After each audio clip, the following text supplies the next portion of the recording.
The subcommittee hearing on unidentified anomalous phenomena, or UAPs, will come to order. Welcome, everyone. Without objection, the chair may declare a recess at any time. Additionally, without objection, the following members are waived onto the subcommittee for the purpose of participating in today's hearing: Mr. Burchett of Tennessee, Ms. Luna of Florida, Mr. Getz of Florida, Mr. Burles of Missouri, Mrs. Ocasio-Cortez of New York, and Mr. Ogles of Tennessee. Without objection, so ordered. For today's subcommittee hearing, both the chair and ranking member will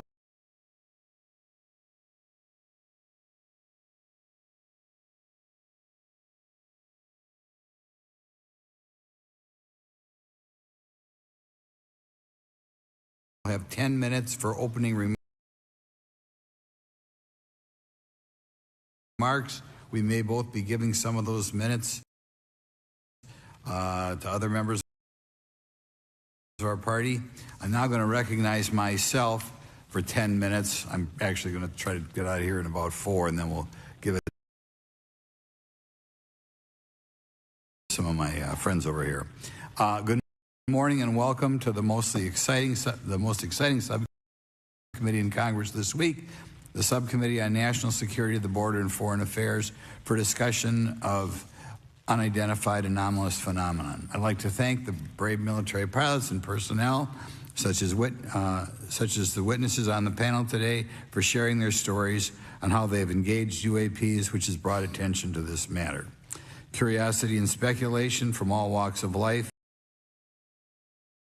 have generated interest in studying what UAPs are and what threats they may pose.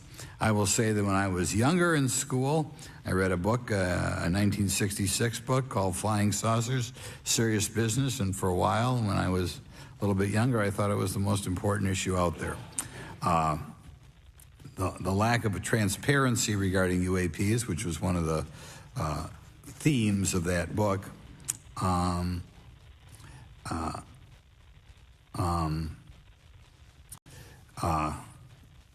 in any event, it's led to interest in studying what UAPs are and what threats they pose.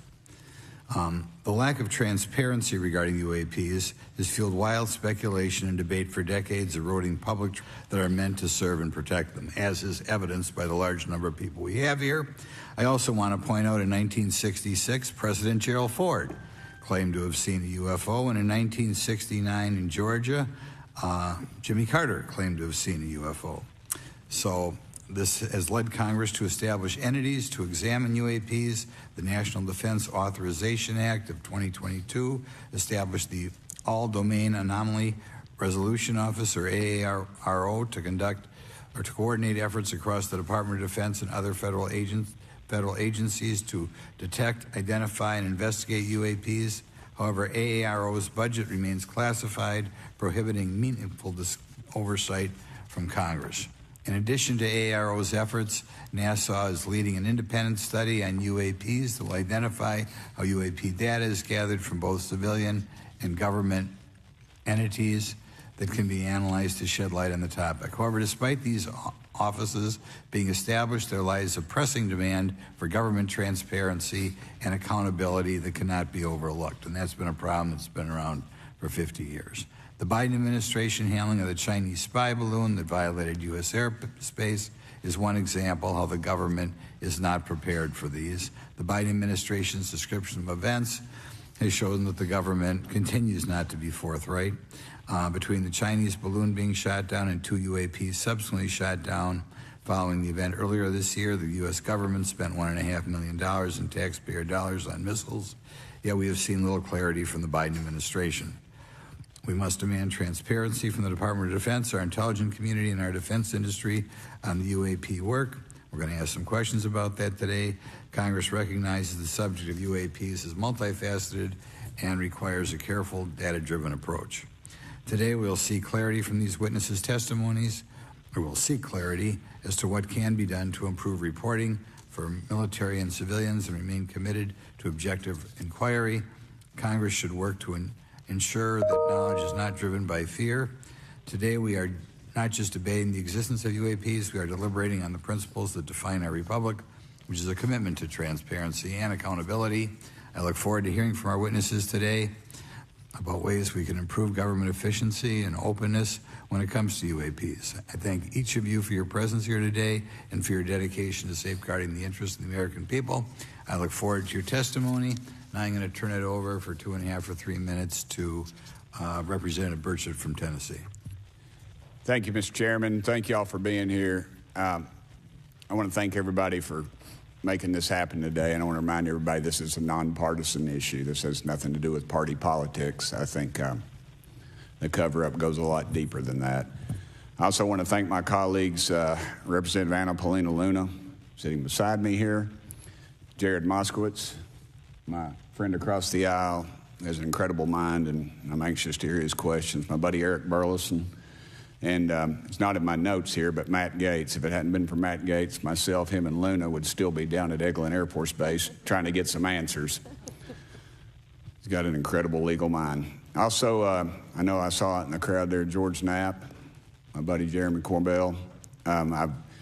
They're not witnesses, but they've provided some statements on this subject, and I seek unanimous consent to enter those statements into the record, Mr. Chairman. Without objection.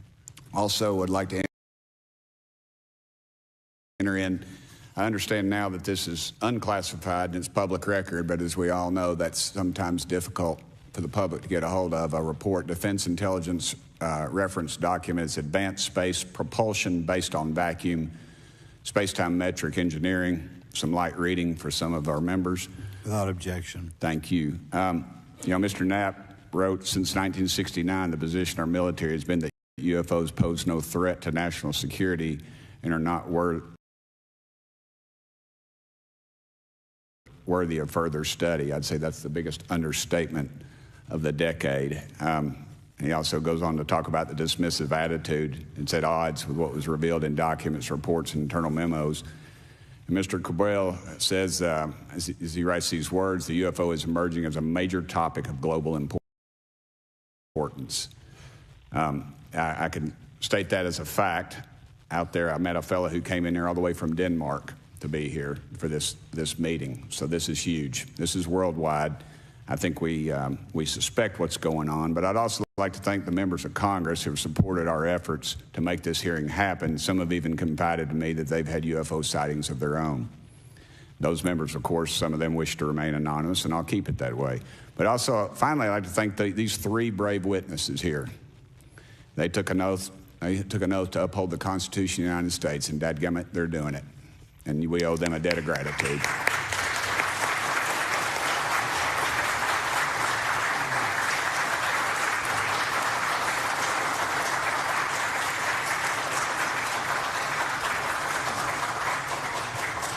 Y'all quit clapping. You're cutting in on my time. Just kidding. These folks, they've got nothing to gain from this, and I think you're going to find out that they've endured quite a few slings and arrows. We need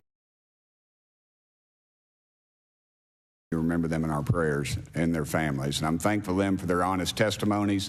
They have done interviews and appeared in documentaries like Accidental Truth to get their stories out there, and now they are all here to testify under oath for Congress. It's been so difficult to get here today. I said, in the Baptist church, we'd say that the devil's in our way, and the devil has been in our way through this thing. We've run into roadblocks from members, from the intelligence community, the Pentagon. I proposed legislation to go in the FAA reauthorization that just said if an airline pilot has a sighting, that when he makes that report to the FAA, that it would come to Congress. But I was told that the intelligence community did not like that, and the amendment was not even heard in committee.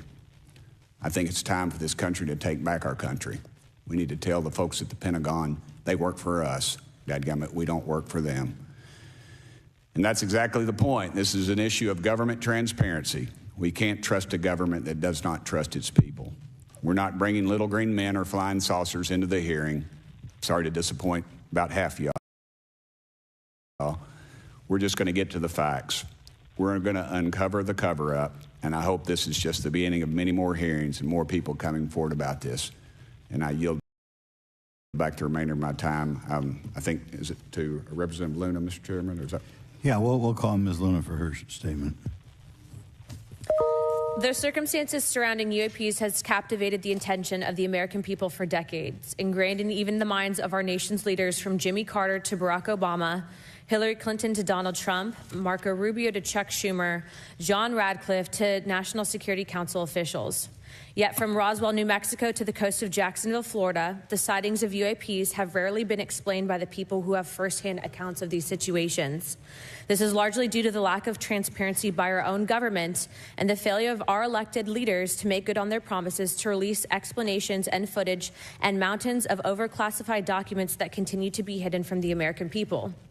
This isn't just how I feel. In fact, the American people largely believe that the government has actively covered up the truth about UAPs. One poll in particular found that 68% of Americans believe that the government is hiding information about UAPs and not being honest about what we know about them. And from my personal experience, I believe the same thing. Another poll found that nearly half Americans believe that the federal government is doing a very bad or somewhat bad job of dealing with reports of UFO sightings. As Representative Burchett just referenced on the FAA bill that just went through, you can tell that that's exactly happening. Considering the thousands of testimonies and videos taken on people's phones and eyewitnesses' accounts made by credible witnesses such as doctors, pilots, scientists, and active duty service members, it is unacceptable to continue to gaslight Americans into thinking that this is not happening or that the potential of intelligent life forms exists other than humans. Even more alarming is the fact that these eyewitnesses are many of times service members and have no assurance that their lives will not be negatively impacted or even harmed by their experiences.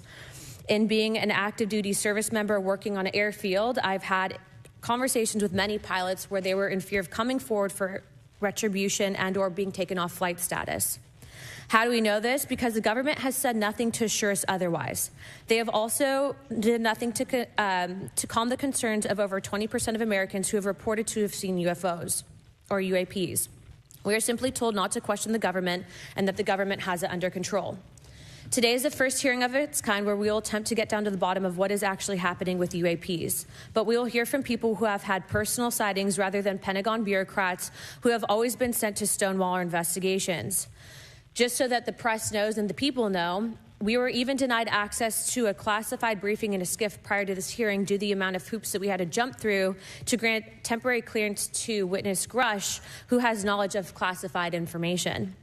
It is time to have an open-minded discussion on this topic, to hear the evidence and understand the magnitude of what this means, not just for our nation, but for humanity. Thank you, Chairman. I yield back the rest of my time. Thank you very much, and I'd like to thank you and Mr. Burchett for bringing this topic to my attention. Now we'll recognize National Security Subcommittee Ranking Member Garcia for 10 minutes. Well, thank you, Mr. Chairman, and I want to thank first our witnesses for joining us today. I want to begin by thanking you all for your service to our country and for sharing your voices today and your courage to be here as well. To Mr. Graves, particularly grateful to you to spend some time that we had for you to share with candor some of your experiences, so I appreciate that as well. I do want to thank all the members of our subcommittee today and also those that are here and have waved on for their incredible interest in this issue, particularly to Congressman Burchett. I know that your leadership has brought us to this place today, and I want to thank you for that, as well as everyone else that's been engaged in this work.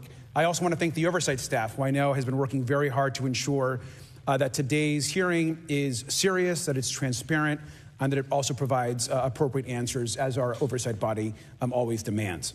Now, it's really important that we're here in a bipartisan way to have this conversation, which really, to the heart of it, is about national security and key to the subcommittee's core purpose. This is the subcommittee on national security of the Oversight Committee. Now, our witnesses will testify today that UAPs have posed a serious safety threat, and we must understand this. More broadly, we're dealing with real questions that get to the heart of our faith in government. Faith in our institutions, as we all know, is at an all-time low. Partisanship and alternative facts make it too easy to doubt narrative or our institutions. But this hearing will offer the public unique perspectives, building on years of reporting by both federal agencies and the independent media. Now, some of the earliest reporting on this issue was a groundbreaking 2017 New York Times report, which revealed research, as we know now, on unidentified anomalous phenomena, or as many call UFOs, by the Defense Intelligence Agency. Mr. Graves and Commander Fraver's experiences with UAPs have also been documented by the public, not just by the New York Times, but CNN and many other national news outlets. Now, the Office of the Director of National Intelligence has published public reports documenting UAPs, and on June 9, 2022, NASA announced that the agency is commissioning a study to, of course, examine unidentified anomalous phenomena. Now, the sheer number of reports, whistleblowers, and stories of unidentified anomalous phenomena should raise real questions and warrant investigation and oversight, and that's why we are here today. Now, pilots have reported encounters for years.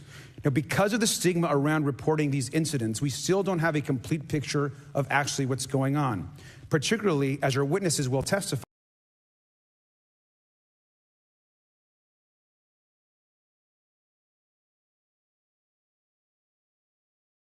on the civilian side, and that is a real problem that we have today in the country. Now, it's very important that we show that Democrats and Republicans in Congress can come together in a bipartisan way to cut through misinformation and to look at the facts in a serious and thoughtful manner. If we are to advance oversight and public disclosure, we must also gain the broad support of the public. We will succeed getting facts out to the public faster if there is a broad public support as part of the process. Now, I understand fully the Department of Defense is hesitant to share information that could also undermine our national security by revealing information on the capabilities of our own aircraft, our sensors, and other sensitive material. At the same time, many people believe that we're withholding information from them, and that is dangerous also. I believe in openness and transparency. That is also the role of Congress, and I want to trust that the American people will be able to weigh the evidence and make up their own minds. Now, we have incidents where sensors, sometimes even multiple types of sensors, detect things that we cannot explain. UAPs, whatever they may be, may pose a serious threat to our military or civilian aircraft, and that must be understood. Now, my career and training as a longtime and career educator and teacher and researcher tell me that we should never rule anything out. We know that our space, of course, is vast and undiscovered. I also want to note that Mr. Sean Kirkpatrick, director of the All-Domain Anomaly Resolution Office, the component of the DoD office that investigates UAP data, has testified before the Senate this year that his unit has found no evidence of extraterrestrial activity. NASA has also stated that they don't have evidence of extraterrestrial life either, and we've heard this, of course, from some of our government agencies. And we should remind viewers and witnesses, which I think is really important, that we also cannot share classified information in public settings. But questions, of course, remain that people want to see data and information for themselves. The enormous interest in the hearing today underscores the importance of a fair and open look at the evidence from witnesses who can share their unique perspectives. Now, I know I certainly have a lot of questions, and I know that all the members of our committee do as well. We should come to this hearing with an open mind, and we should not let our existing ideas restrict us on either side. I hear over and over from many agencies the stigma around reporting and investigating UAPs prevents us from getting real answers. We know that whistleblowers have reported harassment, intimidation, or stigma as well, and this is not acceptable. If people can't report incidents which would have national security or safety implications, then that also has serious consequences for us. As ranking member of this subcommittee, I know my job would be completely impossible if whistleblowers or others feel intimidated to come before this committee. We can't be afraid of asking questions, and we can't be afraid of the truth. I'm proud to say that this hearing builds upon bipartisan work by members of the House and Senate dating many years back, which has sought to increase awareness within the Department of Defense and to mandate more of Congress of UAPs. We know the Senate is taking up an amendment to their defense authorization bill, which will create a commission with broad declassification authority, and we should all agree that that is an important step. Members of both parties and senior officials in multiple administrations have taken an interest in this issue, and we're proud to carry and build that confidence in the American people. This hearing will also not be the end of this discussion, but a new chapter and start to years and years of work that many folks, both in the public and within government, have been working on. We should encourage more reporting, not less, on UAPs. The more we understand, the safer we will be. We will hear testimony from witnesses today with a long record of service to the American people and with subject matter expertise. Our witnesses have a unique opportunity to share their perspective, insights, and their experiences with the American people. And I encourage all of my colleagues to engage with these difficult questions with an open mind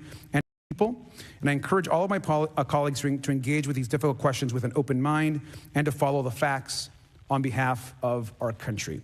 I also just want to say more broadly that we should look at this hearing and believe that everything is on the table as it relates to UAPs. I think an open mind is absolutely the best.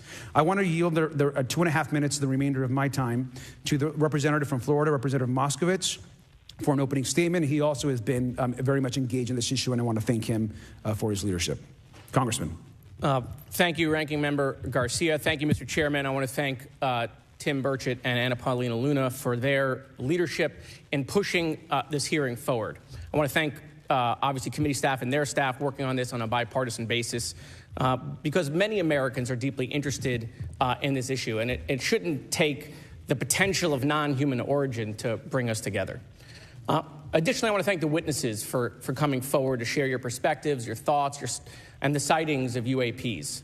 Unlike other hearings many times in Congress, you're not here to help a political party, but you're here to share information with the American people. And it's not something that is just going on in this administration. It's something that's spanned many administrations. For decades, many Americans have been fascinated by objects mysterious and unexplained, and it's long past time that they got some answers. The American public has a right to learn about technologies of unknown origins, non-human intelligence, and unexplainable phenomena. Those are not the words of a UFO Twitter account. Though that is a direct quote from Majority Leader Chuck Schumer, that the American public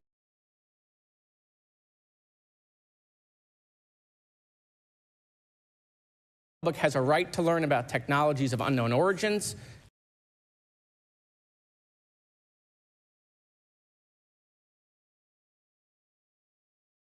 non-human intelligence, and unexplainable phenomena.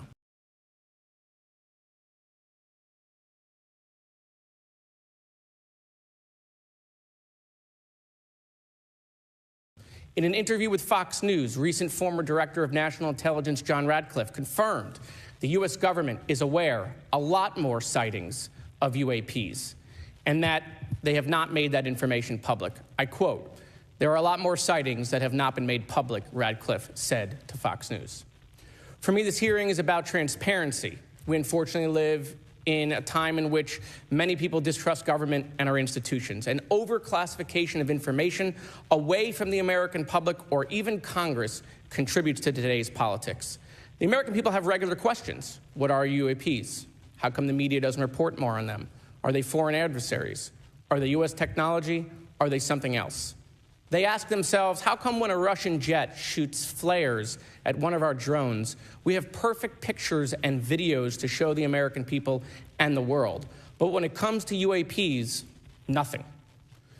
Of course, we must always protect our national security to maintain our superiority, like when stealth helicopters were only rumored to exist, but were used in the Osama bin Laden raid in 2011. But we can't allow that to be used as a shield to keep the American people completely in the dark from basic truths. The American people deserve to hear more about special access programs. Congress has a right to know if there's any unsanctioned weapons development, satellite imagery that has not been provided to Congress. Congress created the All-Domain Resolution Office in the NDAA of 2022. In its initial analysis, there are 171 uncharacterized UAP reports, and this is the words from the report, that appear to have demonstrated unusual flight characteristics or performance capabilities. I believe more information is known about the 171 instances. It's time for Congress to reinsert ourselves. I call on our military leaders and intelligence officials to release more information to the American people about UAPs. And to our military leaders, if there's nothing to conceal, let Congress go to Wright-Patterson Air Force Base, the Dugway Proving Ground, or even Groom Lake in Nevada. We should have disclosure today. We should have disclosure tomorrow. The time has come. Thank you, Ranking Member. Thank you, Mr. Moskowitz, and I would yield back now to our chairman. Thank you. Right, now I'd like to introduce our witnesses. Our first witness is Lieutenant Ryan Graves. He's the Executive Director of Americans for Safe Aerospace. Lieutenant Graves is also a former U.S. Navy F-18 pilot with his own UAP experience. The next witness, David Grush, is a former senior intelligence officer with the National Geospatial Intelligence Agency and was a senior technical advisor for UAP issues. And finally, retired Navy Commander David Fraver, squadron leader who worked as a naval aviator for 18 years. Mr. Fraver has his own UAP experience, known as the TikTok event. I look forward to hearing from all three of you today. Pursuant to Committee Rule 9G, the witnesses will please stand and raise their right hands. Do you solemnly swear or affirm that the testimony you are about to give is the truth, the whole truth, and nothing but the truth, so help you God? Let the record show that all the witnesses answered in the affirmative. You may be seated. We appreciate you all being here today and look forward to your testimony. I'll remind the witnesses that we have read your written statements and they will appear in full in the hearing record. Please try to limit your oral statements to 5 minutes. As a reminder, please press the button on the microphone in front of you so that it's on and the members can hear you. When you begin to speak, the light in front of you will turn green. After 4 minutes, it'll turn yellow, and the red light, when that comes on, it tells you your 5 minutes have expired. I'll now recognize Mr. Graves for 5 minutes for your opening statement. Thank you. Chairman Grothman, Ranking Member Garcia, distinguished members of the House Oversight Subcommittee on National Security, Representatives Burchett and Luna.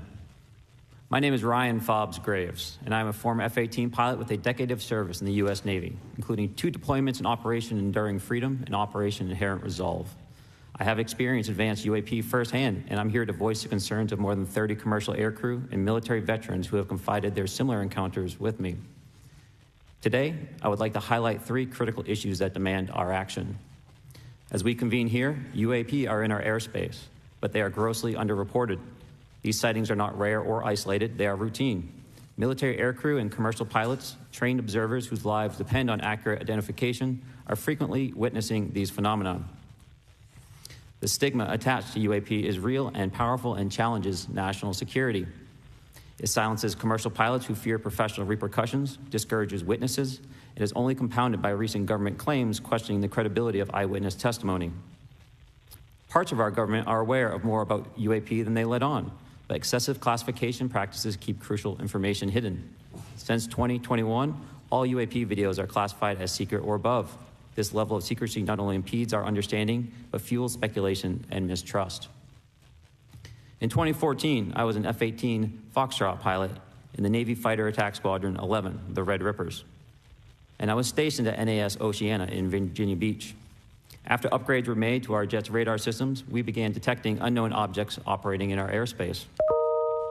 At first, we assumed they were radar errors, but soon we began to correlate the radar tracks with multiple onboard sensors, including infrared systems, eventually through visual ID. During a training mission in Warning Area Whiskey 72, 10 miles off the coast of Virginia Beach, 2 F-18 Super Hornets were split by a UAP. The object, described as a dark gray or a black cube inside of a clear sphere, came within 50 feet of the lead aircraft and was estimated to be 5 to 15 feet in diameter. The mission commander terminated the flight immediately and returned to base. Our squadron submitted a safety report, but there was no official acknowledgement of the incident and no further mechanism to report the sightings.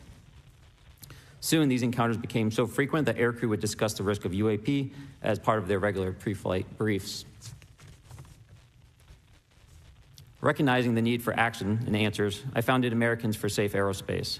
The organization has since become a haven for UAP witnesses who were previously unspoken due to the absence of a safe intake process. More than 30 witnesses have come forward, and almost 5,000 Americans have joined us in the fight for transparency at safeaerospace.org. The majority of witnesses are commercial pilots at major airlines. Often, they are veterans with decades of flying experience.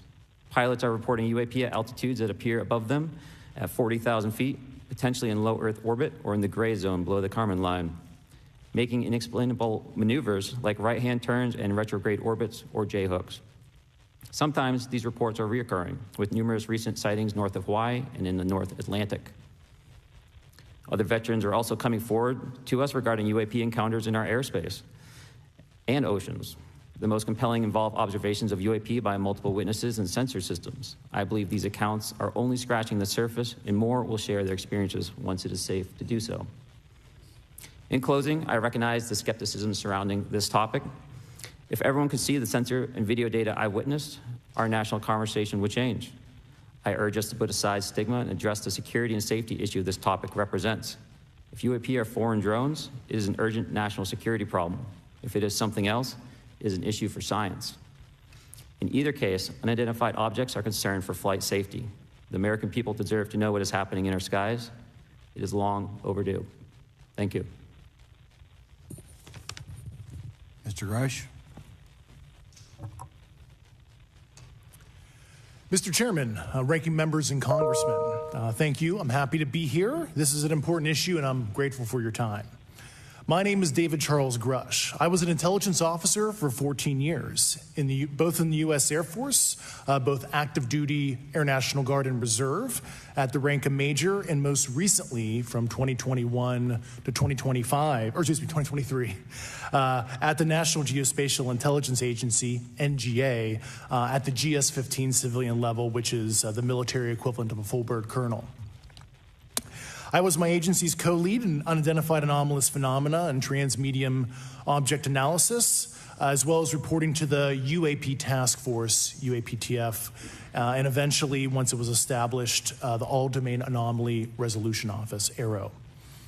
I became a whistleblower through a PPD-19 urgent concern filing in May 2022 with the Intelligence Community Inspector General. Following concerning reports from multiple esteemed and credentialed current and former military and intelligence community individuals that the U.S. government is operating with secrecy above congressional oversight with regards to UAPs. My testimony is based on information I've been given by individuals with a long-standing track record of legitimacy and service to this country, many of whom also have shared compelling evidence in the form of photography, official documentation, and classified oral testimony to myself and my various colleagues. I have taken every step I can to corroborate this evidence over a period of 4 years while I was with the UAP task force and do my due diligence on the individual sharing it. This is because of these steps, I believe strongly in the importance of bringing this information before you.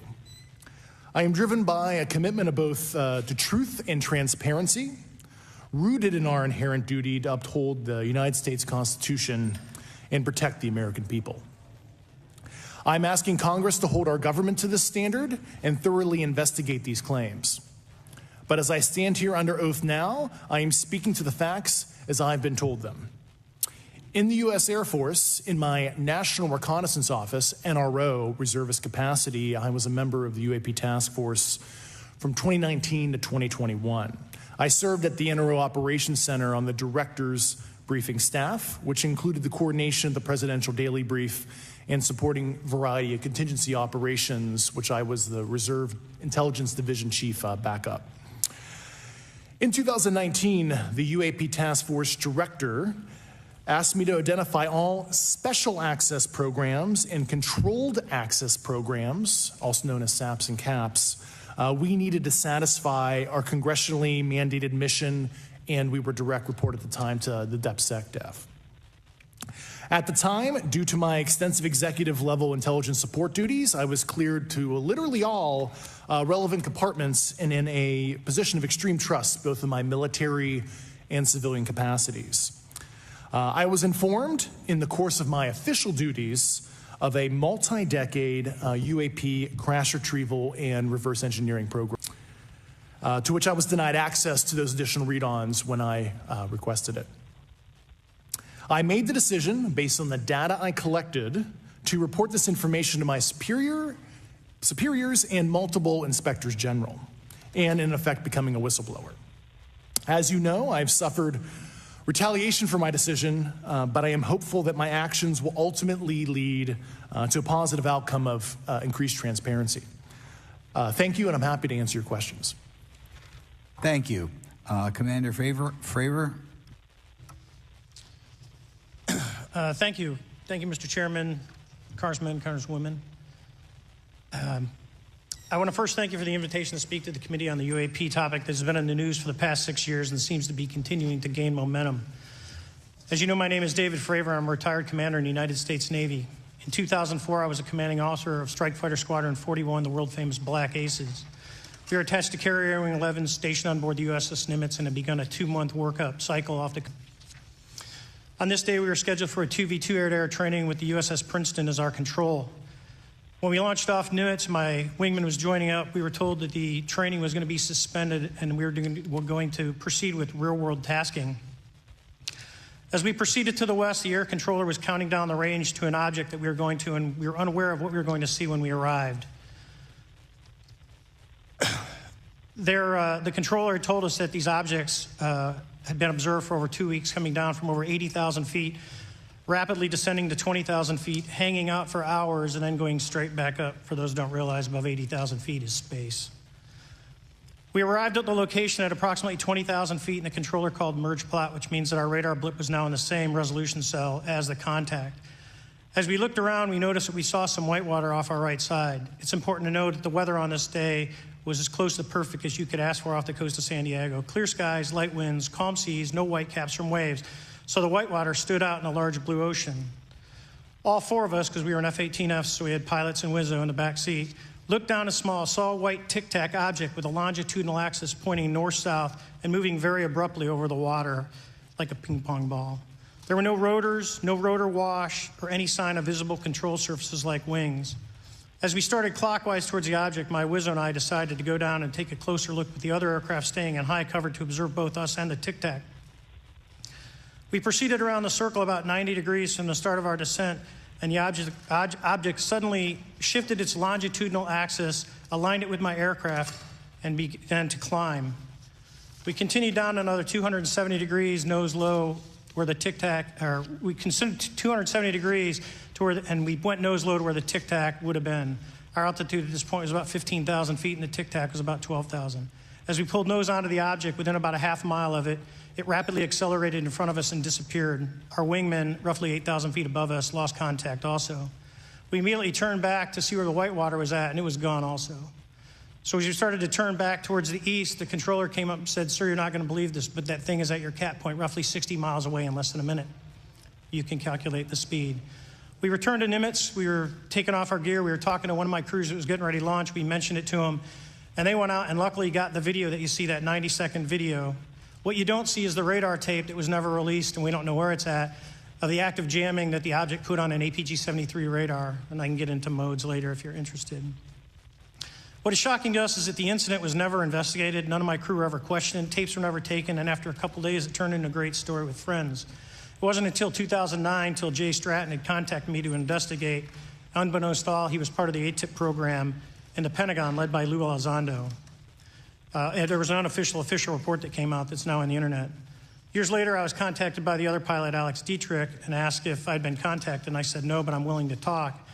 I was contacted by Mr. Elizondo, and we talked for a short period of time, and he said we'd be in contact. A few weeks after that, I was made aware that Lou had left the Pentagon in protest and joined forces with Tom DeLonge, Chris Mellon, Steve Justice, and others to form Two Stars Academy, an organization that pressed the issue with leading industry experts and U.S. government officials. They worked with Leslie Keene, who is present today, Ralph Blumenthal, and Helene Cooper to publish the articles in the New York Times 2017 New York Times. And it removed the stigma on the topic of UFOs, which is why we're here today. Those articles open the door for the government and public that cannot be closed. It has led to an interest from our elected officials who are not focused on little green men, but figuring out where these craft are, where they're from, the technology they possess, how do they operate. It also led to the Whistleblower Protection Act and the NDAA. There are multiple witnesses coming forward to say that have firsthand knowledge, and Mr. Grush just covered that. What concerns me is that there's no oversight from our elected officials on anything associated with our government processing or working on craft. Believe it not from this world. This issue is not a full public disclosure that could undermine national security, but it is about ensuring that our system of checks and balances works across all work done in the government using taxpayer funds. Relative to government programs, even unacknowledged WAVE programs have some level of oversight by the appropriate committee members in the House and Senate, and this work that is said to be occurring from whistleblower testimonies should not be exempt. In closing, I would like to say that the Tic Tac object we engaged in 2004 was far superior to anything that we had on time, have today or are looking to develop in the next 10 years. If we in fact have programs that possess this technology, it needs to have oversight from those people that the citizens of this great country elected in office to represent what is best for the United States and best for the citizens. I thank you for your time. Thank you very much. Thank you very much. I know it's very difficult for all of you, all you've done in the past to try to illuminate this issue. Call on myself first for some questions. I'm going to start with Mr. Graves. Are pilots that you interact with as part of your organization, do you feel adequately trained and briefed on how to handle encounters with UAPs? No. Right now, military witnesses to UAP have limited options for reporting UAP. But more concerning is that commercial aviation sector has not adapted to the lessons that the military has implemented. The military and Department of Defense has stated that UAP represent a critical aviation safety risk. We have not seen that same language being used in the commercial markets. They are not acknowledging this risk. Okay. What steps do you think you have to be taken to improve a pilot's UAP reporting, be it military or commercial? Right now, we need a system where pilots can report without fear of losing their jobs. There is a fear that the stigma associated with this topic is going to lead to professional repercussions, either through management or perhaps through their yearly physical check. So having a secure system, reducing the stigma, and making this information available through the public is going to reduce the concerns that aircrew have. Could you just give me a little idea of the degree to which reports in the past are not made public right now? Well, I don't think there has been a proper reporting system to gather those reports and thus not report them. So to answer your question, I think there is a dearth of data due to the fact that the reporting has been limited up to this time. Could you tell me why you believe it's, kind of to play the devil's advocate, a reason why some of this stuff should not be available to the public? There's certainly some national security concerns when we use our advanced sensors in our tactical jets to be able to identify these objects. However, there's no reason that the objects themselves would be classified. I would be curious to see how the security classification guideline actually spells out the different nuances of how this topic is classified from the perspective of UAP, not national security. I'll give you a follow-up on that. Assuming that there are reasons why not all this should be made public, this has been around for a long period of time.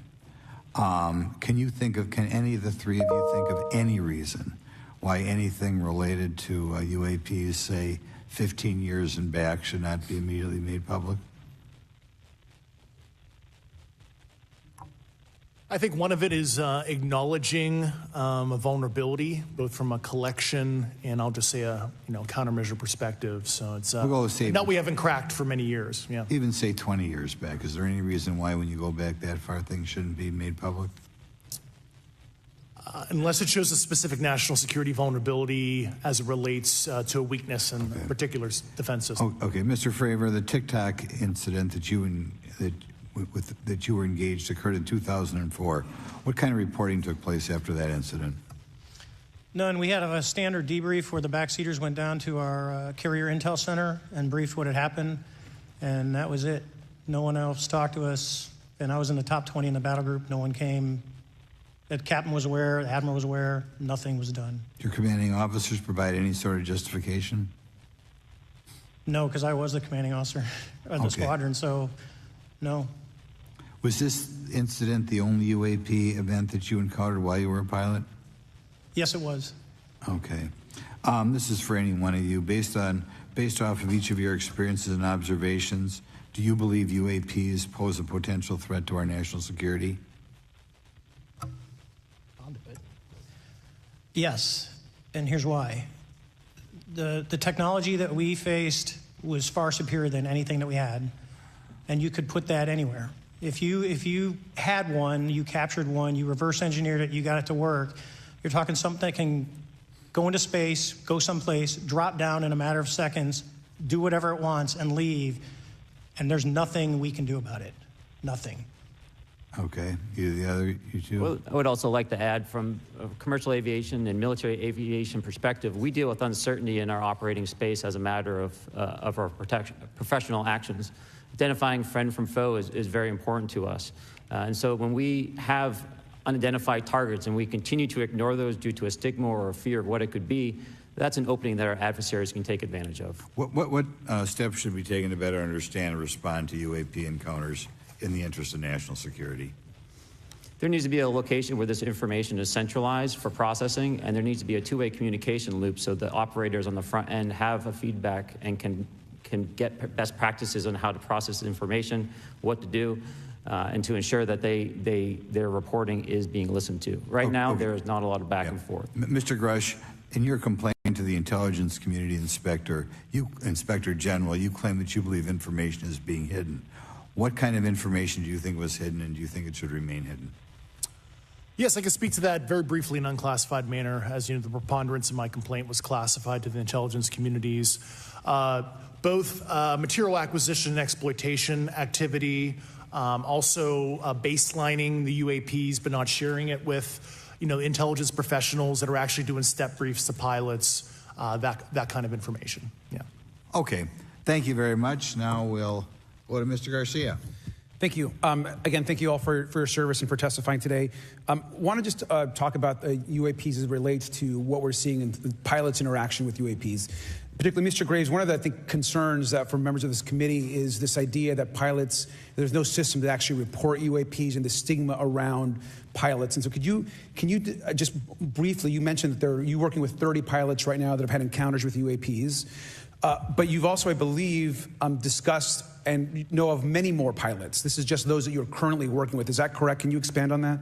Certainly. I'll break that down in two ways. First, when we were first experiencing these objects off the eastern seaboard in the 2014 to 2015 time period, anyone that had upgraded their radar systems were seeing these objects. So there was a large number of my colleagues that were detecting these objects off the eastern seaboard.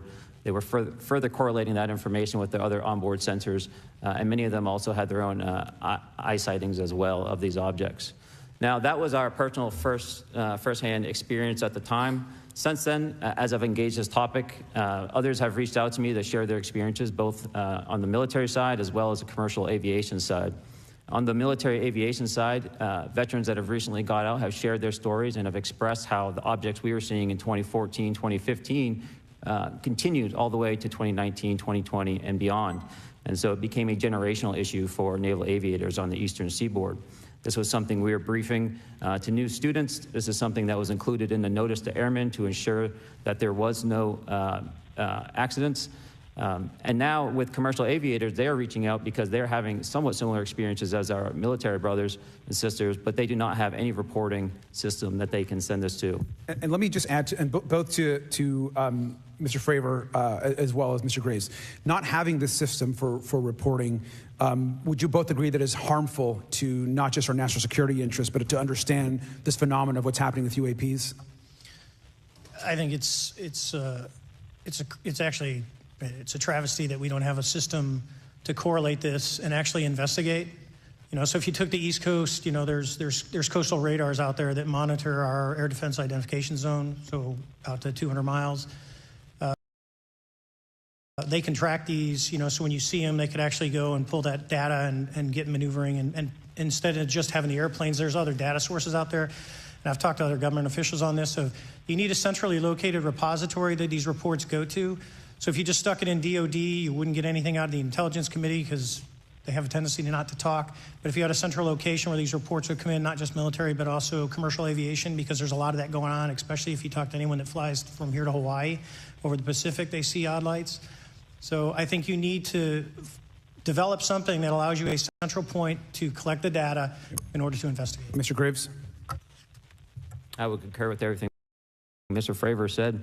I'll continue to say that the commercial pilots that have reached out to me through Americans for Safe Aerospace are doing so because they don't feel there's another way for them to report this safety issue. And I think one of the clear outcomes of this hearing already is that there has to be a safe and transparent reporting process for pilots, both on the commercial side and the military side, to be able to report UAPs in a way that's also transparent, but also understands the scope of our national security interests and what may be classified or not. But I think there has to be some sort of system. And so that's something that I hope can be an outcome that this committee can work on. Is there anything else for the two of you briefly beyond this reporting system that you think that we can do as a government to encourage and facilitate more civilian reporting? I think we're doing it right now. Okay, great. I think this hearing is going to show the American people that their government takes this topic seriously. And how about civilians that may not be pilots? What kind of process could be in place for civilians who are not pilots, who may have UAP encounters? Do either of you have any suggestions that could facilitate that? My recommendations would be to make that a sensor-centric operation in order to make it as objective as possible. Okay. Sir, Mr. Fraver? No, I agree with Mr. Graves on that. Okay. Just briefly, I also just want to note, particularly for the two pilots, and I have a question for Mr. Grush. One of the things that I found fascinating in our discussion, Mr. Graves, last night as well, is that you both described UAPs and formations and the way they are observed in space or in our air, and the way that they move is essentially ways in which current technology or aircraft that we know of are unable to actually function or move. And so will you just, for the public record, again, once again, briefly just either describe or note that aircraft that are being witnessed, particularly by the 30 folks that you're working with, are essentially outside the scope of anything that we know of today and the technology we have today. Mr. Graves, Mr. Fraver? Yes, the objects that are being seen by commercial pilots are performing maneuvers that are unexplainable due to our current understanding of our technology and our capabilities as a country. And that applies for the military as well. Mr. Fraver? Yeah, I concur with that. We have nothing that can stop in midair and go the other direction, nor do we have anything that can, like in our situation, come down from space, hang out for 3 hours, and go back up. Thank you. My last question, and sometimes I know that you have also said some of these answers in the past, but we're trying to get them on the public record as well, which is really important. Mr. Grush, finally, do you believe that our government is in possession of UAPs? Absolutely, based on interviewing over 40 witnesses over 4 years. And where? I know the exact locations, and those locations were provided to the Inspector General and some of which to the intelligence committees. I actually had the people with the firsthand knowledge provide a protected disclosure to the Inspector General. Thank you. And Mr. Chairman, I would just say that I think that these questions are important questions, and I look forward to being involved in the process to get those answered. I know there'll be a lot of questions from other committee members, so I yield back. Thank you. We'll go to Mr. Burchett himself. Thank you, Mr. Chairman. Thank you, Mr. Garcia. I would like to have you on my legislation to do just that on the reporting, and we'll get together on that. Maybe you can be my co-sponsor on that. That'd be really cool. Thank you for those great questions. Mr. Graves, again, I'd like to know, how do you know that these were not our aircraft? Some of the behaviors that we saw in a working area, we would see these objects being at 0.0 Mach, that's 0 airspeed, over certain pieces of the ground. So what that means, just like a river, if you throw a bobber in, it's going to float downstream. These objects were staying completely stationary in Category 4 hurricane winds. These same objects would then accelerate to supersonic speeds, 1.1, 1.2 Mach, and they would do so in very erratic and quick behaviors that I don't have an explanation for. Okay. Have you spoken to commercial and military pilots that have seen these off of our East Coast? I have. Okay. Mr. Fraver, I noticed that in the Tic Tac video, it's Tic Tac like the candy, not TikTok like the Chinese Communist app. That's correct. Yes, sir. I just want to make that because my daughter corrected me on that and called me a boomer and said, "Hey, boomer," and I said, "No, baby, it's Tic Tac like the candy. You're gonna have to just look it up." And but now I would also like to say today is a day of many firsts. It's a miracle that we're having this meeting, and it's also a miracle that my wife has put up with me for 9 years today. Today is my anniversary, so I want to tell my wife happy anniversary and that I love her very much. As she likes to say, this 9 years have been the best 2 years of her life. So thank you. Mr. Fraver, what astonished you the most about the flight capabilities of these Tic Tac, very briefly? The performance, absolute performance. It was. And you're not aware of any other objects that anybody in the world has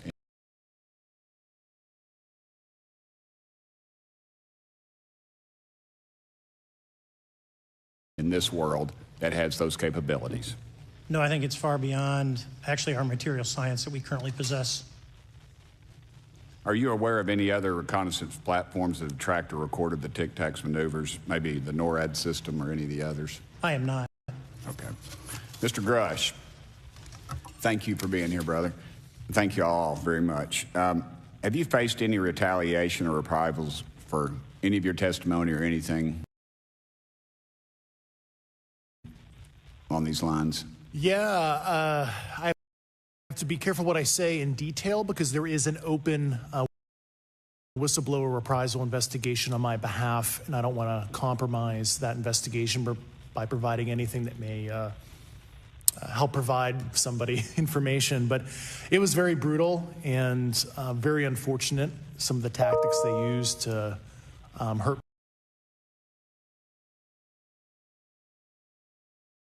me both professionally and personally, to be quite frank. Yeah. It's very unfortunate. As they say, when you're over the target, that's when they do the most firing at you. Do you have any personal knowledge of people who have been harmed or injured in efforts to cover up or conceal these extraterrestrial technology? Yes. Personally. Have anyone been murdered that you would think, that you know of or have heard of, I guess? I have to be careful asking that question. I directed people with that knowledge to the appropriate authorities. Maybe in a, if we could get in a confidential area, a SCIF, we could talk about that. But unfortunately, we were denied access to the SCIF, and that's very unfortunate in this scenario. Mr. Fraver, do you believe that you witnessed an additional object under the water in relation to your encounter? I will say we did not see an object. There was something there to cause the whitewater, and when we turned around, it was gone, so there was something there that obviously moved. Okay, it was not the same object, though, that you were looking at, correct? No, we actually joked that the Tic Tac was communicating with something when we came back, and because the whitewater disappeared. We were, in another instance, we're told about the capabilities of a jamming during viewing of when there were some people chasing some of these objects. Did you experience any of that jamming or interrupting your radar or weapons system? My crew that launched after we landed experienced significant jamming to the APG-73 radar, which was what we had on board, which is a mechanically scanned, very high-end system prior to the APG-79. And yes, it did pretty much everything you could do, range, velocity, aspect, and then it spit the lock, and the targeting pod is passive. That's what we were able to get the video on. I'm about to run out of time, but are you aware of any of our enemies that have that capability? No. Okay, I would also like to note for the record that, like George Knapp, breaking Area 51, he's the reason I knew about that, and the reason I know about the Tic Tacs is Leslie Keene from New York Times article, and I would encourage everybody to read that. Thank you, Mr. Chairman. Yield back to you for no time. Very good. Mr. Raskin? Thank you, Mr. Chairman. Mr. Graves, you reported UAP encounters during training flights, I think, and have since come forward to warn the Pentagon that these encounters may be putting pilots at risk. My first question is, you've identified these as taking place on the East Coast. Is it just on the East Coast where these encounters have been reported? No. Since the events initially occurred, I've learned that the objects have been detected essentially where all operations, Navy operations, are being conducted across the world. And that's from the All-Domain Anomaly Resolutions Office reporting. All right. Can you describe your experience after you decided to come forward and go public with your experience? Certainly. Like many others, in 2017, I saw the New York Times article come out as well. And for me, it was special because I recognized the voices on the video. I recognized the video itself. I had seen it when it was taken. I'd seen it when it was debriefed. And so that was kind of shook me because I realized that this problem was still ongoing. And so I reached out to colleagues back on the East Coast and realized that this was still a safety risk that they were dealing with, that they had essentially hit a wall with how they could move forward on this conversation. It was at that point when I decided to try to move the conversation forward myself. Are there common characteristics to the UAPs that have been cited by different pilots, and can you describe what the convergence of descriptions is? Certainly. We were primarily seeing dark gray or black cubes inside of a clear sphere. I'm sorry, dark gray or black cubes? Yes, inside of a clear sphere, where the apex or tips of the cube were touching the inside of that sphere. And that was primarily what was being reported when we were able to gain a visual tally of these objects. And that occurred over almost 8 years. And as far as I know, it's still occurring. I take it that you're arguing what we need is real transparency in a reporting system so we can get some clarity on what's going on out there, because there are many pilots in your situation, but we should have a way of developing a systematic inventory of all of such encounters. Is that right? Yes, and I think we need both transparency and the reporting. We have the reporting, but we need to make sure that information can be promulgated to commercial aviation as well as the rest of the populace. Mr. Grush, what about you? What was your experience after you came forward? Well, it's only been about 2 months or so I guess my experience has been overwhelming support from former colleagues of mine that have privately messaged me, and I do appreciate that. But I do have knowledge of active planned reprisal activity against myself and other colleagues, and it's very, very upsetting to me. Coming from where? Certain senior leadership at previous agencies I was associated with. And that's all I'll say publicly, but I can provide more details in a closed environment. Okay. Well, I hope you understand that there would be bipartisan rejection of any attempt to vilify, demonize, or engage in other reprisals against our witnesses and people who are telling the truth from their perspective. Yeah, there were certain colleagues of mine that were brutally administratively attacked, and it actually makes me very upset as a leader to see that happen to other coworkers and actually superiors of mine over the last 3 years. How do you account for that response? That seems like a bizarre response. I call it administrative terrorism. That's their quiver, their tool in the toolbox to silence people, especially the career government service cares about their career, cares about their clearance, their reputation to climb the ladder. And when you threaten that career path, a lot of people back off. But I'm here to represent those people. So, Mr. Fraver, what about you? What has your experience been since you've come forward with your perspective on this? Actually, I've been treated very well. And the 6 people that were involved, myself included, all of them have or will be retiring from the military as 05s or 06s.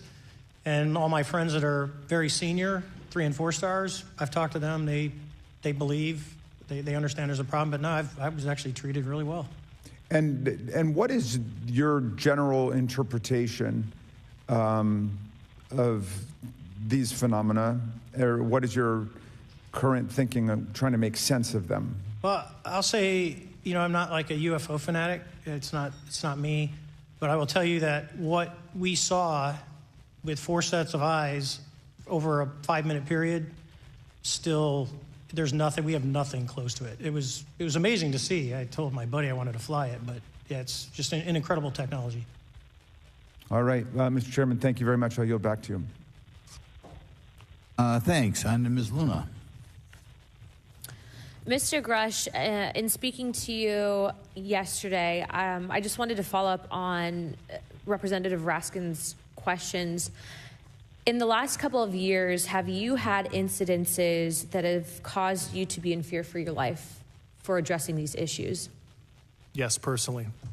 Okay. Yeah. I just want everyone to note that he's coming forward in fear of his life. To put in perspective, if they were really not scared about this information coming out, why would someone be intimidated like that? To your knowledge, are NHIs working with adversarial foreign governments in either technology exchange programs or back engineering programs? I don't have data on that. I'm not sure. Have you heard or you had people come forward to present that evidence? Not that particular evidence that you just espoused. Okay, on the 19th of April, Dr. Kirkpatrick, head of Aero, had said that he did not find any evidence of UAPs. You also stated that you had, in your interview, that you had briefed him on information that you were uncovering, but that he did not follow up with you. Were the items that you divulged to him pertinent to national security? Yes, him and I had a classified conversation in April 2022 before he took over Aero in July 2022, and I provided him some concerns I had. Do you know why he might not have followed up with you? Unfortunately, I cannot read his mind. I wish he did. I was happy to give sage counsel to him on where to look when he took the helm of Arrow. Okay, and then my last question for you before I move to Mr. Graves is you received prior approval from the Defense Department to speak on certain issues, correct?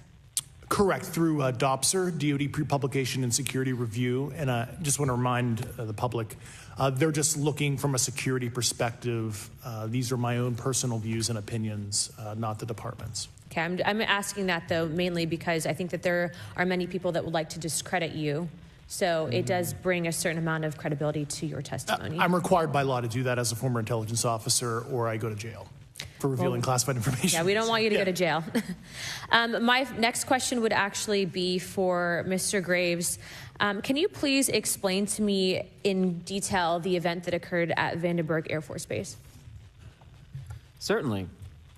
In the 2003 timeframe, a large group of Boeing contractors were operating near one of the launch facilities at Vandenberg Air Force Base when they observed a very large 100-yard sided red square approach the base from the ocean and hover at low altitude over one of the launch facilities. This object remained for about 45 seconds or so before darting off over the mountains. There was a similar event within 24 hours later in the evening. This was a morning event, I believe 8:45 in the morning. Later in the evening, post-sunset, there were reports of other sightings on base, including some aggressive behaviors. These objects were approaching some of the security guards at rapid speeds before darting off. And this is information that was received through one of the witnesses that have approached me at Americans for Safe Aerospace. Was this documented in any official form, whether it was a police blotter?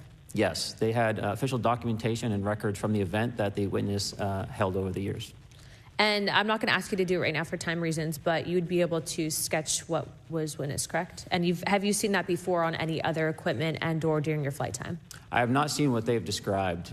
This object was estimated to be almost the size of a football field, and I have not seen anything personally that large. Okay, and then another question on follow-up referencing the gimbal video Go Fast incident. Can you just clarify, because to our understanding, the footage was actually cut off at a certain point, but what happens at the end of that video, just for those Americans specifically there that are wanting to know about the rest of that footage? Certainly. There was some uncertainty or instability with the object. It seemed to rock a bit, and that's the last I had seen of the video. Much of the data that I would recommend be analyzed would consist of radar data that would provide precise kinematics on the object, as well as the fleet of objects that were operating nearby. Okay, and follow-up, in regards to the reporting procedures that Mr. Garcia had addressed on, as well as Representative Burchett, with the FAA, to your understanding, pilots that are seeing this, commercial airline pilots, are they receiving cease and desist letters from corporations for coming forward with information in regards to safety for potential airline passengers? I have been made privy to conversations with commercial aviators who have received cease and desist orders. So the American public should know that corporations are putting their own reputations on the basic, not the line, but ahead of the safety of the American people. And I think, would you agree with that statement? It appears so. Okay. And I guess this would be my last, I'm out of time. I yield. I'll be back. Good. Mr. Moskowitz. Thank you, Mr. Chairman. Gentlemen, let's talk about the laws of physics for a second. Mr. Graves and Commander Fraver, I heard you talk about speed. When those objects broke the sound barrier, did they make a sonic boom? I was in a jet. You can't hear anything. It's kind of loud in there. Yeah, you're not able to actually personally tell within the vehicle. I will say the objects that we were seeing, they were spherical, and they were observed up to Mach 2, which is a very non-aerodynamic shape. What about G-forces? Let's talk about G-forces of those vehicles. Could a human survive those G-forces with known technology today? No. No, not for the acceleration rates that we observed. Okay. What about what they look like? How close did you get? Did you see a seam or a rivet or a section? And what I mean is, obviously, the jets you're flying have all those things. Did these objects have those? Do you want to go ahead? I didn't have the detail to be able to tell that. So we got within a half mile of Tic Tac, which people say that's pretty far, but in airplanes, that's actually relatively close. No, it was perfectly white, smooth, no windows, although when we did take the original FLIR video that is out there, When you put it on a big screen, it actually had two little objects that came out of the bottom of it. But other than that, no windows, no seams, no nothing. Mr. Grush, as a result of your previous government work, have you met with people with direct knowledge or have direct knowledge yourself of non-human origin craft? Yes, I personally interviewed those individuals. Mr. Grush, as a result of your previous government work, have you met with people with direct knowledge or have direct knowledge yourself about ATs, advanced technologies that the U.S. government has? Based on conventional advanced tech, I was briefed to the preponderance of the Defense Department's both space and aerospace compartmented programs, yeah. Do you have knowledge or do you have reason to believe that there are programs in the advanced tech space that are unsanctioned? Yes, I do. Okay. Yeah. And when you say that they're above congressional oversight, what do you mean? Complicated question. So there's, some, I would call it abuse here. So congressional oversight of conventional special access programs. So I'll use Title 10, so DOD as an example, right? So 10 U.S. Code Section 119 discusses congressional oversight of SAPs, discusses the DepSecDef's ability to waive congressional reporting. However, the Gang of Eight is at least supposed to be notified if a waived or waive bigoted unacknowledged SAP is created, and that's public law. Well, so that how does, I don't want to cut you off, but how does a program like that get funded? I will give you generalities. I can get very specific in a closed session, but misappropriation of funds and does that mean self-fund. Does that mean that there is money in the budget that is said to go to a program, but it doesn't, and it goes to something else? Yes, I have specific knowledge of that. Yep. Do you think U.S. corporations are overcharging for certain tech they're selling to the U.S. government, and that additional money is going to programs? Correct, through something called IRAD. Okay. Satellite imagery. Let's talk about satellite imagery. We have satellites all over the place, some that we're aware of and many that we're not aware of, right? We're taking pictures of everything at every point and second. Mr. Grush, are you aware, do you have direct knowledge, or have you talked to people with direct knowledge that there are satellite imagery of these events? That was one of my primary tasks at NGA, since we process, exploit, and disseminate that kind of information. I've seen multiple cases, some of which, to my understanding, and of course I left NGA in April, so that's my information cutoff date. But I personally reviewed both what we call overhead collection and from other strategic and tactical platforms that I could not even explain prosaically. And I have a degree in physics, by the way, as well. And I am aware that you guys have not seen these reports, unfortunately. And I don't know why. Do you have direct knowledge, or you had spoken to people with direct knowledge that this imagery applies to crash sites, crash imagery? I can't discuss that in an open session. Okay. Do you have any information that the U.S. government is involved in a disinformation campaign to deny the existence of certain UAPs? I can't go beyond what I've already stated publicly in my News Nation interview because it touches other sensitivities. Okay. I'll yield the balance of my time back. Thank you, Mr. Chairman.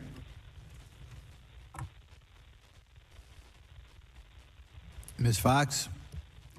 Thank you, Mr. Chairman, and I thank our witnesses for being here today.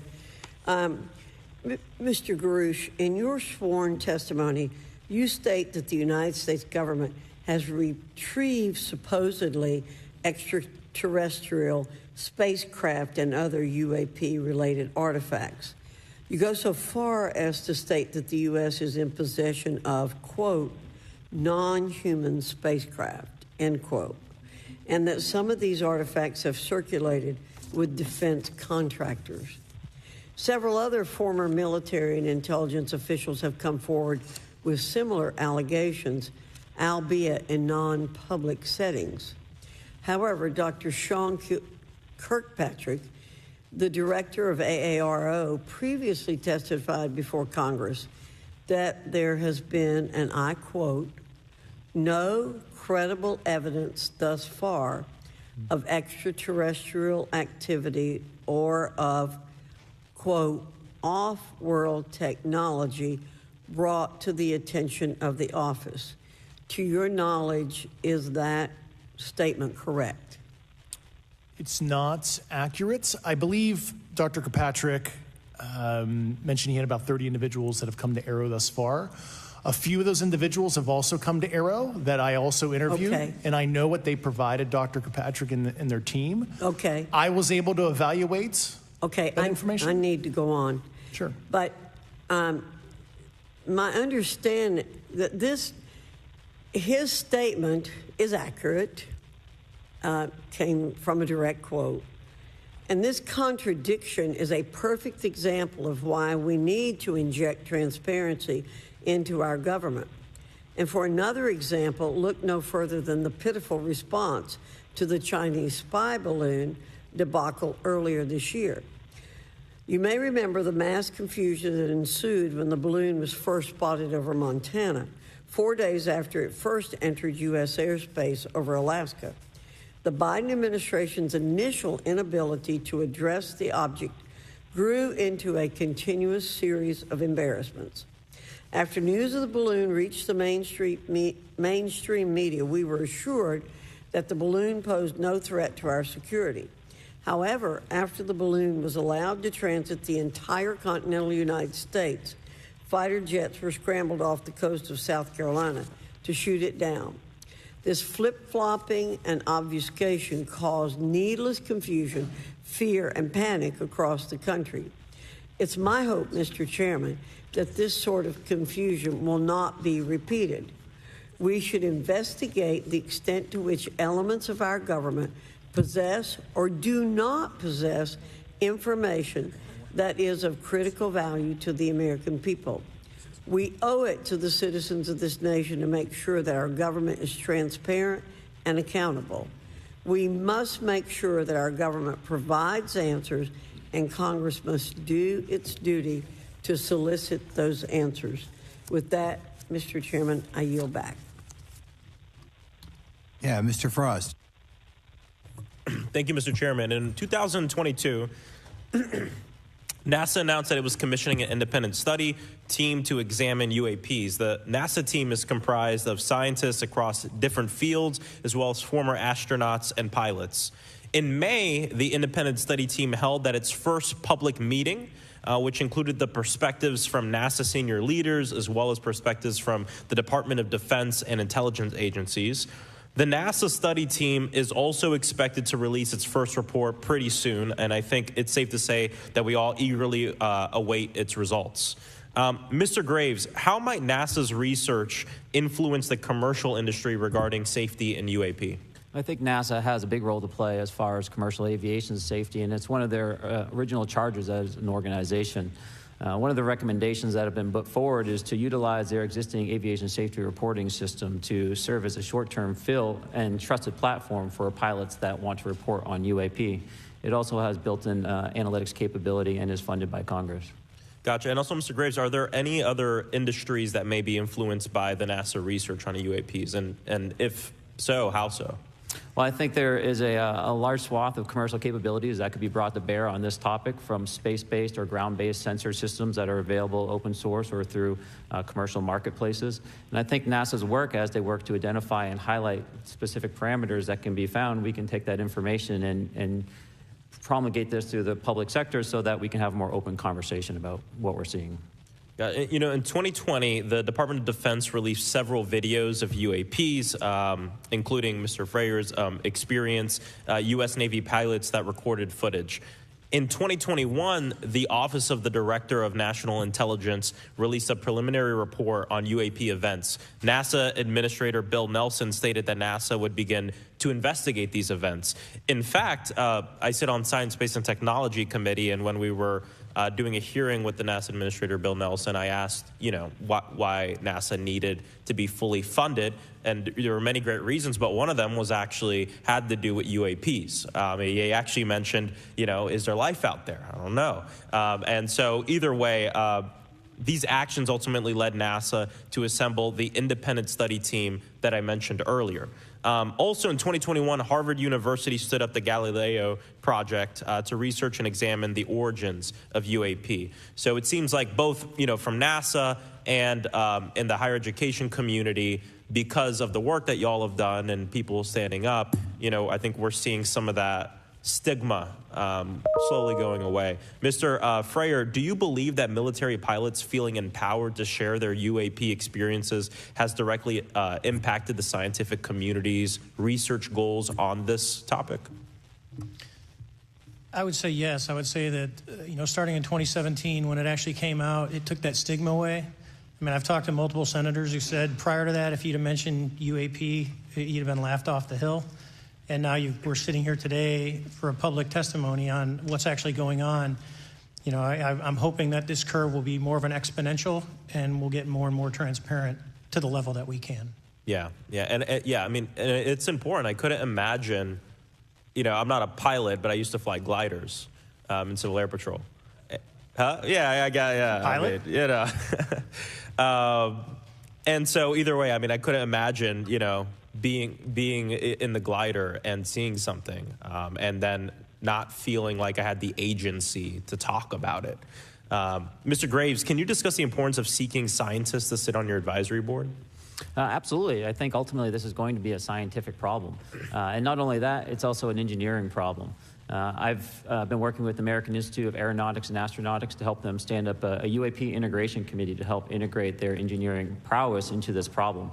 And so, yes, very much, I think this is an engineering and scientific problem as much as a national security problem.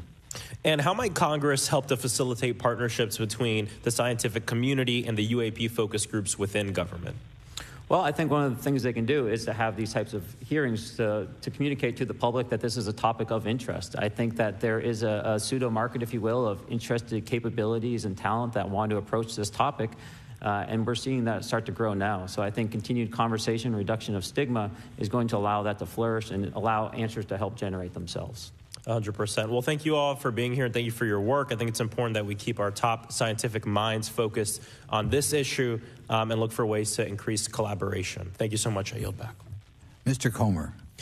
Thank you, Mr. Chairman. Let me say I want to thank you for having this hearing, and I want to thank Mr. Burchett and Ms. Luna for leading this hearing. And with that, I yield my 5 minutes to Mr. Burchett.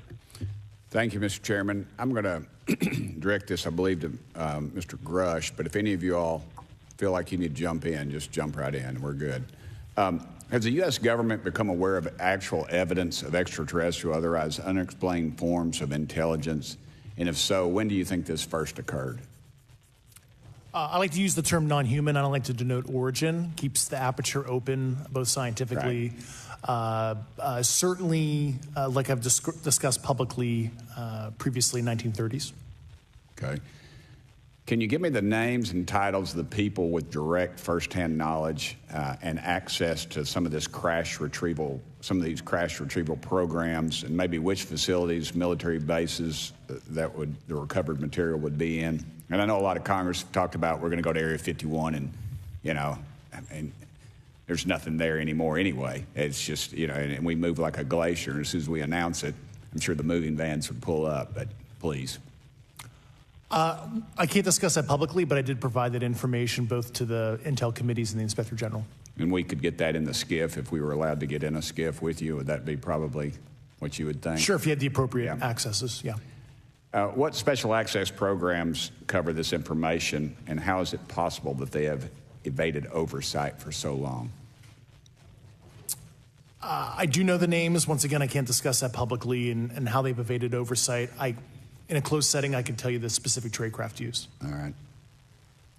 When do you think those programs began, and who authorized them? I do know a lot of that information, but that's something I can't discuss publicly because of sensitivities. All right. If any of y'all want to jump in on any of this, you're more than welcome to. What level of security clearance is required to fully access these programs? Well, anybody who has... and I say that because myself, Representative Gates, and Representative Luna were basically turned away at one point at Eglin. So please go right ahead.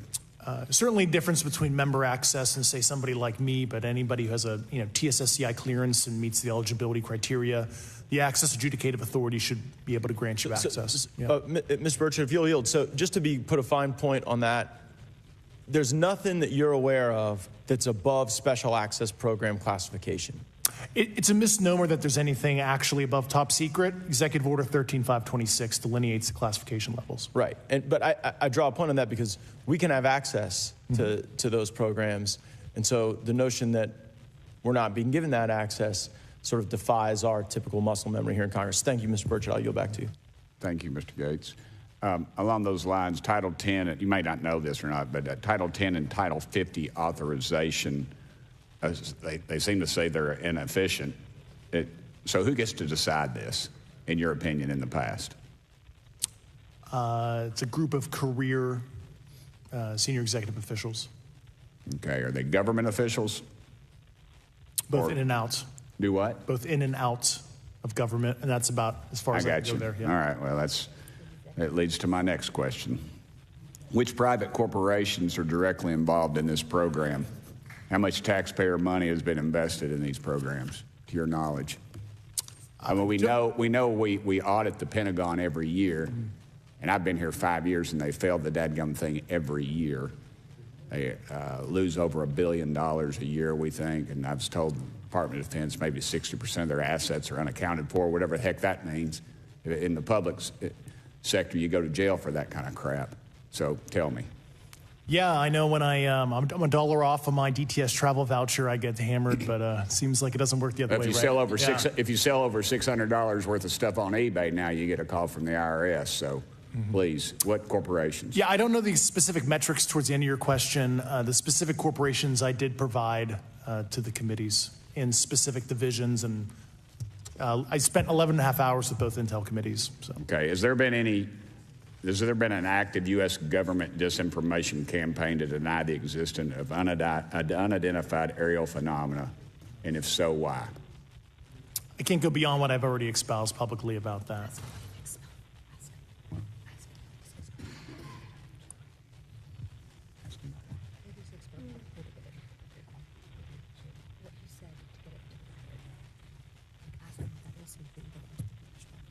Okay, I've been told to ask you what that is and how to get it in the record. What have you stated publicly in your interviews for the congressional record? Yeah. If you reference my News Nation interview and I talk about a multi-decade, campaign to disenfranchise public interest, basically. Chairman, I've gone. Yeah. Thank you. I apologize, Mr. Chairman. I yield back negative 21 seconds. Thank you. Ms. Ocasio-Cortez.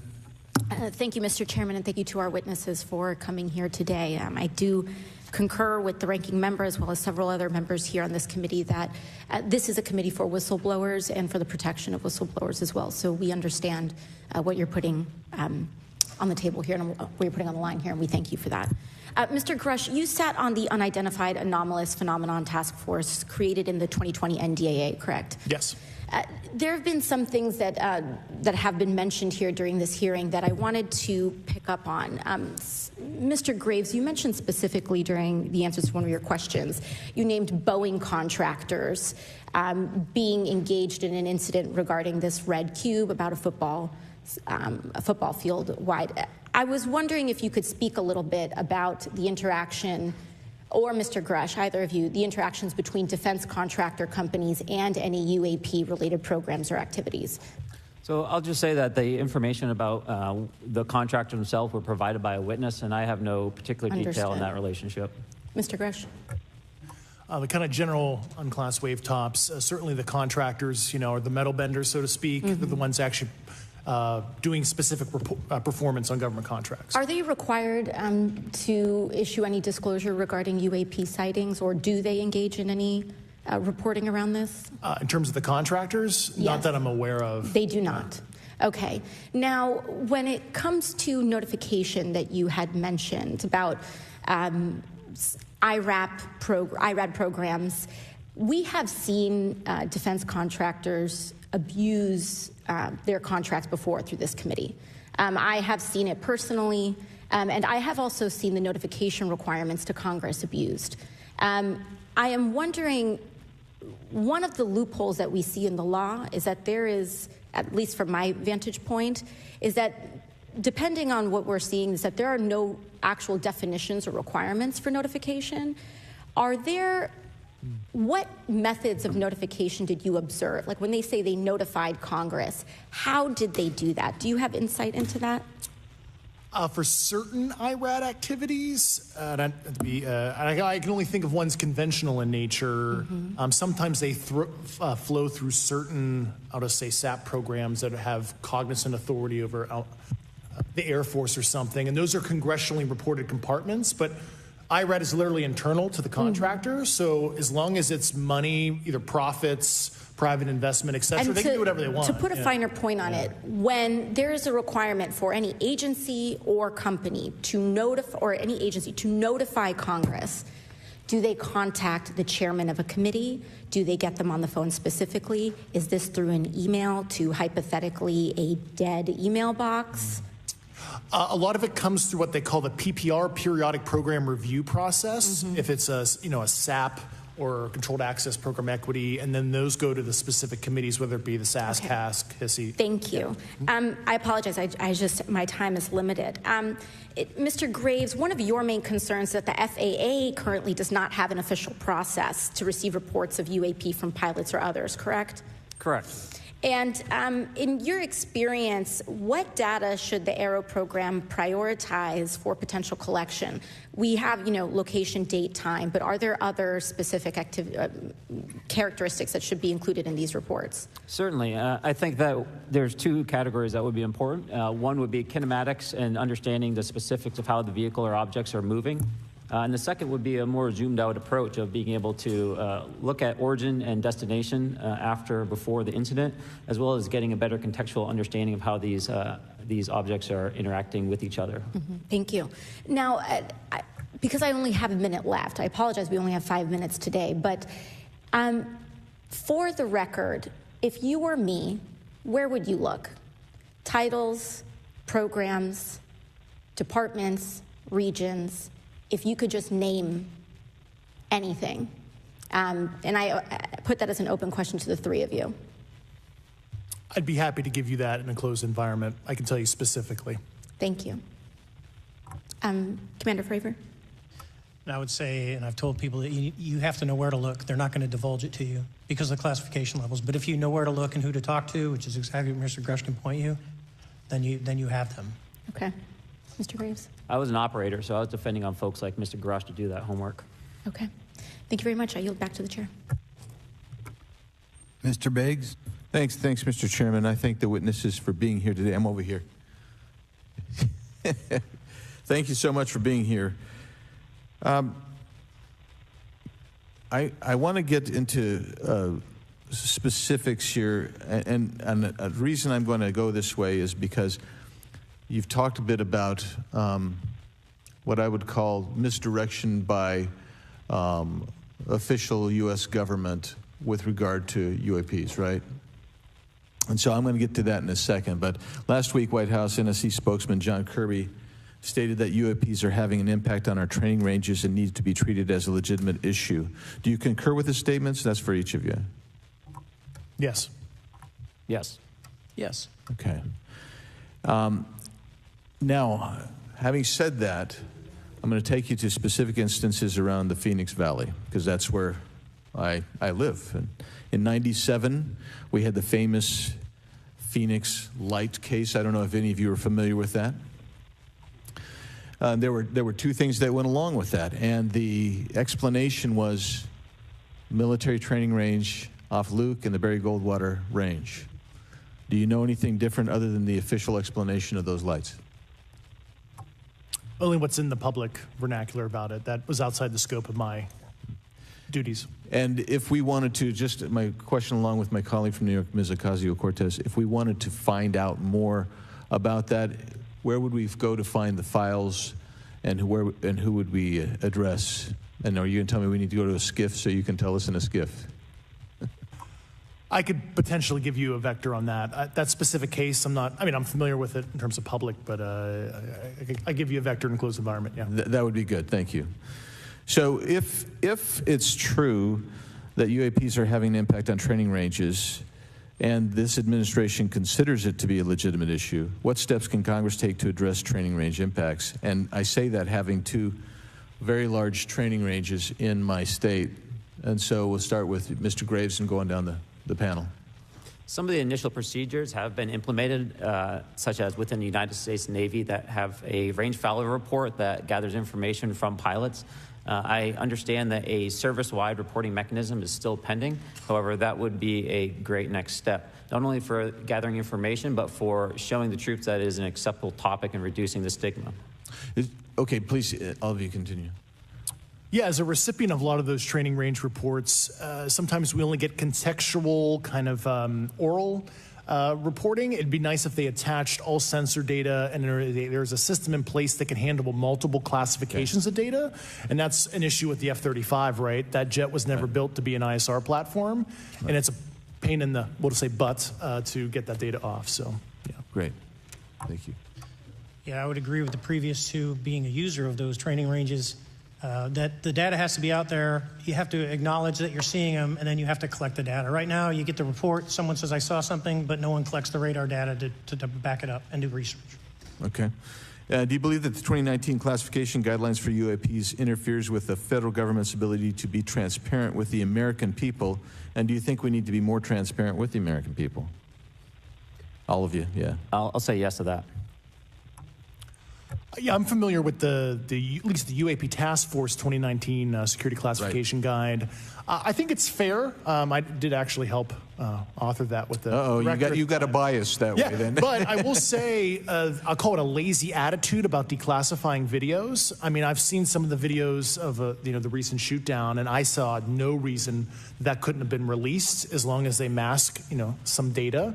The American people deserve to see that imagery and full motion video. I would think, well, in my opinion, I will say things are overclassified.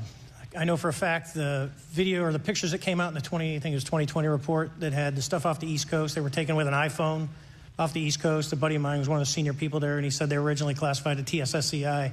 And my question to him was, what's TSSCI about these? They're an iPhone literally off the vacapes. That's not TSSCI. So they're overclassified, and as soon as they do that, they go in a vault, and then you all have to look for them. Yeah, so with the overclassification, that may be one way. Are there other ways that the DOD or intelligence agencies are keeping this information from the American people or even from Congress? I think part of that has been not encouraging reporting. If the problem is not something that can be measured, it's not something that's going to be fixed. Okay, very good. Well, I'm out of time, and I thank you, Mr. Chairman, and I yield back. First of all, without objection, Representative Nick Langworthy of New York is waived on the subcommittee for purpose of questioning witnesses at today's subcommittee hearing. And then we go to Mr. Burleson. Thank you, Mr. Chairman. Appreciate you guys coming out today, testifying. Look, I've been here for 6 months, and I'm pretty skeptical. I don't trust anything in this town. And so I think that's because I'm from Missouri. You've got to show me, right? With that being said, there's been a lot of things that have been said in the public, Mr. Grush, and so I want to get down to, if we can, some specifics, right? So at one point you had said that there has been harmful activity or aggressive activity. Has any of the activity been aggressive, been hostile in your reports? I know of multiple colleagues of mine that got physically injured. And the activity... And by UAPs or by people within the federal government? Both. Okay, so there has been activity by alien or non-human technology and or beings that has caused harm to humans. I can't get into the specifics in an open environment, but at least the activity that I personally witnessed, and I have to be very careful here because they tell you never to acknowledge tradecraft, right? So what I personally witnessed myself and my wife was very disturbing. Okay. One of my constituents actually sent this next question, and I figured I'd ask it since I had the same thought. You've said that the U.S. has intact spacecraft. You said that the government has alien bodies or alien species. Have you seen the spacecraft? I have to be careful to describe what I've seen firsthand and not in this environment, but I could answer that question behind closed doors. Yeah. And have you seen any of the bodies? That's something I've not witnessed myself. Okay, and so with that being said, and the other statement that has been made that was intriguing to me it's intriguing because my view has been that we are billions of light years away from any other system. And the concept that an alien species that's technologically advanced enough to travel billions of light years gets here and somehow is incompetent enough to not survive Earth or crashes is something that I find a little bit far-fetched. And with that being said, you have mentioned that there's interdimensional potential. Could you expound on that? Yeah, to answer your first question, and I'm here as a fact witness and expert, but I will give you a theoretical framework, at least to work off, to kind of espouse crashes, regardless of your level of sentience, right? Planes crash, cars crash, n number of sorties, however high, a small percentage are going to end in mission failure, if you will, as we say in the Air Force. And then in terms of multidimensionality, that kind of thing, the framework that I'm familiar with, for example, is something called the holographic principle.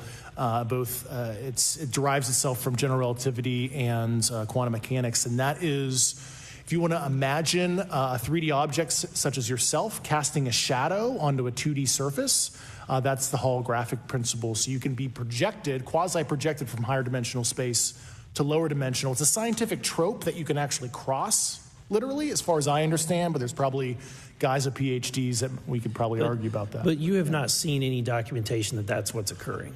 Only a theoretical framework discussion. Yes. Okay. Okay.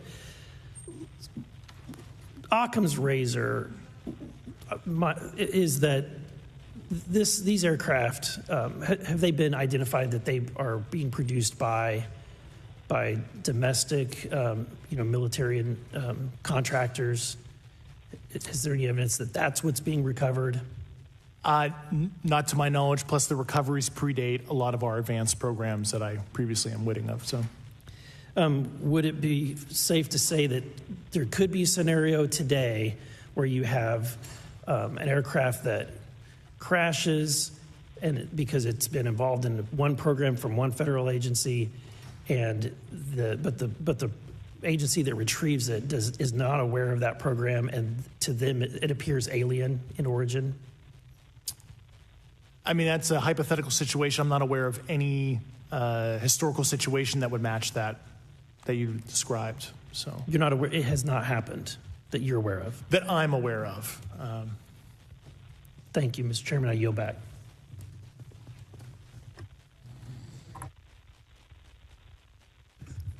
Several months ago, my office received a protected disclosure from Eglin Air Force Base indicating that there was a UAP incident that required my attention. I sought a briefing regarding that episode and brought with me Congressman Burchett and Congresswoman Luna.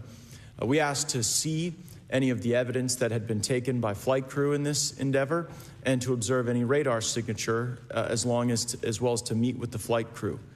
We were not afforded access to all of the flight crew. And initially, we were not afforded access to images and to radar.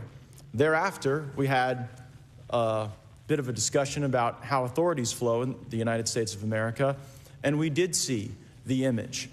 And we did meet with one member of the flight crew who took the image. The image was of something that I am not able to attach to any human capability, either from the United States or from any of our adversaries. And I'm somewhat informed on the matter, having served on the Armed Services Committee for 7 years, having served on the committee that oversees DARPA and advanced technologies for several years.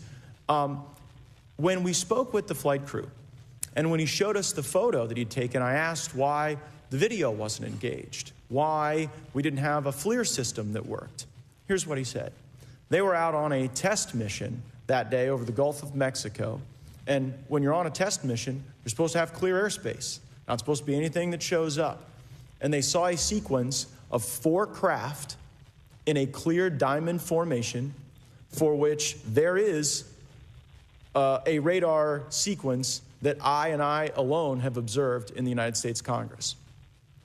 One of the pilots goes to check out that diamond formation and sees a large floating, what I can only describe as an orb. Again, like I said, not of any human capability that I'm aware of.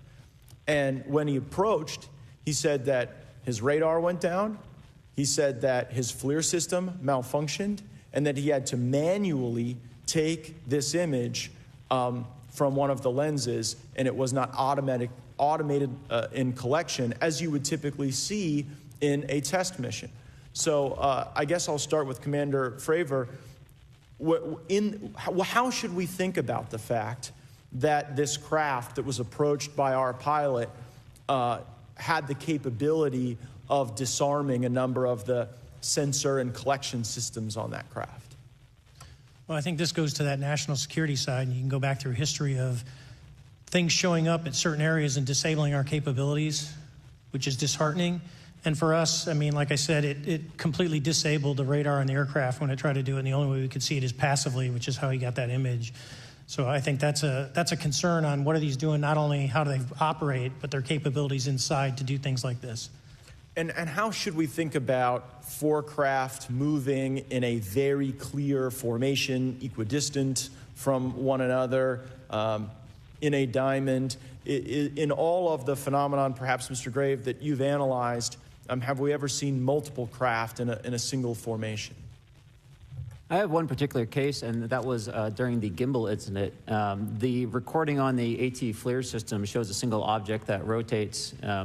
You hear the pilots refer to a fleet of objects that is not visible on the FLIR system, and that was something that I witnessed during the debrief as part of the radar data on the situational awareness page. I would like to add, however, Congressman, there's a small bit of anger, I would say, I would feel that those pilots are still facing that difficulty in reporting this topic, and they don't have the tools to be able to mitigate this issue. It just goes to show how serious this is and why this is such an important issue for our pilots and for our nation. It was stated explicitly to me by these test pilots that if you have a UAP experience, the best thing you can do for your career is forget it and not tell anyone. Because any type of reporting, either above the surface or below the surface, does have a perceived consequence to these people, and that is a culture we must change if we want to get to the truth. Mr. Chairman, I would observe that perhaps as we move forward from this hearing, there are some obvious next steps.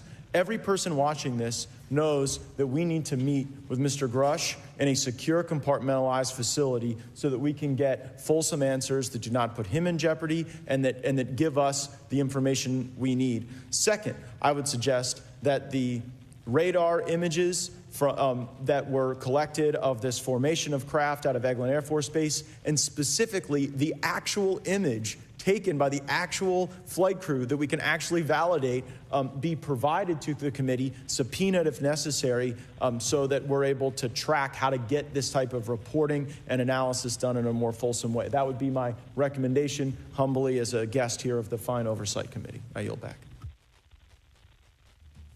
Ms. Mace. Thank you, Mr. Chairman, and good morning to our witnesses who are testifying today. I want to thank each of you for being here to discuss a topic of grave importance to our national security. Earlier this year, a Chinese spy balloon was shot down off the coast of my home state of South Carolina.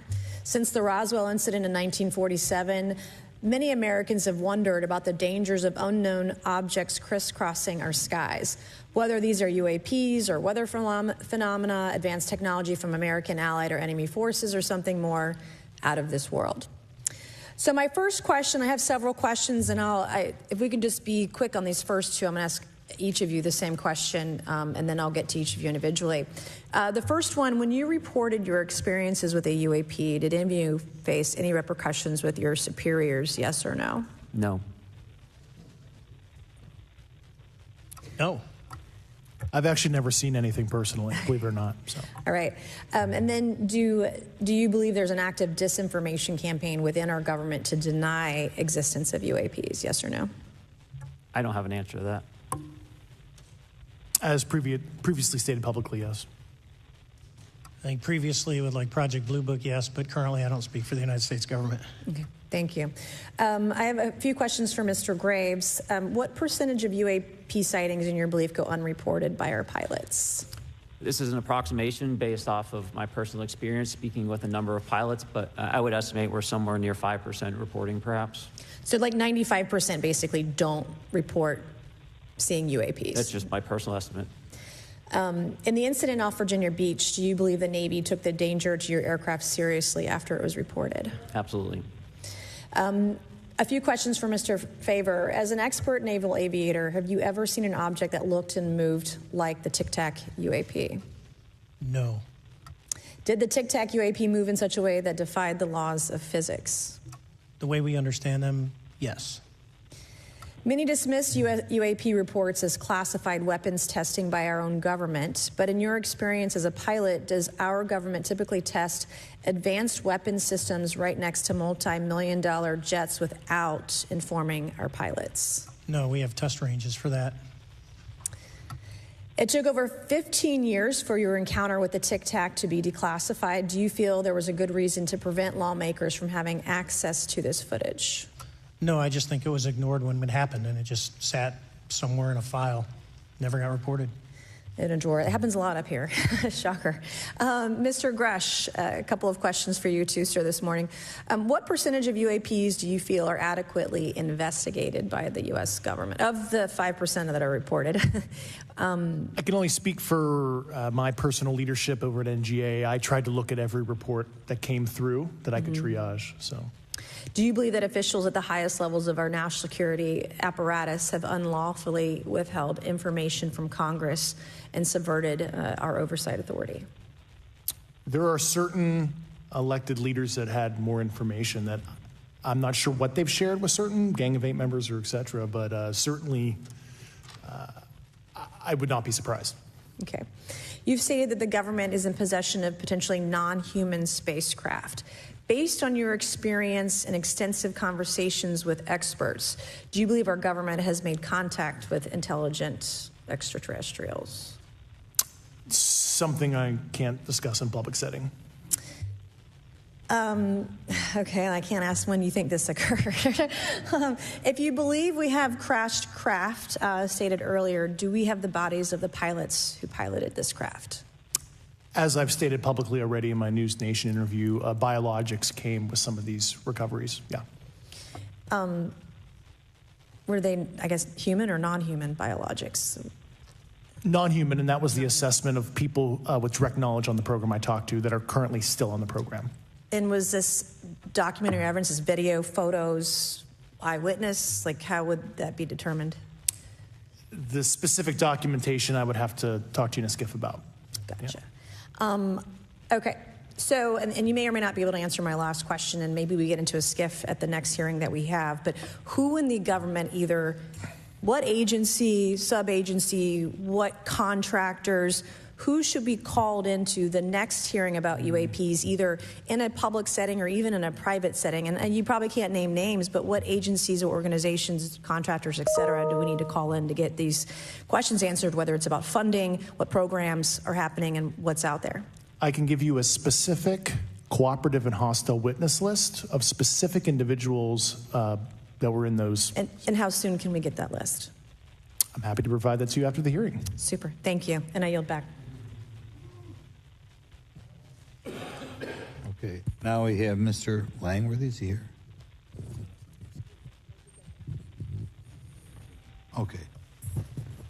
Thank you very much. I'd like to thank all of the witnesses for being here today to discuss this very unique topic.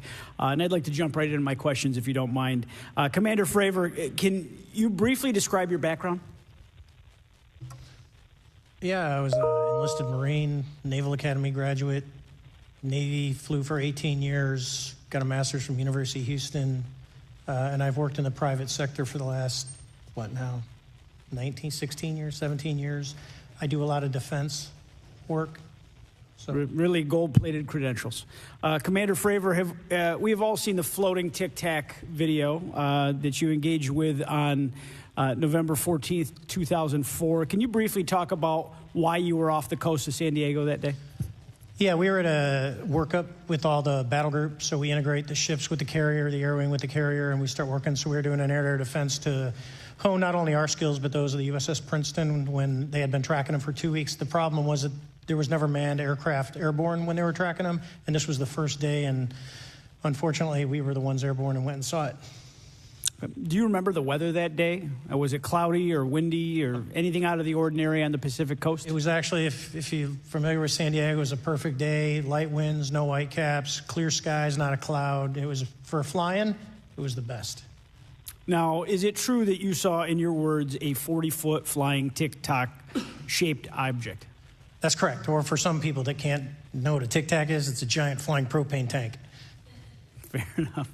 Did this object come up on radar or interfere with your radar or the USS Princeton?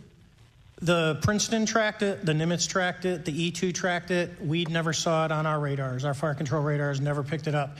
The other airplane that took the video did get it on a radar. As soon as it tried to lock it, it jammed the radar, spit the lock, and he rapidly switched over to the targeting pod, which you can do in the F-18. From what you saw that day and what you've seen on video, did you see any source of propulsion from the flying object, including on any potential thermal scans from your aircraft? No, there's none. There's no IR plume coming out. And Chad, who took the video, went through all the EO, which is black and white TV, and the IR modes, and there's no visible signs of propulsion. It's just sitting in space at 20,000 feet. In your career, have you ever seen a propulsion system that creates no thermal exhaust? No. Can you describe how the aircraft maneuvered? Abruptly, very determinate.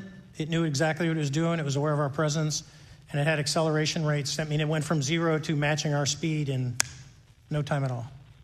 Now, if the fastest plane on Earth was trying to do these maneuvers that you saw, would it be capable of doing that? No, not even close. And just to confirm, this object had no wings, correct? No wings. Now, was the aircraft that you were flying, was it armed? No, never felt threatened at all. If the aircraft was armed, do you believe that your aircraft or any aircraft in possession of the United States could have shot the Tic-Tac down? I'd say no. Just on the performance, it would have just left in a split second. It looks like that we have a problem here that needs further investigation. Yes. In your belief, is this flying Tic-Tac, I mean, is it capable of being the product of any other nation on the Earth? No, like I said earlier, I think it defies current material science and the ability to develop that much propulsion. And I know there's been some physicists have done calculations, which is beyond anything that we have. Well, either the United States has an adversary here in this world that we don't know, or we really have some serious investigations to do. I really appreciate you being here. Is there anything else about the November 14th, 2004 incident that you think is important for this committee to know that you haven't been asked here today? No, it's been said it's probably the most credible UFO sighting in history based on all the sensors that were tracking it, and then for us to get visual and to go against the naysayers that it's something on the screen or whatever. I mean, there's 4 sets of human eyeballs. We're all very credible. Of the 6 of us that were involved in the thing, including the video, every one of us is going to do 20-plus years in the military in very responsible positions. So I'd say the world needs to know that. It's not a joke.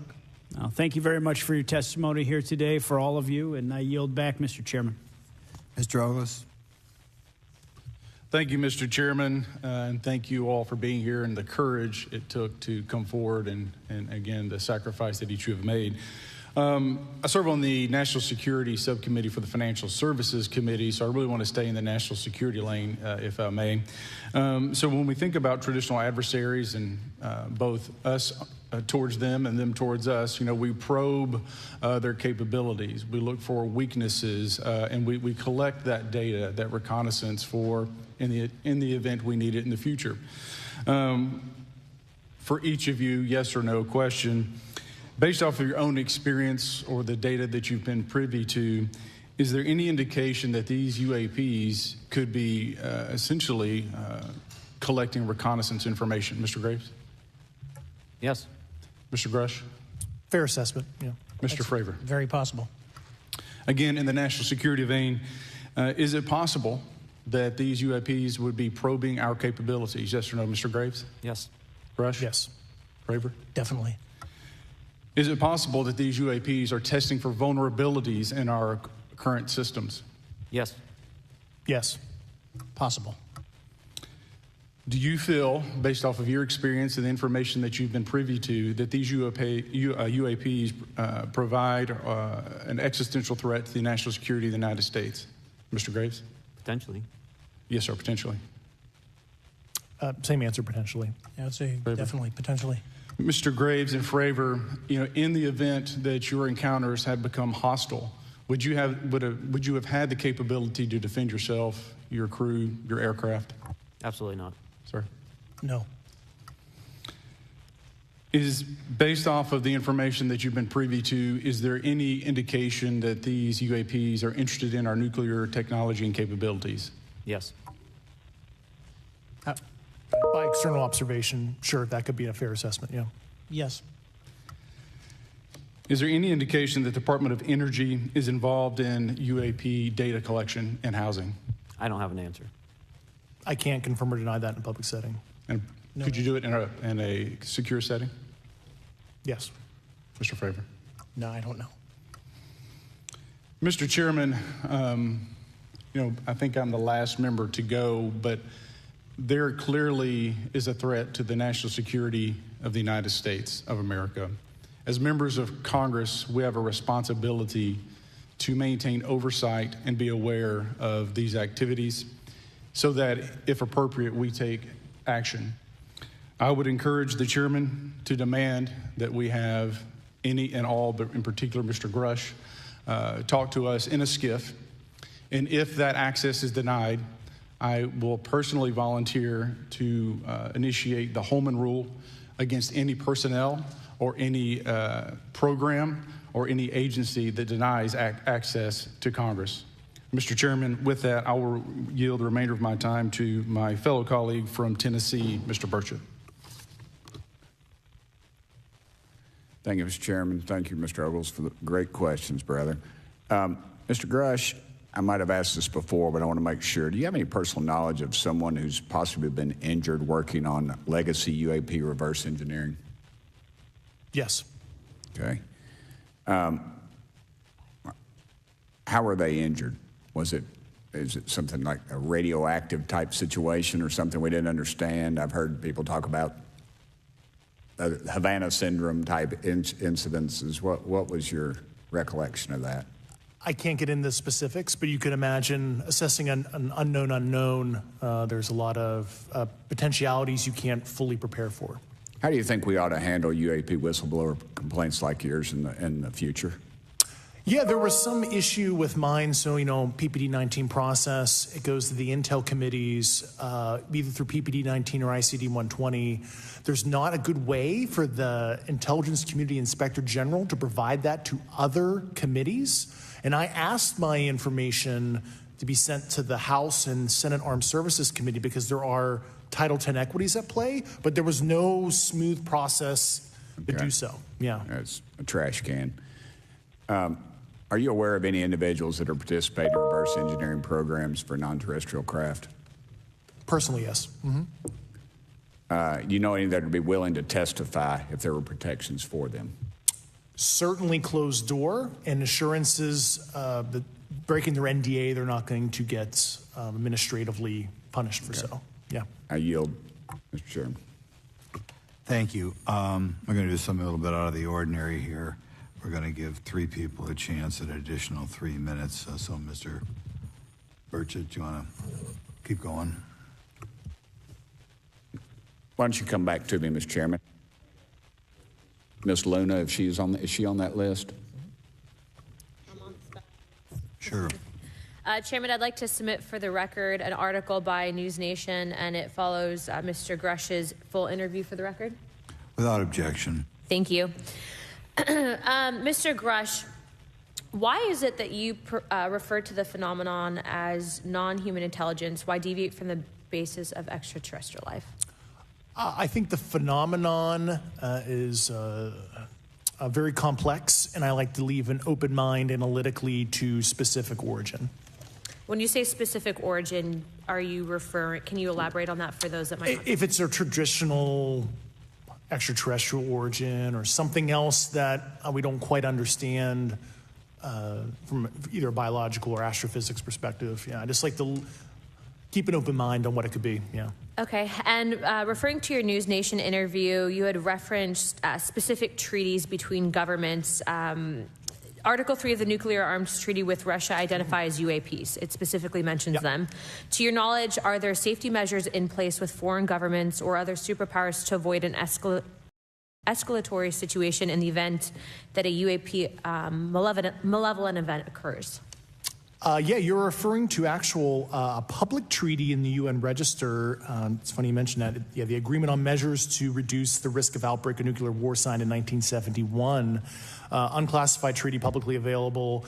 And if you cite the George Washington University National Security Archives, you will find the declassified in 2013 specific provisions in the specific red line flash message traffic with the specific codes pursuant to Article 3 and Article, also Situation 2, which is in the previously classified NSA archive.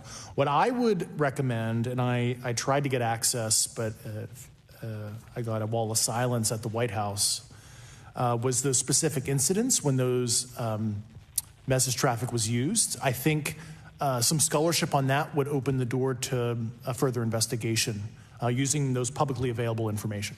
Thank you. And then my last question with 51 seconds remaining. You mentioned white-collar crimes potentially being taking place in regards to a cover-up. Can you please elaborate? I have concerns based on the interviews I conducted under my official duties of potential violations of the Federal Acquisition Regulations, the FAR. Thank you very much, Chairman. I yield the remainder of my time. Okay, we'll go to Mr. Raskin for 3 minutes. Thanks, Mr. Chair, and I thank the witnesses for their endurance and service today. Mr. Fraver, you've described your episode in detail now, and you call it the most credible UFO sighting in history. But I wonder, was this the first time that you encountered a UFO or a UAP in 2004? Yes. And what was your general attitude or perspective on the UFO discussion before that happened? I never felt that we were alone with all the planets out there, but I wasn't a UFO person. I wasn't watching History Channel and MUFON and all that. And have you had experiences or encounters since that happened? No. And so have you formed any general conclusions about what you think you experienced then? Yes. I think what we experienced was, like I said, well beyond the material science and the capabilities that we had at the time, that we have currently, or that we're going to have in the next 10 to 20 years. Very good. Mr. Grush, you've been able to answer in great detail on certain questions, and then other things you say you're not able to respond to. Can you just explain where you're drawing the line and what's the basis for that? Yeah, based on my DOPSR security review and what they've determined that is unclassified. I see. So you're answering any questions that just call upon your knowledge of unclassified questions, but anything that relates to classified matters you're not commenting on in this context? In an open session, but happy to participate in a closed session at the right level, yeah. Okay. And Mr. Graves, you said that there are dozens of fellow pilots, military pilots. Are there also commercial pilots who've encountered the same kind of sightings that you described before? They are similar. Commercial pilots have less range and less sensors to be able to reach out and look for objects over wide swaths of airspace. And so pilots are seeing them, commercial pilots are seeing them, and they're typically closer, and the range of what they're seeing is pretty large. What is the most vivid, concrete sighting with the naked eye of the objects that you described before, the cube-like objects? Certainly. I think the most vivid sighting of that would have been near midair that we had at the entrance to our working area. One of these objects was completely stationary at the exact entrance to our working areas, not only geographically but also at altitude. So it was right where all the jets are going, essentially, on the eastern seaboard. The two aircraft flew within about 50 feet of the object, and that was a very close visual sighting. And you were in one of the aircraft? I was not. I was there when the pilot landed. He canceled the mission after, and I was there. He was in the ready room with all his gear on, with his mouth open, and I asked him what the problem was, and he said he almost hit one of those darn things. He said he was 50 feet away from it? Yes, sir. And his description of the object was consistent with the description you gave us before? A dark gray or a black cube inside of a clear sphere. Inside of a clear sphere? Yes. And with no self-evident propulsion system? No wings, no IR energy coming off of the vehicle, nothing tethering it to the ground. And that was primarily what we were experiencing out there. I'm over time. Thank you very much for your service, and I yield back to Mr. Chairman. Very good. Mr. Burchett. Thank you, Mr. Chairman. This is for all three of y'all, starting with Mr. Graves. Why did you come forward on this issue?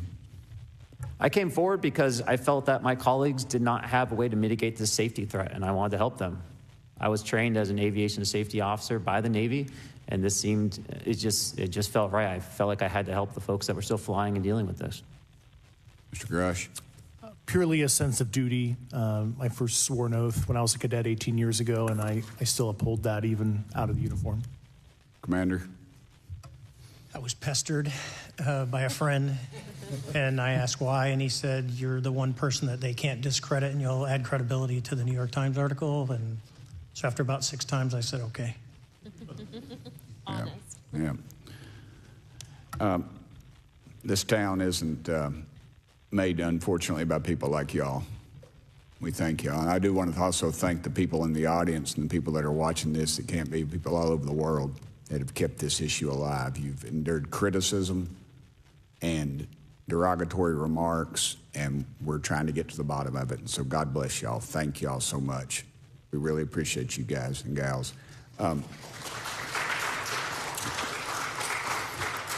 That's why we need term limits. Y'all keep clapping, us politicians just keep talking. So let me ask y'all, how can the public contribute to UAP reporting, and what avenues you think are available to the public to report these sightings?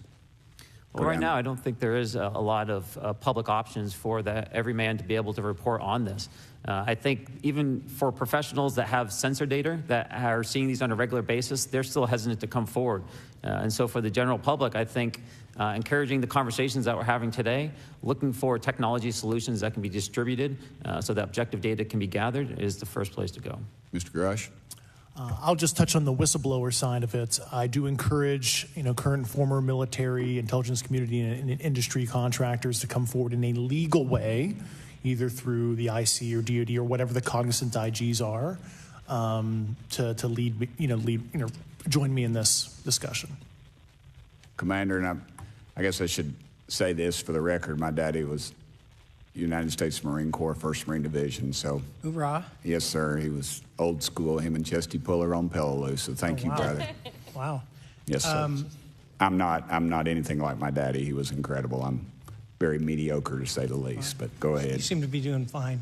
Yeah. For me, I was an accident investigator, so the biggest thing that you learn, and I think that witnesses need to do is, one, don't try and make the fish bigger than it was. Stick to the facts, write it down, and don't speculate what you think it is because it will sway your decision. Just write the facts down. We can get all the facts together, and we can start to investigate and get a real honest story instead of it was this big. Thank you all, and I want to thank everybody. We made history today. Mr. Chairman, I yield. Thank you much, Mr. Garcia. Thank you. I know now we're going to be making some closing remarks, and so I just wanted to say a few things. First, to our witnesses, I want to thank all of you for being here with us today. I know that it takes a lot of courage. You're telling really important information to this committee, and I just want to thank you also for all three of you, your service to our country. I also want to just note that today's hearing was both important but also serious, and I want to thank our subcommittee chairman, Mr. Grothman, I think for running a very fair and substantive hearing. I do want to thank the committee staff on both sides for the amount of work that it took to put this hearing in place, and certainly to all the members that have been involved in this issue prior to the hearing.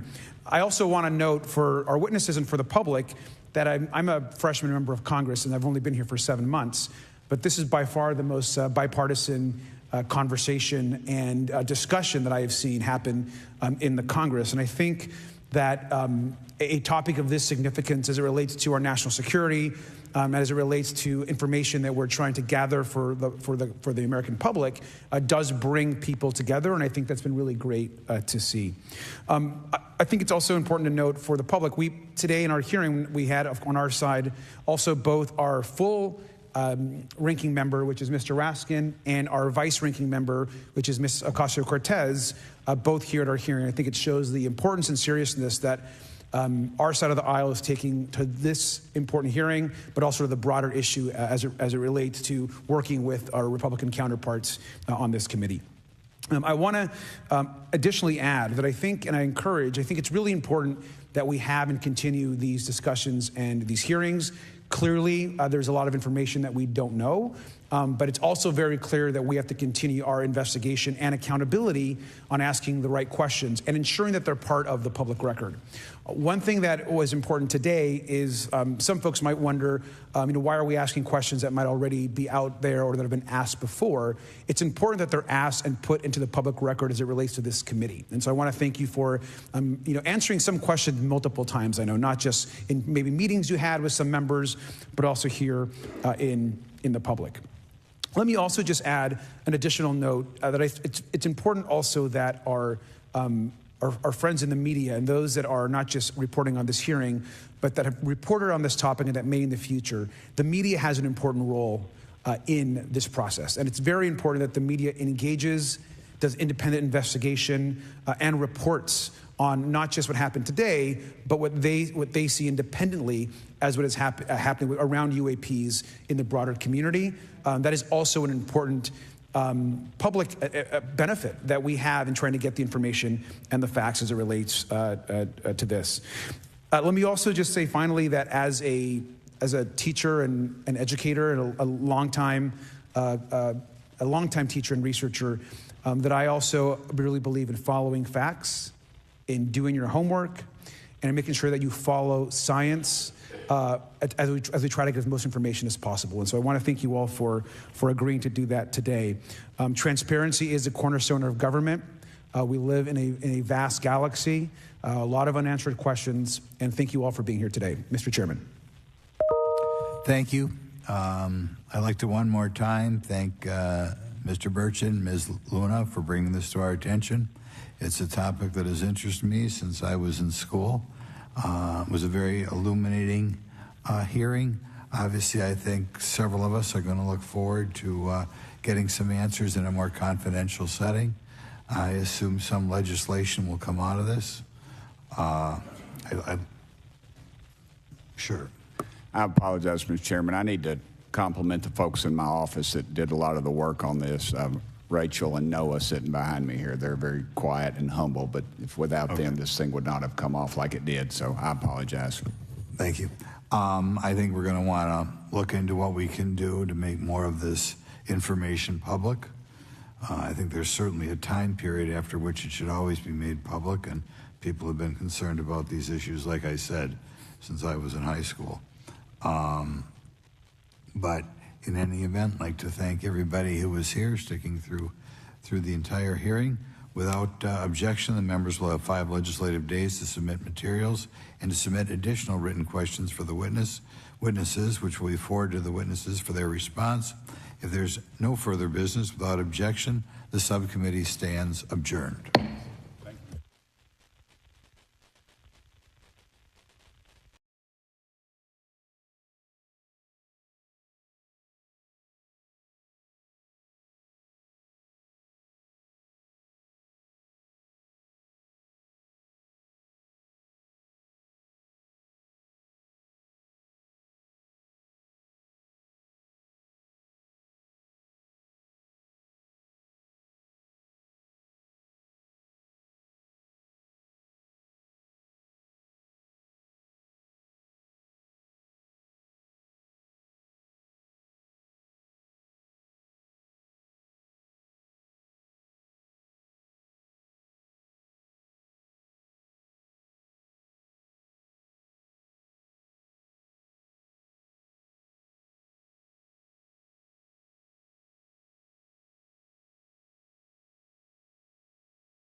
Good morning.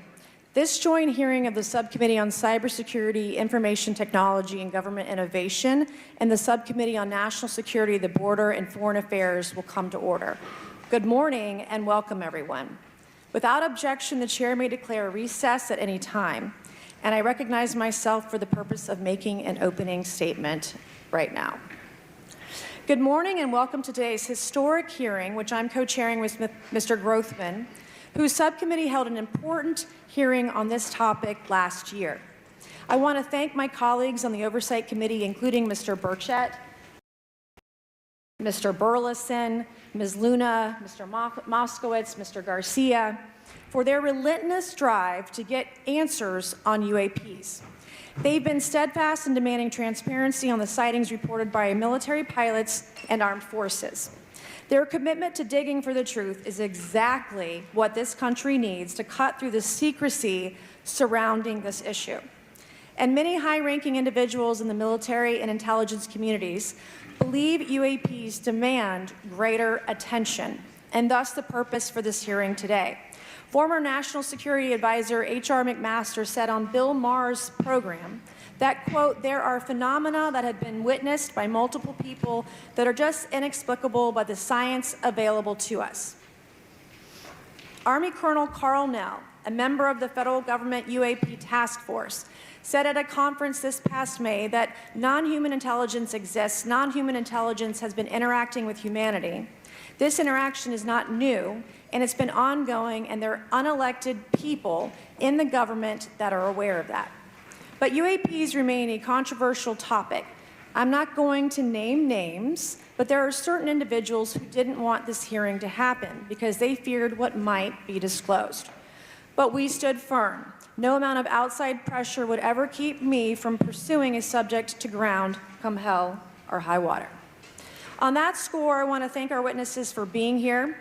We have before us a panel of individuals accomplished in the military, in civilian government, in science, and in journalism.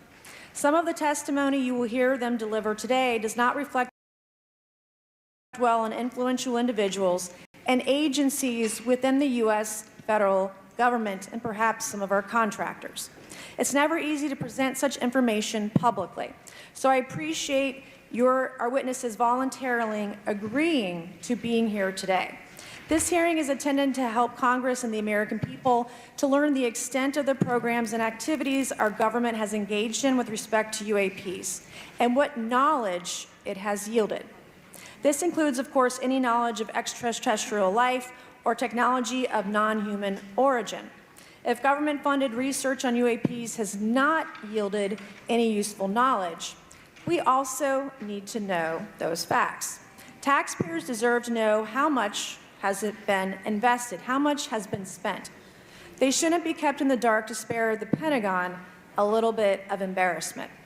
The reality is, despite their enormous taxpayer-funded budgets, the transparency of the Defense Department and the intelligence community have long been abysmal. The Pentagon has failed 6 consecutive audits. In fact, it's never actually passed one. Adding to this is a runaway overclassification of documents and materials, a reluctance to declassify materials when appropriate, and at times an outright refusal to share critical information with Congress. In short, it's not a track record that instills trust. So Congress has tried in recent years to lift the veil and find out if information about UAPs is being withheld, not only from the American public, but also from their elected representatives in Congress. Part of the transparency effort was legislation created in the Pentagon, the All-Domain Anomaly Resolution Office, or AARO, but the new office is struggling to get its footing. A recent statutorily required report from AARO intended to illuminate the government's historic assessment of UAPs was heavily criticized by those seeking UAP transparency. The report has stoked suspicions AARO is unable, or perhaps unwilling, to bring forward the truth about the government's activities concerning UAPs. I'm disturbed that AARO itself lacks transparency. Even its budget is kept from the public. So if there is no there, then why are we spending money on it And by how much? Why the secrecy if it's really no big deal and there's nothing there? Why hide it from the American people? Because I'm not a mathematician, but I can tell you that doesn't add up. I expect some of our witnesses to share their views on that Arrow report.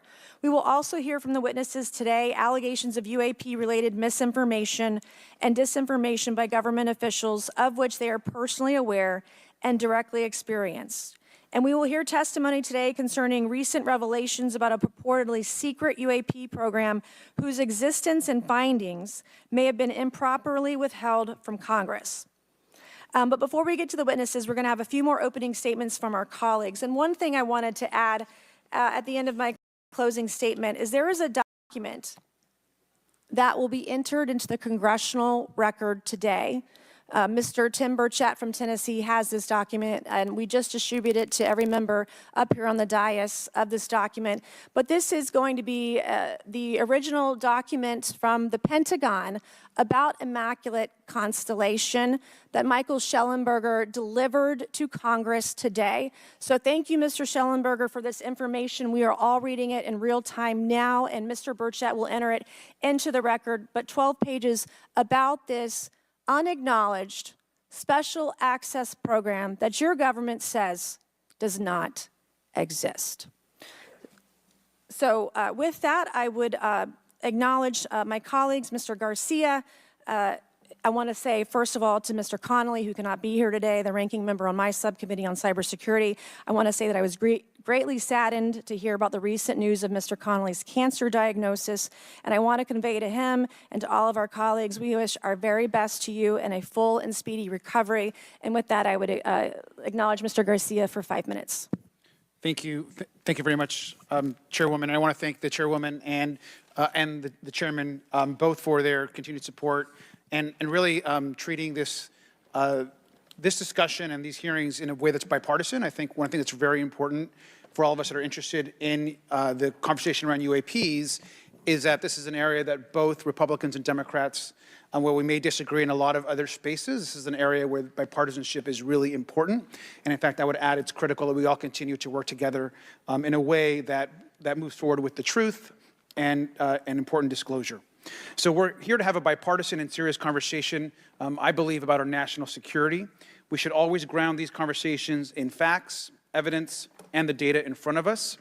I want to note that we have our witnesses here. I want to thank you all for being here, and note that also amongst you have folks that have also served us in our military. And I know that for many of you, this has been a difficult process, but I'm very grateful to have you with us today, and thank you for joining us.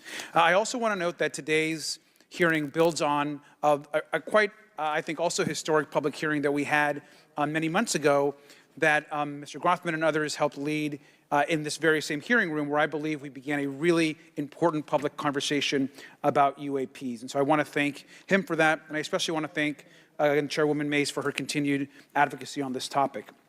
I also want to start with some facts. We know that there are objects or phenomena observed in our airspace, as our witnesses will testify, and also possibly in our oceans. In many cases, we don't know what they are, and this is, of course, why we're discussing UAPs.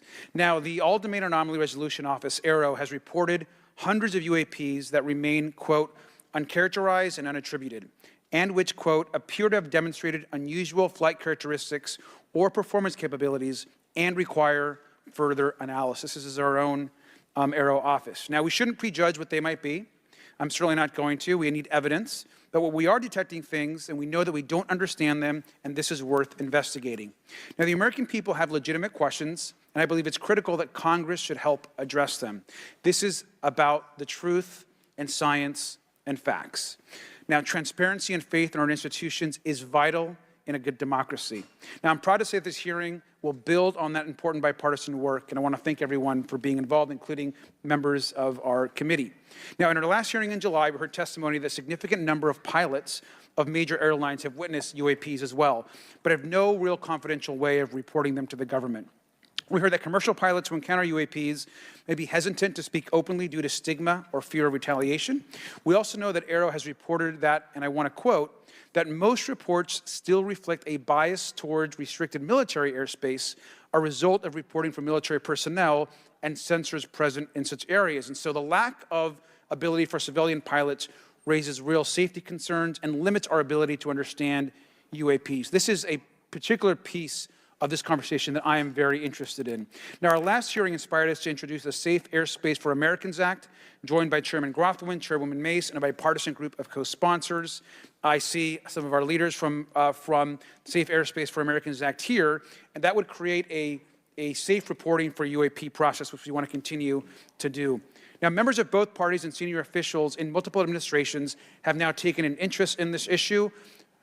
Mainstream media, in many cases, are beginning to take more of an interest in this issue, and we should all be proud to carry that work and build confidence for the American people. I believe we can always be more transparent. To me, this hearing and others are simply about the truth and getting to the facts of what these UAPs actually are. It's very important that we show that Democrats and Republicans in Congress can work together to cut through misinformation and look for a serious and thoughtful way to have the discussion in public. Many of us have also called for additional public hearings to discuss UAPs. This should be a topic that continues on throughout the Congress so that we can gather more information, data, and work with the relevant agencies to gather more information. Finally, I just want to add that those that are here on this dais, many of us have participated also in classified briefings as well, and where we have also gained a lot of important, I think, and interesting information, at least I personally have. And so with that information, we want to continue today's hearing, and I thank all of our witnesses for being here. And with that, I'd like to yield back. Thank you, Mr. Garcia, and I'd now like to recognize Mr. Grothman for a 5-minute introduction. Thank you. Good morning. I'd like to thank our witnesses for being here one more time. This is a topic I've been interested in since 8th grade. I'd like to thank Ms. Mace for working with me on this topic and for making this a joint subcommittee hearing. Last year, the Subcommittee on National Security, the Border and Foreign Affairs held an historic hearing to understand the potential national security risk of unidentified anomalous phenomena, or UAPs. We heard from former Navy Commander David Fraver, who shared firsthand experience with a UAP engaged while on duty in the Pacific. We learned from David Grush, a former member of the intelligence community, who revealed the supposed existence of secret government programs hidden from congressional oversight. Additionally, former military pilot Ryan Graves informed us of the limited ways in which the military and commercial pilots can report UAP sightings. Since that last hearings, I've led several briefings with government agencies to deepen my understanding with these issues. First, the Department of Defense Inspector General's Office informed us that the Department of Defense does not have a streamlined process for service members to report UAP activity. Since then, the Joint Chiefs have implemented standards for UAP reporting across the services. The Intelligence Community Inspector General informed us that whistleblowers often fear retaliation for reporting mismanagement of highly sensitive government projects or information. Finally, AARO has expressed to the committee that, like any other federal government agency, it's faced challenges in its establishment, specifically in hiring staff to manage UAP historical records and coordinate with other federal agencies. While these agencies have been helpful to us in understanding the challenges that come from collecting UAP data, none of them have been able to substantiate the claims made at this hearing last year by David Grush. Despite our committee members endlessly questioning these agencies inside and outside of a skiff, I hope our witnesses today will be able to provide evidence and content that is worthwhile to our pursuits of eliminating government waste and increasing transparency. To help alleviate some of the roadblocks, I'm supportive of measures that were included in last year's National Defense Authorization Act to increase transparency and improve record-keeping measures when it comes to UAPs. But I believe there's still more work to go. I co-led the Safe Airspace for Americans Act with Ranking Member Garcia, which requires the Federal Aviation Administration to develop procedures to collect UAP data from civilian aviators. I look forward to working with members of Congress to see that this legislation and other UAP legislation crosses the finish line. I'm deeply alarmed by the reporting of the massive drone swarm that flew over Langley Air Force Base in Virginia last December. Langley is the home of the 1st Fighter Wing, which maintains half of the F-22s in the U.S. Air Force inventory. Reports of this incident indicate these drones were roughly 20 feet long, flying more than 100 miles an hour at an altitude of over 3,000 feet. Yet the origin of these drones and their operators remains a mystery. This incident and other sightings near sensitive military installations highlights the complexity of the UAP challenge facing our intelligence, defense, and homeland security committees. Whether these phenomena are the result of foreign adversaries developing advanced technologies or something else entirely, we must take them seriously, investigate them thoroughly, and assess their implications on national defense. The repeated UAP sightings around sensitive military sites underscores the need for innovative defensive strategies beyond traditional measures. They also highlight the urgent need for updated policies to address emerging threats as well as more effective interagency cooperation and intelligence sharing. However, none of this is going to be possible without transparency. For far too long, critical information about UAPs has been either classified or ignored, leaving the American public and key congressmen without clarity needed to make informed decisions. Declassifying reports and fostering a more open dialogue about UAPs will not only increase the public trust, but also encourage collaboration between government, the scientific community, and our allies. Quite frankly, there's been things that have been kept secret that is, I think, old enough that there is no reason it shouldn't be released, regardless of any so-called, private information. A transparent approach will allow us to share insights, identify patterns, and develop new strategic defenses. As we continue to investigate these phenomena, we must do so with a mindset of protecting our country, advancing scientific discovery, and upholding the trust of the American people, who right now I don't think have trust, and it's just obvious. I don't have trust. We cannot shy away from the unknown, especially when the stakes are so high. I look forward to discussing these matters with the witnesses today. I'm hopeful we can learn from the testimony and come out of this hearing with actionable ideas to advance UAP transparency. Actually, the idea is just to say, in my mind, go back 15 years and everything has to be released. I'm hopeful that we can learn from their testimony and come out of this hearing. And with that, I yield back. Thank you. I will now recognize Mr. Moskowitz for a 5-minute introduction. Thank you, Chairwoman. Good morning, everyone. I first want to thank the chairs and ranking members for holding the hearing today on this topic and, again, having a second hearing. I want to thank the witnesses for coming forward today to share your expertise on UAPs and the need to build trust through transparency. But first, I want to mention, you might be wondering why Chairman Comr has allowed me to be a ranking member today, but it's really only because our dear friend Jerry Connolly is not here. As Chairwoman Mace mentioned, he was diagnosed with esophageal cancer, and all of us on this committee know Jerry, and he's a fighter, and we're praying for him and hoping for his speedy recovery. So today's hearing marks this committee's second meeting dedicated to UAP transparency. I was pleased, as I know all of us are, on the bipartisanship that existed in last year's hearing, and even though we can't talk about what happens in the classified settings, the bipartisanship that has existed in those settings with the questions members have asked. Last year's hearing was a great example of open dialogue about UAPs, and we must remain committed to sharing information with the American people.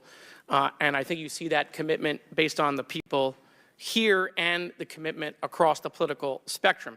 I personally have worked with multiple members of this committee, but I want to particularly thank Congressmen Burchett, Mace, Luna, and Garcia for working on bipartisan pieces of legislation. In recent years, Congress has taken numerous bipartisan steps towards greater transparency. In 2022, in the NDAA, we created the All-Domain Anomaly Resolution Office to investigate unidentified flying objects. Following Aero, along with ODNI, released an unclassified report on UAP sightings. Of the 366 sightings included in the report, 171 remain uncharacterized, with some of these appearing to have demonstrated unusual flight characteristics or performance capabilities. That's a nice way of saying we don't want to tell you what they are. In March, Aero revealed a report on the historical record of U.S. government involvement with UAPs, which covered investigatory efforts going back from 1945 to the present day. Earlier this year, I joined Congressman Burchett to introduce the UAP Transparency Act, which would require the declassification of all documents related to UAPs with many other members of this committee. In fiscal year 2024, the NDA required the National Archives and Records Administration to establish the Unidentified Anonymous Phenomena Records Collection. This collection will include digital copies of all unidentified UAP records that can be publicly disclosed. This commitment in transparency is vitally important, and unnecessary overclassification has led to a void of information, which has allowed theories over the decades to foster. When the American people and members of Congress ask, are reports of UAPs credible, we're met with stonewalling. We're met with responses of, I can't tell you. And in fact, we're met with people not wanting us to have hearings. We're met with people not wanting us to ask you questions. In fact, many of us were told not to ask some of you certain questions on certain topics. In a time of heightened distrust of our government institutions, I believe more transparency is not only needed but is possible. And obviously we can respect national security limits, but we also have to provide our constituents with the information and oversight that they have tasked us for. As part of this, government agencies must maintain open lines of communication with members of Congress. And there are regular questions that Americans have. What are UAPs? Are they real? Are they ours? How has this technology been developed? How do they get funded? Right? And now we've seen this has gone from a long time ago where you could discredit people because it's some guy living in a Winnebago. You're able to see people now, these are pilots, these are military, these are folks with serious backgrounds. This has changed the face of this because now we have video. People will have questions. We know there are advanced technology programs. Almost 15 years ago, one of those came out of Area 51. To go after Osama bin Laden. And the only reason we know about that is because one of those helicopters was downed. Americans have questions about whistleblowers who have come forward to talk about retribution. And so I want to thank everyone for being involved today on trying to get more transparency. This has been bipartisan, bicameral, and as we get into a new administration, the president-elect has talked about opportunities to declassify information on UAPs, and I hope he lives up to that promise. And with that, I yield back.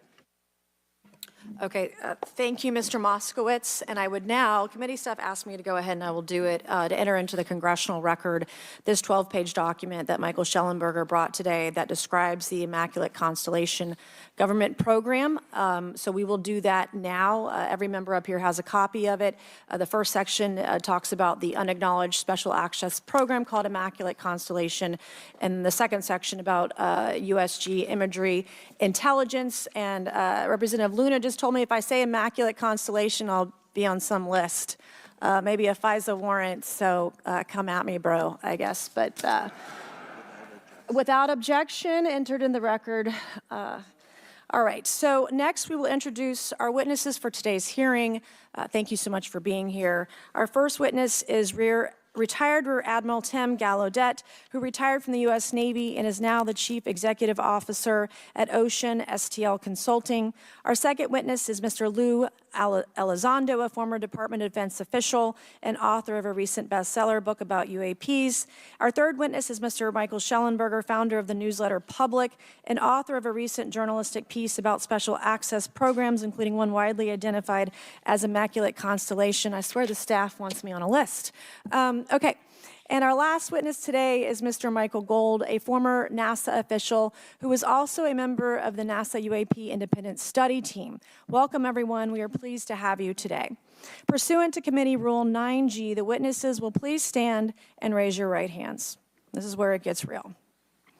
Do you solemnly swear to affirm that the testimony that you are about to give is the truth, the whole truth, and nothing but the truth, so help you God? Let the record show that the witnesses all answered in the affirmative. We appreciate all of you being here today and look forward to your testimony. Let me remind the witnesses that we have read your written statements and they will appear in full in the hearing record. You guys may be seated. Please limit your oral statements to 5 minutes. As a reminder, please press the button in front of you so the microphone is turned on so that everyone in the room, members included, can hear you. When you begin to speak, the light in front of you will turn green. After 4 minutes, the light will turn yellow.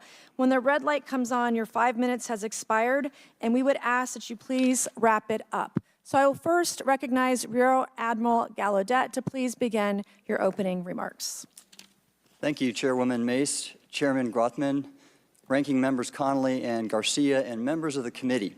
Thank you for this opportunity to testify today regarding unidentified anomalous phenomena, or UAP. Confirmation that UAPs are real came to me in January of 2015 when I was serving as the commander of the Navy Meteorology and Oceanography Command. At the time, my personnel were participating in a pre-deployment naval exercise off the U.S. East Coast. It included the USS Theodore Roosevelt Carrier Strike Group, and this exercise was overseen by the United States Fleet Forces Command, led by a 4-star admiral who at the time was also my superior officer. During this exercise, I received an email on Navy's secure network from the operations officer of U.S. Fleet Forces Command. The email was addressed to all the subordinate commanders, and the subject line read in all capital letters, "Urgent Safety of Flight Issue." The text of the email was brief but alarming, with words to the effect, "If any of you know what these are, tell me ASAP. We are having multiple near mid-air collisions, and if we do not resolve this soon, we are going to have to shut down the exercise."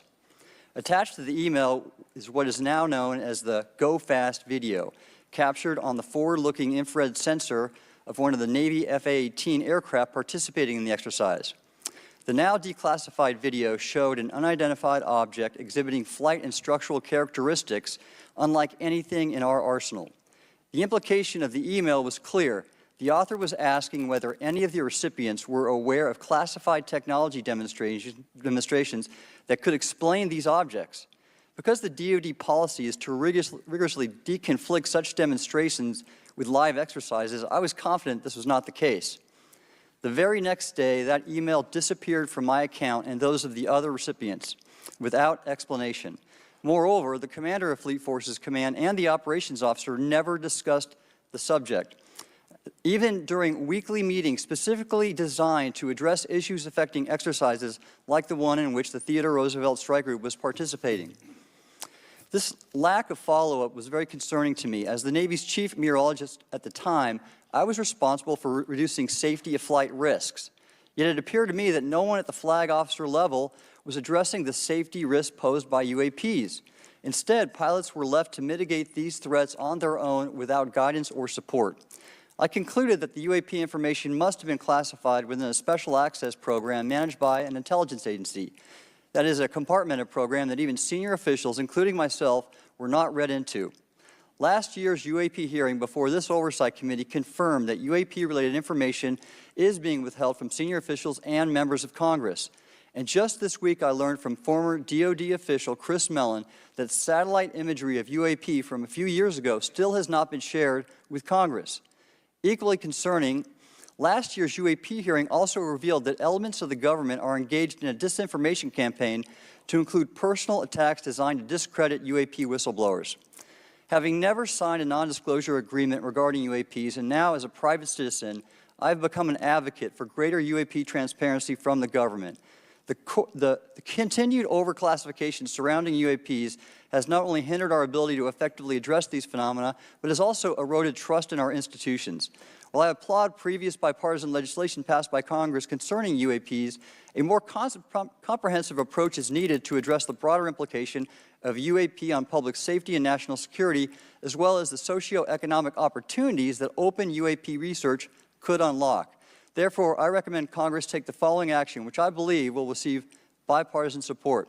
First, establish robust oversight of the executive branch's management of UAP information by directing key officials, beginning with the director of the DoD's All-Domain Anomaly Resolution Office, to provide comprehensive briefings on what the government knows about UAP and does not know. Two, enact the provisions of the UAP Disclosure Act that establish a UAP Records Review Board to ensure independent oversight, transparency, and accountability in the government's handling of UAP information. And three, strengthen the UAP Disclosure Act and future reauthorizations with provisions that mandate a whole-of-government approach to addressing UAP. In closing, I will share my personal reasons for speaking out on this topic. First, as a former science agency leader, having led the National Oceanic and Atmospheric Administration, I've always sought the truth in human knowledge and thought.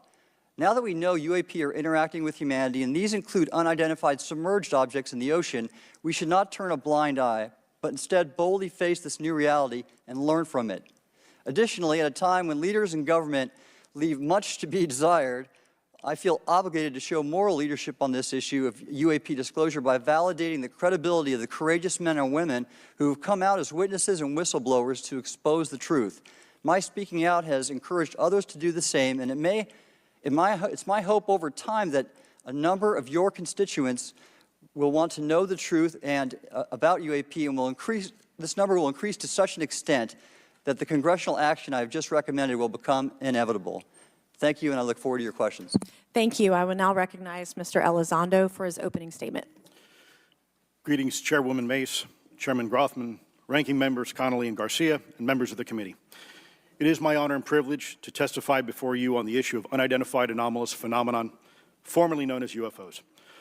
On behalf of our brave men and women in uniform and across the intelligence community, as well as my fellow Americans who have awaited this day, thank you for your leadership on this important matter. Let me be clear. UAP are real.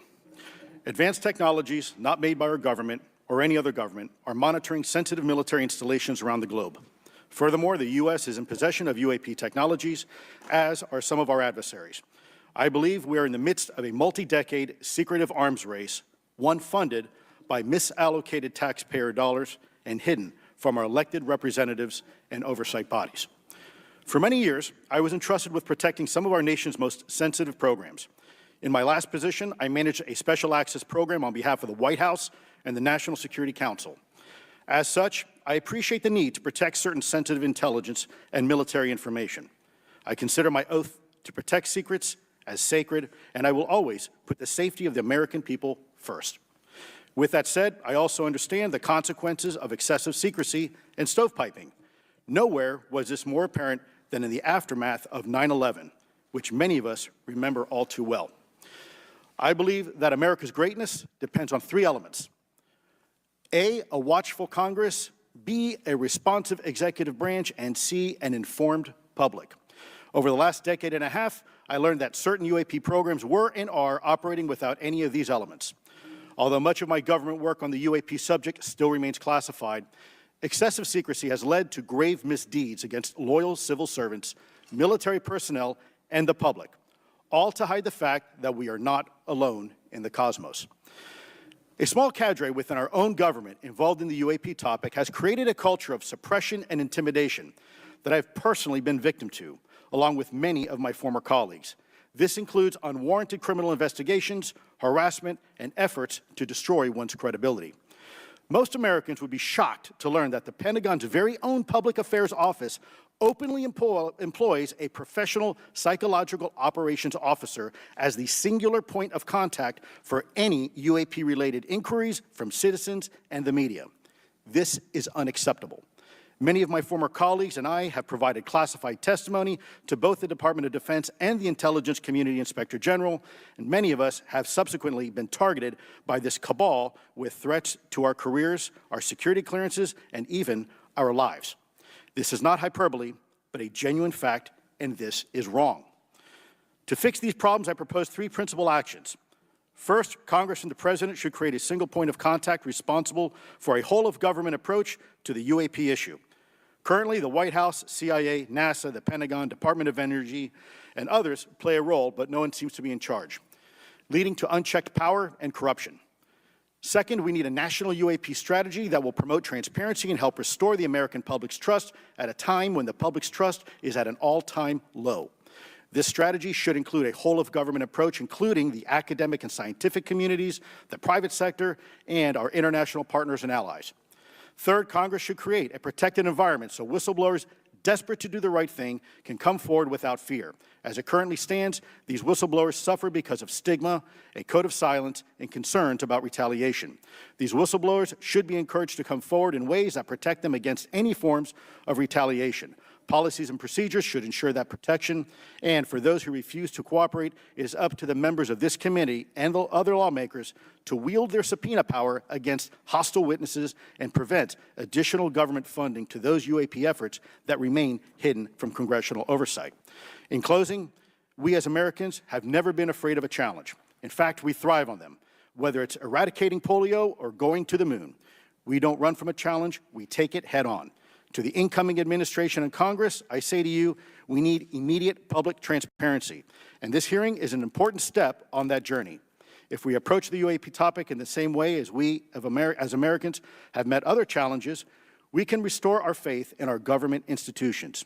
Together, we can usher in a new era of accountable government and scientific discovery. I believe that we as Americans can handle the truth, and I also believe the world deserves the truth. Thank you, esteemed members of Congress, for your time today. It is profoundly appreciated by many. Thank you. I ask unanimous consent for Representatives Ogles of Tennessee and Boebert of Colorado to be waived onto the subcommittee for today's joint subcommittee hearing for the purpose of asking questions. Without objection, so ordered. I would now like to recognize Mr. Schellenberger for his introductory remarks. Chairwoman Mace, Chairman Grothman, Ranking Member Connolly, Ranking Member Garcia, members of the subcommittees, thank you for inviting my testimony. One of Congress's most important responsibilities is oversight of the executive branch in general and the military and intelligence community in particular. Unfortunately, there is a growing body of evidence that the U.S. government is not being transparent about what it knows about unidentified anomalous phenomena, and that elements within the military and the IC are in violation of their constitutional duty to notify Congress of their operations. President-elect Donald Trump and former President Barack Obama have both said that the government has information about UAPs that it has not released. There are other explanations for UAPs than that they represent a new form of life or non-human life. Current dominant alternative theories, including those put forward by AARO, are that UAPs are some kind of natural phenomena we don't yet understand, like ball lightning or plasma. They could also be part of some new U.S. or foreign government weapons programs, such as drones, aircraft, balloons, CGI, hoaxes, or birds. Whatever UAPs are, Congress must be informed, as must the people of the United States. We have a right to know what UAPs are, no matter what they are. However, we now have existing and former U.S. government officials who have told Congress that AARO and the Pentagon have broken the law by not revealing a significant body of information about UAPs, including military intelligence databases that have evidence of their existence as physical craft. One of those individuals is a current or former U.S. government official acting as a UAP whistleblower. This person has written a report. This is the report that says the executive branch has been managing UAP, NHI issues without congressional knowledge, oversight, or authorization for some time, quite possibly decades. Furthermore, these individuals have revealed the name of an active and highly secretive DoD unacknowledged special access program, or USAP. The source of that document told me, that the USAP is a strategic intelligence program that is part of the U.S. military family of long-standing, highly sensitive programs dealing with various aspects of the UAP problem. The new UAP whistleblower claims that the U.S. military and IC database includes videos and images taken using infrared, forward-looking infrared, full-motion video, and still photography. The report that was just shared with Congress says Immaculate Constellation serves as a central or parent USAP that consolidates observations of UAPs by both tasked and untasked collection platforms. Immaculate Constellation includes high-quality imagery intelligence and measurement and signature intelligence of UAPs, the whistleblower's report adds.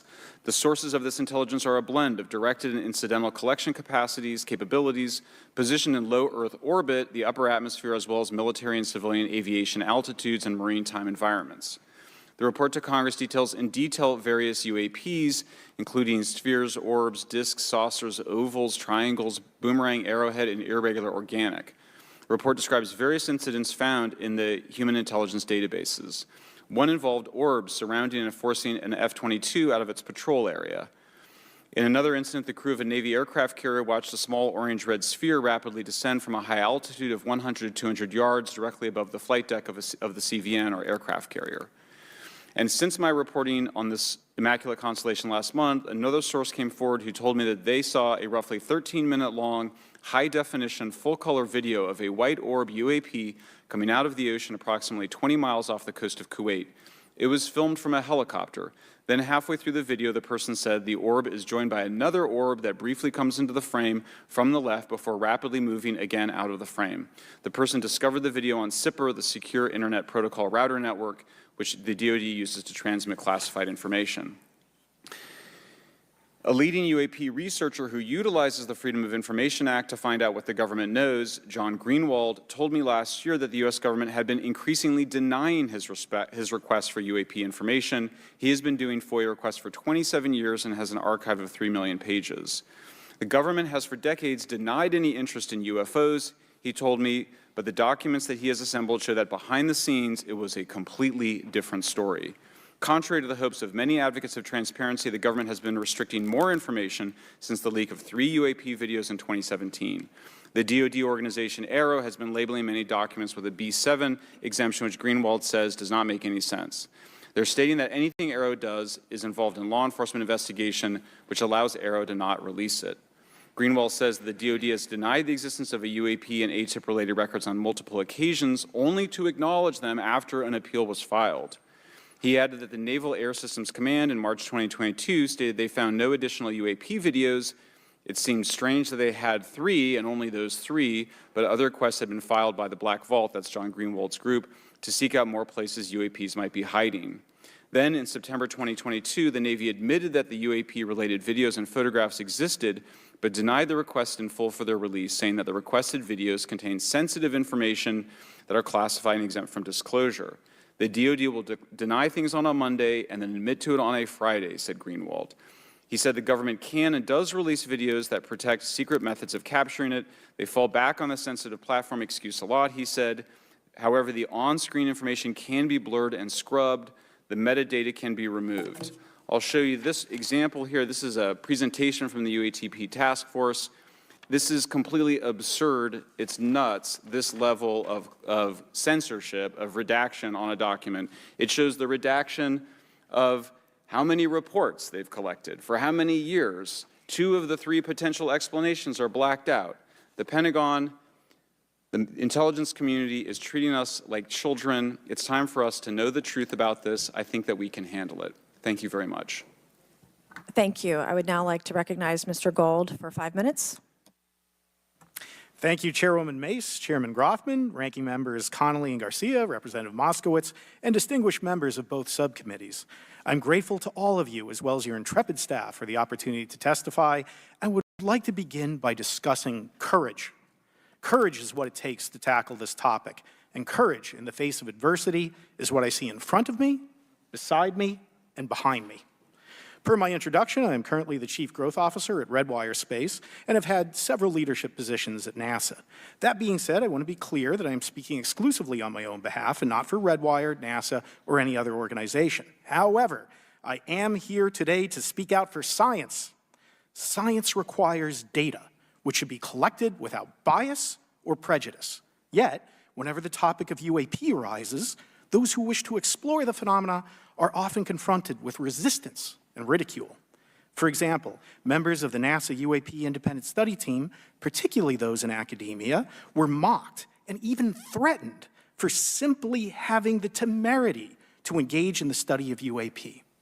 Our best tool for unlocking the mystery of UAP is science, but we cannot conduct a proper inquiry if the stigma is so overwhelming that just daring to be part of a NASA research team elicits such a vitriolic response.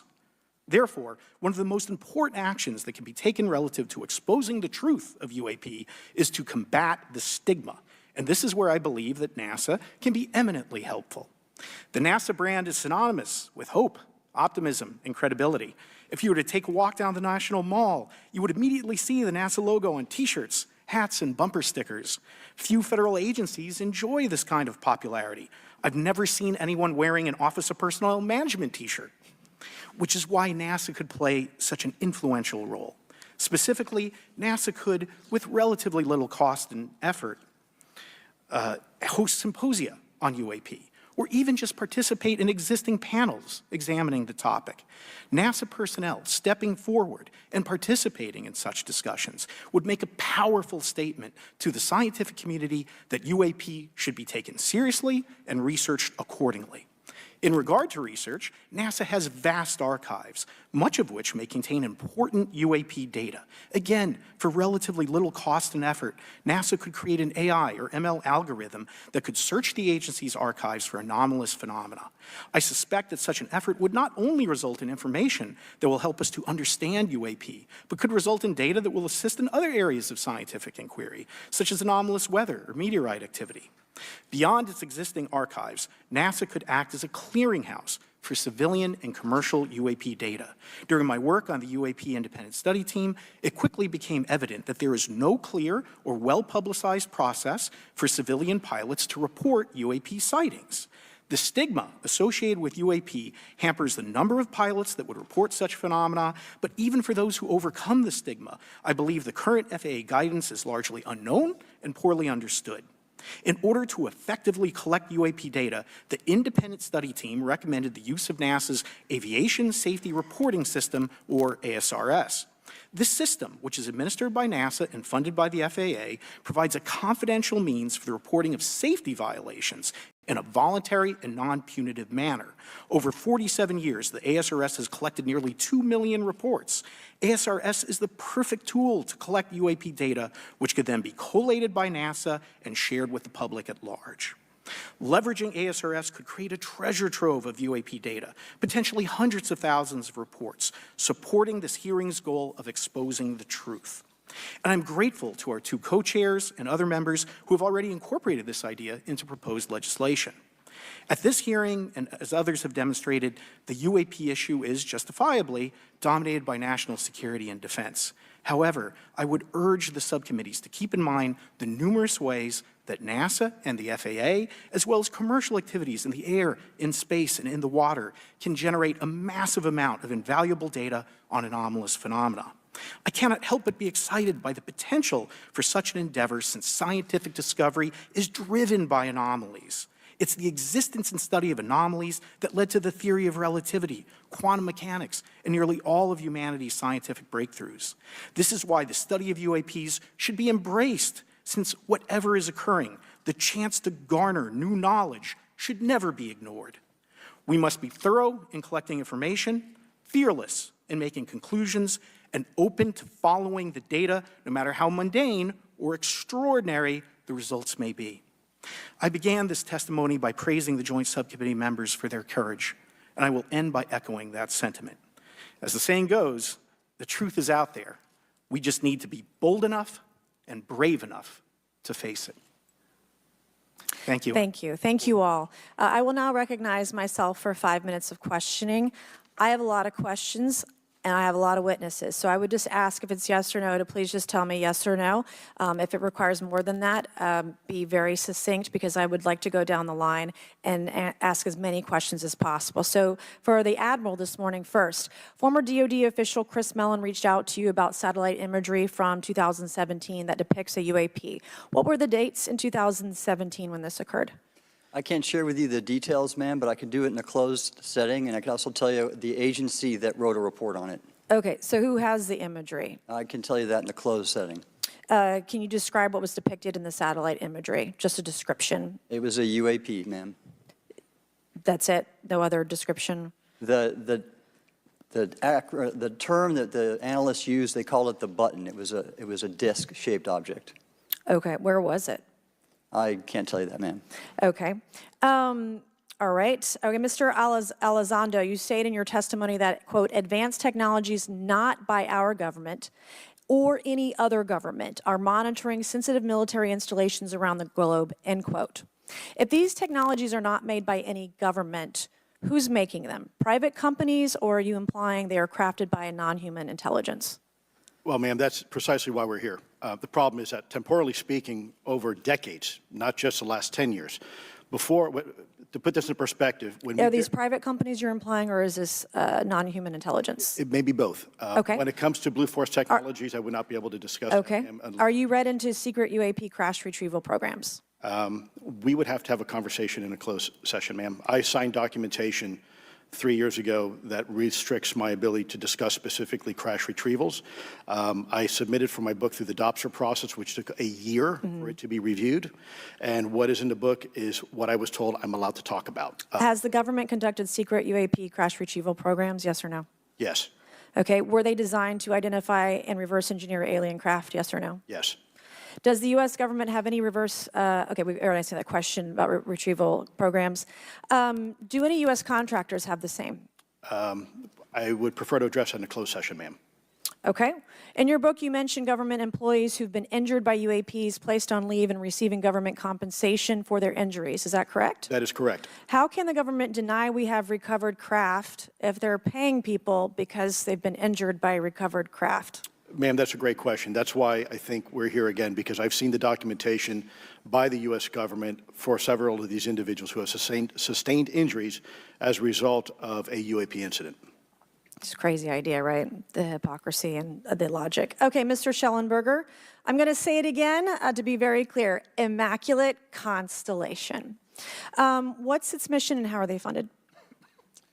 Its mission is to, as I stated, its mission is to, it's an unacknowledged special access program. Its mission is to document UAPs. Okay, and do you, for your story and your report, do you have more than one credible source? I do. Sourcing, okay. I do. And then why do you believe your sources to be credible? How do you judge the veracity of the documentation you've been provided about this program? I checked the sources, and they are who they say they are. They are current or former government officials. Mm-hmm. I wanted to also add that I did not specify that they were Defense Department employees. I didn't specify the agency nor the gender. Would they have included non-government employees, people that aren't employed by the government? These are, I'm comfortable saying that these are government or previously government employees. Any of them currently employed by a private contractor or private contractors? I'd rather not say. Okay. What's the key takeaway, just a few seconds, about the Immaculate Constellation document you provided us today? I think that what the American people need to know is that the U.S. military and intelligence community are sitting on a huge amount of visual and other information, still photos, video photos, other sensor information, and they have for a very long time. And it's not those fuzzy photos and videos that we've been given. There's very clear high images, res, high resolution. How many visuals, graphics, videos, photos? I mean, I've been told hundreds, maybe thousands. I mean, I also wanted to say, because there was some conversation around concern around the revealing of these materials, revealing the source collections, but some of these are shot from helicopters using normal videos of oceans. I just think that's absurd that somehow you're going to be revealing some secret U.S. technology by revealing that you've photographed orbs off the coast of Kuwait. Okay, thank you. I have 8 seconds. Mr. Gold, did the NASA independent study team get briefed on what you call OSAP? Very quickly. I flagged the Advanced Aerospace Weapons System Classification Program to our chair and our DFO. We did not get briefed, but I believe it is definitely worth looking into. That was probably the largest UAP review effort ever, and I think produced a lot of interest data, including revealing Nimitz. I don't know if my fellow witness, Lou, might want to, he did yeoman's work on it, might want to comment. Okay. All right, I'm going to turn to Mr. Moskowitz, who will be recognized for 5 minutes of questioning. Thank you, Madam Chairwoman. So, Mr. Gold, you gave a whole diatribe for a couple of minutes about UAPs, science, data collection, stigma. A lot of non-believers in all of this would just ask a very simple question. Why? Why is it so hard? Right? Like, why are people, anytime they ask, why are they always thwarted? Why are they always judged? Why is they always have misinformation spread? Why is there always retribution? Why is it always met with an ear? What's the why? If it doesn't exist, why is it such a problem? I think if you go through the history of science, Representative, it is always difficult for breakthroughs and new information, regardless of whether it's UAP or any other kind of discovery. And in science, we're supposed to be open, but when you break with the orthodoxy of what's believed, whether it's Galileo saying that the Earth doesn't rotate, or the Earth rotates around the sun, or the sun doesn't rotate around the Earth, it's always challenging for new beliefs. And the more extraordinary those discoveries, the more extraordinary those new beliefs, it's very difficult. So I think this is natural. There's natural conservatism that when it comes to science, but this issue in particular has been very difficult where, again, even to attempt to study it becomes problematic. But every hearing like this, every news report, every video, documentaries. I was privileged to be a part of something Dan Fair is putting together. I think many of us have interviewed for it, documentary over 30 different government officials. Every brick in the wall will help get us closer to getting to the truth. I appreciate that. Mr. Elizondo, did I have that correct? Sir. I'm a recovering lawyer, so I'm going to put my hat on for a second. You said you signed a document. Love that. Who gave that to you? The U.S. government, sir. Okay, you have a copy of it? It is stored in a SCIF right now. I do not have possession of it. The U.S. government does. What department of the U.S. government gave you this document? I will say the Department of Defense. Unfortunately, I can't say in this forum much more than that. You specifically said the document said you can't talk about crash retrieval. Well, you know, you can't talk about Fight Club if there's no Fight Club. Correct. Okay, I'm just making an observation. Yes, sir. So that document that you signed, that you said exists, specifically said you can't talk about crash retrieval. Correct, sir. It was a limitation on what because already I'd been speaking publicly about the topic, and so the document said you can continue saying X, Y, Z, but you cannot discuss the topic. When you of crash give me the atmosphere of signing this document. You're in a room by yourself? I'm in a SCIF with a security officer, sir. Just one-on-one? Anybody else? There may have been an assistant as well.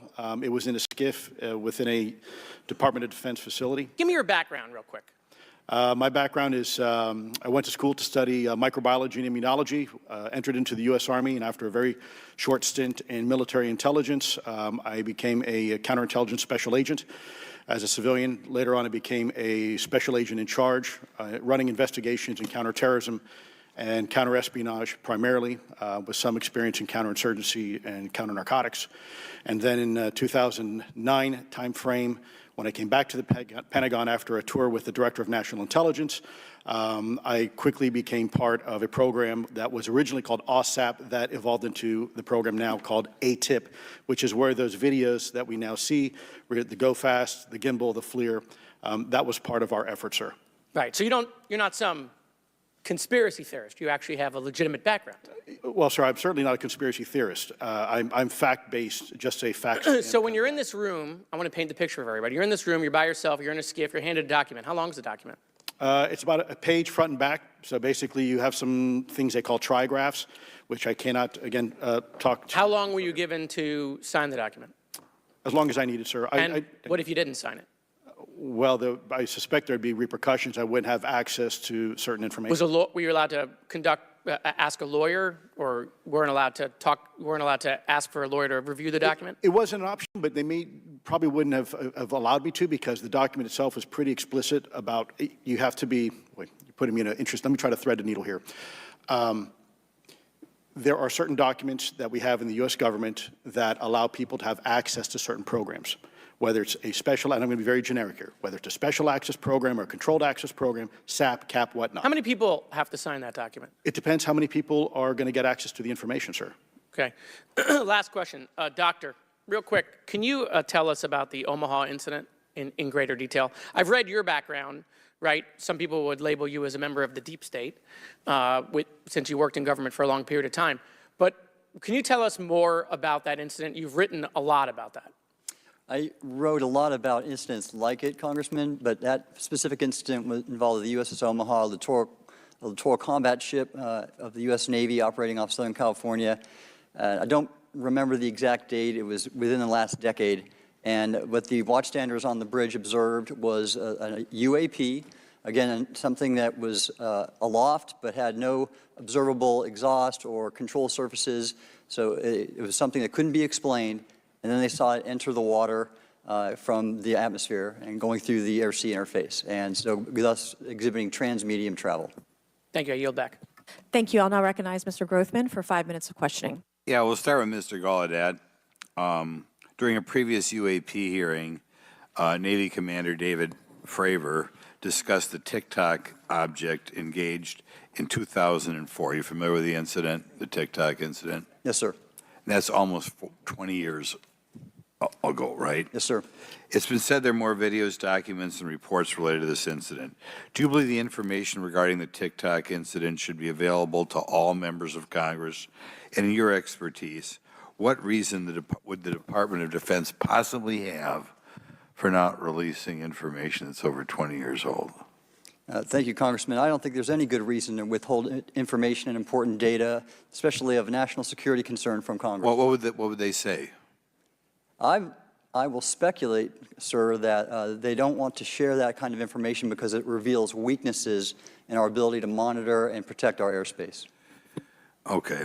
In your written testimony, you claim last year's UAP hearing before this Oversight Committee confirmed that UAP-related information is, well, it's not only being withheld, but that elements of the government are engaging in a disinformation campaign to include personal attacks designed to discredit UAP whistleblowers. Could you elaborate on that statement a little? Yes, sir. Earlier this year, I met with the DoD's All-Domain Anomaly Resolution Office, and what I thought would be a 90-minute meeting just to meet with leadership turned out to be an hours-long influence operation on me, where they attempted to convince me of the validity of the very flawed and error-ridden historical records report. In addition, they tried to have me question very valid UAP reports like the Tic Tac incident, and even coming to stating possibly that the Tic Tac was American technology. And then, of course, if you ask David Fraver or Alex Dietrich, the two witnesses, they were convinced it was otherwise. And then, and they also cast discredit on various UAP whistleblowers and witnesses to question their validity and credibility as witnesses. Okay. We'll go to Mr. Elizondo. Hope I got that right, or not at least Close not enough, that sir. right. You're familiar with the recent drone incursion over Langley Air Force Base? Yes, sir. The owners of these drones remain unclear. The U.S. military has not been able to give us in Congress an answer. Given your experience with the Department of Defense and the intelligence community, how frequently are UAP sightings over military installations? And secondly, I suppose hypothetically you could have incursions over just, say, regular airports. Is it obvious these incursions are more likely over military facilities than just a random airport out there? Yes, sir. There's definitely enough data to suggest that there is certainly some sort of relationship between sensitive U.S. military installations, also some of our nuclear equities, and also some of our Department of Energy sites. There is a long historical record that some of your colleagues may have, documentation that demonstrates this. This is not a new trend. This has been going on for decades, and that information has been obfuscated, unfortunately, from folks like you in this committee. And I think that's problematic because ultimately, at the end of the day, we have a significant situation here. We have something that can enter into U.S. airspace completely with no attribution. And how long has this been going on? Sir, decades, and there's information that will hopefully be entered into the record. Can you think of any possible reason why they can't release any information they have on something, say, 15 or 20 years old? Sir, if I could echo my colleague here, Admiral Gallaudet, I think one of the big issues that we have in the intelligence community, Department of Defense, is we don't want to broadcast any potential vulnerabilities or weaknesses in our national defense systems or on intelligence collection platforms. Therefore, when you have a conversation where you address a problem for which there is no solution, it makes that a very uncomfortable conversation to have. Okay, we'll switch to Mr. Schellenberger. The primary reason you're here today is because you published an article on the news publication that you own called Public, right? Alleging that a new unnamed government whistleblower has come forward asserting that a highly classified program exists dedicated to recovery and reverse engineering of UAP technologies. Can you give us what specific evidence you have or that your source provided you to substantiate the claims about the existence of the Immaculate Constellation program? Well, you have the report in front of you now, so you can see it for yourself. I checked the report, and I did not find it based on existing cases. It was new cases for me. I hadn't found anybody. So that answered for me that it was not obviously circular reporting, which is one of the big concerns in this space. I also had the name of the program confirmed by more than one additional source. So yeah, and then of course I checked to make sure that the source was who they claimed to be. Okay. I should also say that when I said before it was this database, it is a much broader program than that. It also includes human intelligence, and then, as you mentioned, the retrieval and the reversal. Any knowledge of what country these things originated in? No. No, I have no idea. Okay. Okay, I will now recognize Mr. Burchett for 5 minutes of questions. Thank you, Chair Lady. I request unanimous consent to enter into the record documents provided to us regarding legacy UAP programs and psychological operations. Lou Elizondo. So ordered. I also want to thank my buddy Jeremy Corbell for providing us documents and access to some whistleblowers. Mr. Elizondo, what is your last position with the federal government? Sir, I was the Director of National Program Special Management Staff managing a White House Special Access Program on behalf of the National Security Council. How would you characterize UAPs? An enigma, sir, and a frustration. We're talking about technologies that can outperform anything we have in our inventory. And if this was an adversarial technology, this would be an intelligence failure eclipsing that of 9/11 by an order of magnitude. Are there classified Department of Defense materials related to UAPs that you believe could be safely disclosed to the public without compromising national security? Yes, sir, I do. I would never, ever try to endorse providing some sort of information that could compromise what we call a blue force technology or capability. But I do believe there's a lot of information regarding this topic, and I've been very vocal about it, that should be shared not only with the public, but most importantly, with members of Congress. Are you familiar with my friend David Grush? Absolutely, sir. I had the privilege and honor of working with him myself several years ago at U.S. Space Force. Last year, as you know, he testified that the U.S. has run a multi-decade UAP crash retrieval and reverse engineering program. Would you agree with that? Yes, sir. Are there UAP programs operating without proper congressional oversight? 100%. What are they? Unfortunately, sir, I would have to have that conversation in a closed session. I know you said that, and a lot of people are frustrated with those kind of answers, but we're asking those kind of questions so you all know what the heck we're up against. You also mentioned in your opening statement that the Pentagon's Public Affairs Office employs a psychological operations officer as a singular point of contact for UAP-related inquiries. Why the heck would they do that?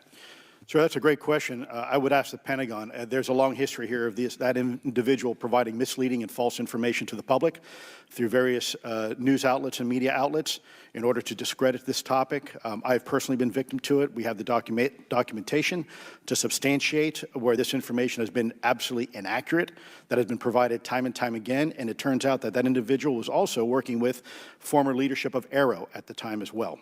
And we punish them by giving them multi-million dollars more than they ask for every year.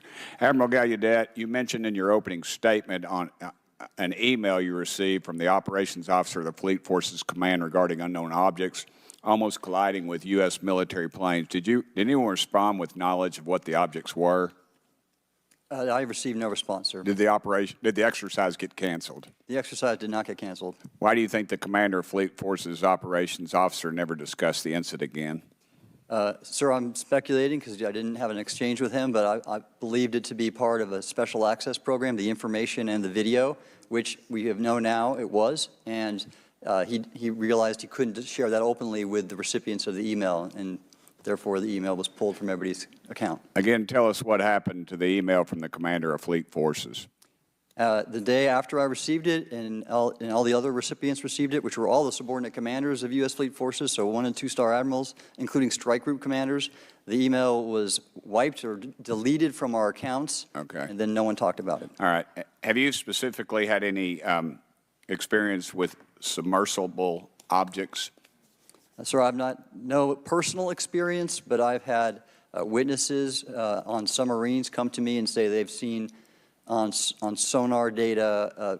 Correct. Okay. Yeah, how would you characterize those, and how do they move? The one instance that was revealed to me was in the 80s on a nuclear-powered submarine, a ballistic missile submarine, that the object exhibited the characteristics of a Russian torpedo in terms of its speed of movement. and closing rate with the submarine, and then it slowed and followed the submarine slowly in its wake for a period of minutes, and then rapidly exited the scene. And nothing that we know of and technology-wise could replicate that. And the speed of these objects was faster than anything that we have or anybody else has that would be manned. Is that correct? It was on the order Underwater. of a torpedo. So Yes, sir. Yes, sir. But as it exited, Well, I don't exactly know how fast a torpedo is, but I expect it does better than my old outboard Scott Atwater, so I'll take that as a yes. Yes, okay. Have you experienced any experience with the All-Domain Anomaly Resolution Office, ARROW? Yes, Congressman. As I mentioned previously, I have met with them. Okay. You heard Mr. Elizondo describe psychological operations for those contacting the Department of Defense about UAPs. You mentioned a similar influence operation by ARROW. Why are federal agencies invested in running information operations about UAPs if they do not exist? Yes, sir. But I'll make a statement on ARROW's behalf. They have new leadership. The office has reached out to me to meet again, and I take that as a good faith effort, and we'll see where that goes. Thank you, Chair Lady. I've run over. Thank you. Thank you, Mr. Tennessee. I would now like to recognize Mr. Higgins. You're the king of Tennessee. Mr. Higgins, you're recognized for 5 minutes of questions. Thank you, Madam Chair. Mr. Elizondo, Mr. Schellenberger notes in the report that we've been given for this hearing. I believe, Mr. Schellenberger, let me shift. You are the author of this report. I'm sorry, sir. I'm not the author. Mr. Schellenberger, were you the author of this report? There's No, I was no name not. on it. No. Do you know the author? I do. You do. And how would you estimate that madam or gentleman, the author? The person is a current or former U.S. government employee. And it states here that this is the public version of the author's report. Yes. So where might one find the non-public version of the author's report? I don't know the answer to that. Would that be with the Department of Defense? I don't know. But you do know the author. I do. You know what the author's sources were? The author's sources are described in the report. These databases, the Immaculate Constellation. Right, but you expressed some confidence in the sources. I would. Earlier in testimony, you expressed confidence. So do you know those sources? I do. Are they within the Department of Defense? I can't say. You can't say or you won't say? I won't say. Okay, why not? Because I protect my sources, and I think the reason. But you're not naming them. It's a big department. But many of us on my side of the aisle would say it's far too big. So you're talking about the Department of Defense, sources from within the Department of Defense?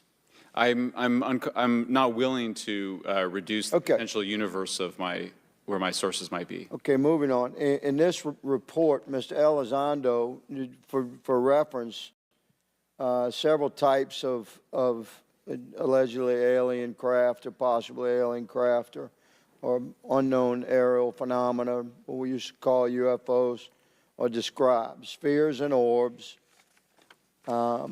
discs and saucers, oval or tic-tac, triangular shape, boomerang and arrowhead, and irregular or organic. Mr. Elizondo, does that summarize to you the types of craft that we're discussing today? Sir, that is a general morphology, historically speaking, of many UAP. So those descriptions are very different craft. Is it your assessment that they would come of different origins? It's possible, but it also could be a matter of utility. And let me just state for the record, I never read the report or the article that Mr. Schellenberger put out. The reason That's a good point. We're just referencing it. Yes, sir. For descriptive purposes for the American people. Mr. Schellenberger, in this report, it's striking to me that regarding the descriptions of experiences with these various craft, several of them include biological effects and several do not. Are you familiar with what I'm talking about? Yes. Okay, so spheres and orbs, triangular craft, and irregular or organic craft includes some descriptions of biological effects, including feelings of unease, electronic device malfunctions, long-term psychological effects such as anxiety or insomnia have been noted, feeling of being watched, a shared awareness with the triangle craft, and under the irregular and organic craft, biological effects include physical sensations of warmth or cold and unexplained smells and psychological distress. So these are very specific descriptions of the reactions of human beings, which allegedly have been noted from a study here, a report. All of those experiences would have been described by the sources that the author used? I'm not sure I understand. This is a very broad description of biological effects, and it's striking to me that they are present with relation to some types of craft, but absent in others. This would require a great deal of research and study. Can you explain that? My understanding is that this is, the database is very large. It includes both the images, the videos, the still images, as well as the human intelligence, the reports, the raw data from individuals having these experiences. So in answer to your question, yeah, I mean, I think we're looking at a very large amount of data collected over many decades. And that data is held by the Department of Defense? Well, I will say that after I published, I was told that this program, that the USAP was actually managed by the Department of Defense, but held at the White House. Roger but that. That's a single source, and I don't have multiple sources to verify that. Thank you, sir. I did my best to trick an answer out of you, but I was partially successful. Madam Chair, I yield. Thank you. I now recognize Mr. Frost for 5 minutes of questions. Thank you, Madam Chair. In addition to serving on this committee, the Oversight Committee, I also serve on the Science, Space, and Technology Committee, where we often discuss how essential data and evidence are used in science and used at departments such as NASA. During a hearing, NASA Administrator Nelson affirmed the importance of NASA in helping us to understand UAP.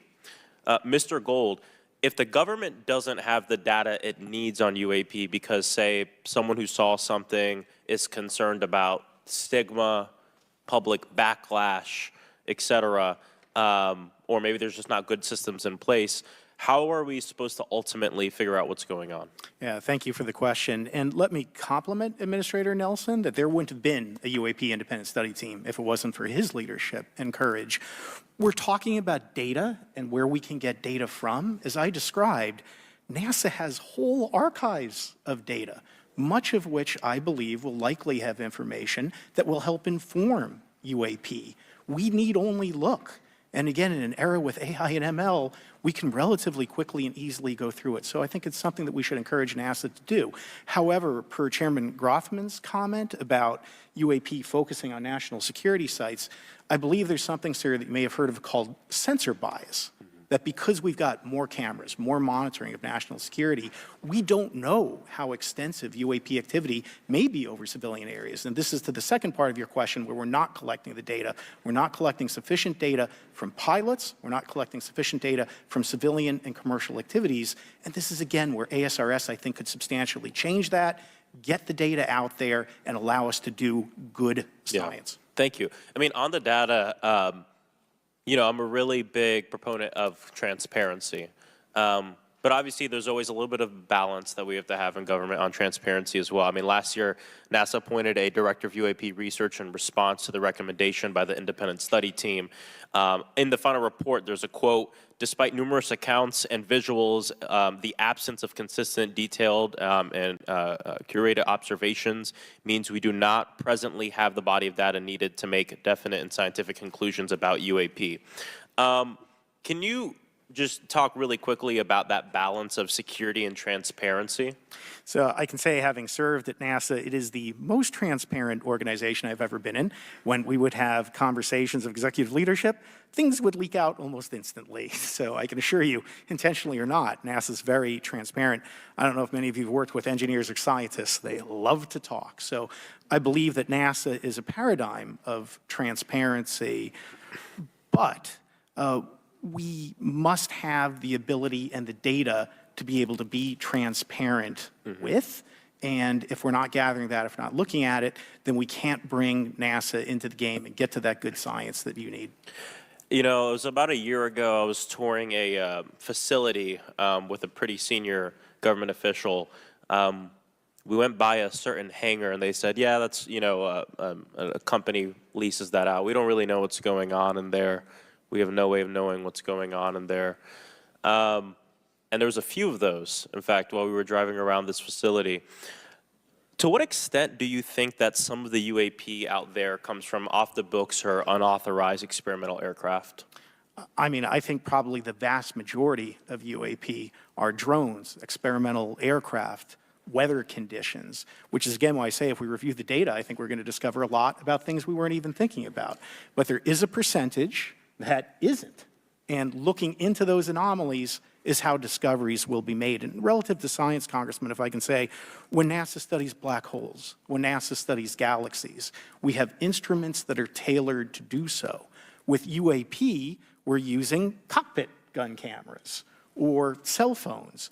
We could never do good science with that. And let me tell you, the NASA budget is under pressure. We need to make sure that the Artemis program is funded fully. We need to beat China to the moon and maintain our presence in low Earth orbit. So NASA would need more money to do this, but I think tailored instruments that would look at UAP in the same way that we have tailored instruments to look at astronomical data is important to gathering valuable and uniform information. If we were studying black holes by using fighter cockpit cameras, we probably wouldn't know that much about black holes. 100%. Well, I think it's important that federal leaders take the necessary steps to ensure that UAP does not pose threats to the American public as well, and that we have the necessary budgets to collect this data so we can actually see what's going on. And I'm fully supportive of funding the Artemis mission. I think it's very important. Also, a personal note, the pilot is a frat brother of mine. He is a member of the Phi Beta Sigma Fraternity Incorporated, and so I would love to see my fraternity make it to the moon. But Redwire is building the cameras for Artemis, so we will take some pictures of your frat brother and get them. There we go. Thank you so much. I yield back. Thank you. I will now recognize Ms. Luna for 5 minutes of questioning. Mr. Elizondo, to your knowledge, can you name the country and around time frame that the first back-engineered UAP program started? Ma'am, unfortunately, I would not be able to have that conversation in public. Can anyone on the panel name that? I cannot. None of you? Okay. This next question is for Mr. Gallaudet. To your knowledge, have any USOs ever outpaced our submarines? Yes, ma'am. At what magnitude? I don't have the exact speed, but again, a witness came to me, a credible former submarine officer who observed it on sonar data. And this was in the 80s in the North Atlantic during a storm, and it outpaced his submarine by orders of magnitude. Are you aware of any hotspots that currently exist off our shores in North America? Not with sufficiently credible data, ma'am. Okay, we've heard reports of there potentially being hotspots, maybe entry and exit points. Have you heard of any of that? I have not, ma'am, but my colleague here, Mr. Elizondo, does discuss some USO activity that he's observed in certain DoD databases. Mr. Elizondo, in regards to these aircraft being piloted by whatever they might be, non-human biologics, would you agree that it's likely that they are being piloted by some mind-body connection? Ma'am, I think it is safe to presume here that they are being intelligently controlled because some cases seem to anticipate our maneuvers, and in other cases they seem to, I came across an email where the word stalked was used in a very secure email between Navy officers discussing their ships being pursued by a UAP. In our previous panel, we had Grush, and he had testified to say that some of these were interdimensional beings. Can you speak on that at all? Ma'am, I'm not qualified, certainly as a scientist or otherwise, to speculate points of origin. I looked at everything from a scientific perspective. So if you look at, for example, instantaneous acceleration, which was one of the observables of the program that I belong to, ATIP, the human body can withstand about 9 G-forces for a short period of time before you suffer negative biological consequences, blackouts and ultimately redouts and even death. Comparison, our best technology, the F-16, which is one of this older platform, but one of our most highly maneuverable aircraft, manned aircraft, made by General Dynamics, can perform about 17 or 18 G-forces before you start having structural failure, meaning that the airframe begins to disintegrate while you're flying. The vehicles we're talking about are performing in excess of 1,000, 2,000, 3,000 Gs. So are you, I guess, would it be safe to infer that they're living craft? You know, I'm not prepared at this point to state for the record is something alive or not, because even that definition is hard. There was a time in science we thought that life required oxygen, and we now know that's not true. There are anaerobic bacteria that thrive in oxygen environments that lack oxygen. And so also same with photosynthesis. When I was in college, I was told everything is derived from photosynthesis as a form of energy. In reality, that's not true. There are things that live off of chemosynthesis. So we're constantly having to reevaluate our understanding of what the definition of life is. Mm-hmm. Do any of you ever come across reports from people that claim to have firsthand experiences with these entities, whatever they might be, or these aircraft, and then as a result, whether or not they're religious, find that these things will automatically disappear? Anyone, and this is open to any of you on the panel. So just real quick, because I'm running out of time. Lou? Ma'am, I've always been a nuts and bolts kind of guy. When I was at ATIP, I was focusing more on the performance characteristics and less on the potential occupants. Okay, the reason I ask is because it seems like, just based on our conversations, that we've had people that say that there are good and bad of whatever these things are. And so my concern from a national security perspective is A, that true? B, are you guys hearing the reports of that? And C, I think moving forward in regard to technology, Mr. Gold, if you can answer this real quickly, some of these aircraft, it seems that they are operating off of energy that we don't currently have. But just yes or no, in your opinion, if we were able to obtain that, would that impact humanity for the better or negative? Would certainly save us some money on funding on Artemis. Definitely. And this is a national security issue, that if there is such technology out there, we're not the only country that might have access to it. We don't want to be on the wrong end of technological surprise. Okay. Thank you guys for your time. All right, thank you. I will now recognize Mr. Garcia for 5 minutes. Thank you, and I apologize for stepping out. My governor is here upstairs, so I'm trying to get in between meetings, so apologize for that. I want to just start by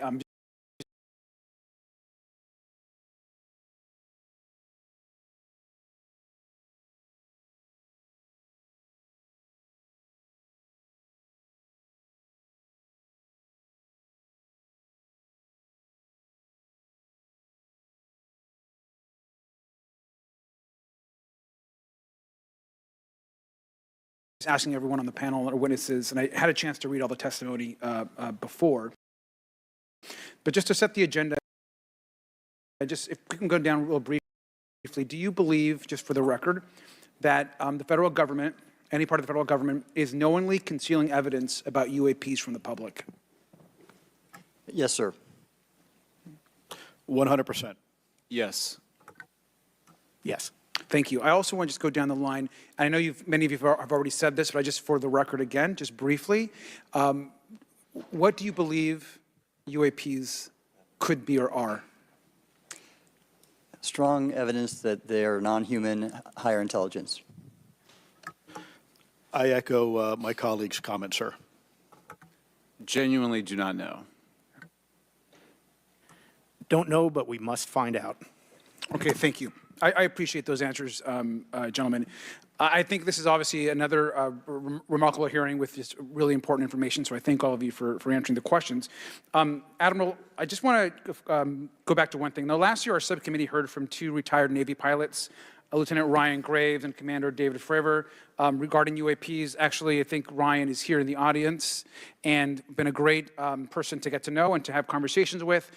He, of course, has been involved in the Safe Airspace for Americans Act with Chairman Graves, with Chairwoman Mace for UAP reporting by civilian aviation personnel. Can you discuss briefly why it's important for civilian pilots to be able to report UAPs and why these legal protections are critical for our national security? Yes, Congressman, thank you. And I did invite Ryan Graves as my guest, as I'm on his advisory board for the Americans for Safe Aerospace, and the legislation that you supported and introduced, I fully support as well.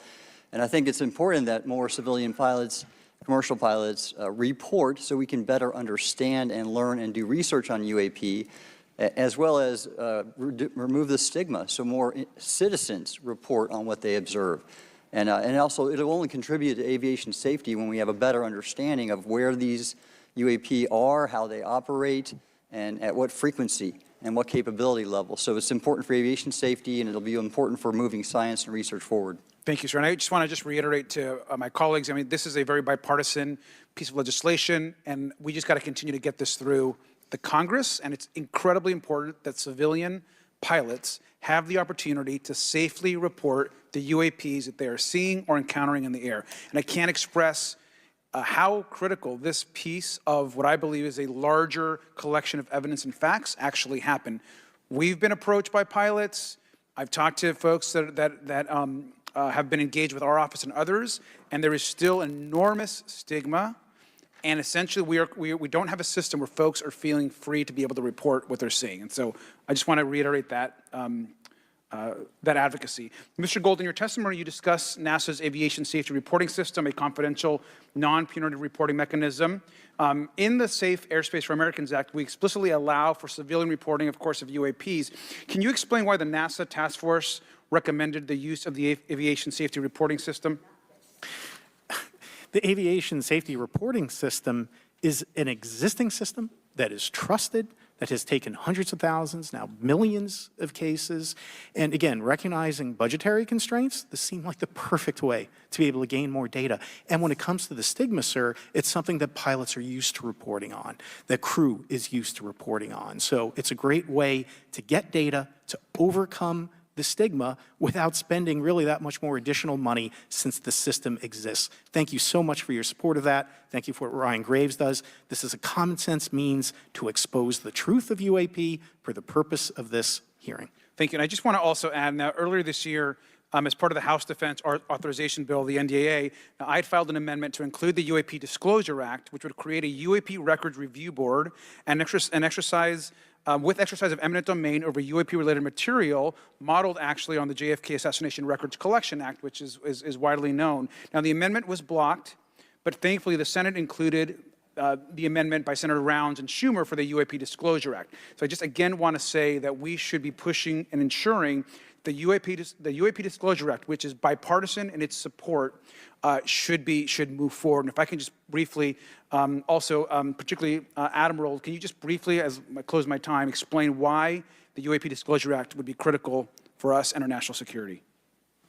Thank you, Congressman. Yes, I believe the UAP Disclosure Act is important for national security, as well as advancing potential socioeconomic benefits resulting from UAP research, as well as public safety, as we referred to previously regarding aviation. And this act will allow for greater transparency and open research, and that's why I'm also a member of the UAP Disclosure Fund as an advisor, as in the Sol Foundation, as an advisor, senior strategic advisor, which is advocating for the same. Thank you very much. I yield back. All right, thank you. I'd like to recognize Mr. Biggs for 5 minutes of questioning. Thank you, Madam Chair. Thank you for holding this committee. Thank you to the witnesses. Admiral, the video that is called the Go Fast video, the email that you've talked about being deleted, I just want to briefly cover this. You said that the email, the author was asking whether any of the recipients were aware of the classified technology demonstrations that it could explain the objects that were observed. And then you said the email disappears. Then you guys have a series of meetings. The commander of fleet forces and his operations officer never discussed the incident again. Is that right? Is that accurate? That's accurate, sir. And even during weekly meetings, it was never discussed again. My question for you is, you were in those meetings. Did you personally hear that nothing was going on about that? Yes, sir. I was in those meetings, and did you make inquiries about that? No, I did not, sir, because I inferred, since I had been read into other special access programs, that this UAP video was part of one that I was not read into, or any of the recipients, or the author of the email, and that an intelligence agency basically pulled it back and instructed the author of the email, hey, this is, you just conducted what they call spillage into a lower classification level, and when that's done, the procedures are basically to remove any of the communication. You're going to silo it. So, and you, Mr. Elizondo, you said in your report and your testimony today, a government work on the UAP subject still remains classified. Excessive secrecies led to grave misdeeds against loyal civil servants, military personnel, and the public, all to hide the fact that we are not alone in the cosmos. Fair? Yes, sir. All right. And all of you, and Mr. Schellenberger, by the way, I've read several of your books, Mr. Schellenberger, excellent stuff. Thank you. What I would say, too, is you were asked about the veracity of the author of this report. You comfortable with the veracity? Yes. Okay. And then, and I'll get to you in a second, Mr. Gold. We'll talk about Kuhnian and Lakatoshian scientific advancement and how we're obviating that through these processes. But we'll get to that in a sec. Because what I want to really get to is the ultimate question really becomes this. For what purpose is the federal government overclassifying, because that's what they're doing, they're overclassifying, and forbidding the public for getting access to this? And if you know, if you have an explanation, I'm curious, because I know what I've been told. I just want to know from your perspective, why do they overclassify? Mr. Elizondo, you look like you're finger on the button, ready to go. Yes, sir. Forgive me. I think there are several reasons. I think at the time when this reality became evident to the U.S. government, we were in the middle of the Cold War with then Soviet Union, and we did not want to tip our hands to what our knowledge base was on this topic. We did not want to broadcast that to the Cold War's long over. It is, sir. It is, sir. There's also then the philosophical argument that the Department of Defense and the intelligence community is solution-oriented. And when you don't have answers, it's a really tough spot to be in. It's easier to be quiet and suppressed than if you don't have the answer. Indeed, sir. In fact, there's a very real example when we built the U-2 spy plane and flew it over then Russia, and we're taking reconnaissance. And when we first started flying the aircraft, it flew so high and so fast we thought they weren't tracking us. In reality, they were tracking every flight.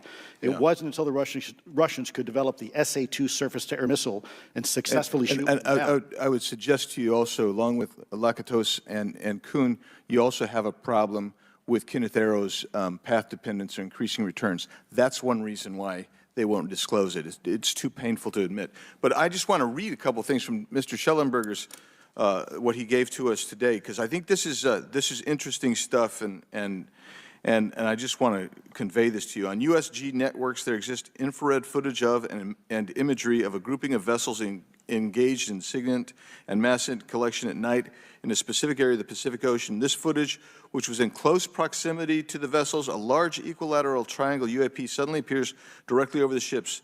These three bright points are seen at each bottom corner of the UAP, which is observed to slowly rotate on its horizontal axis.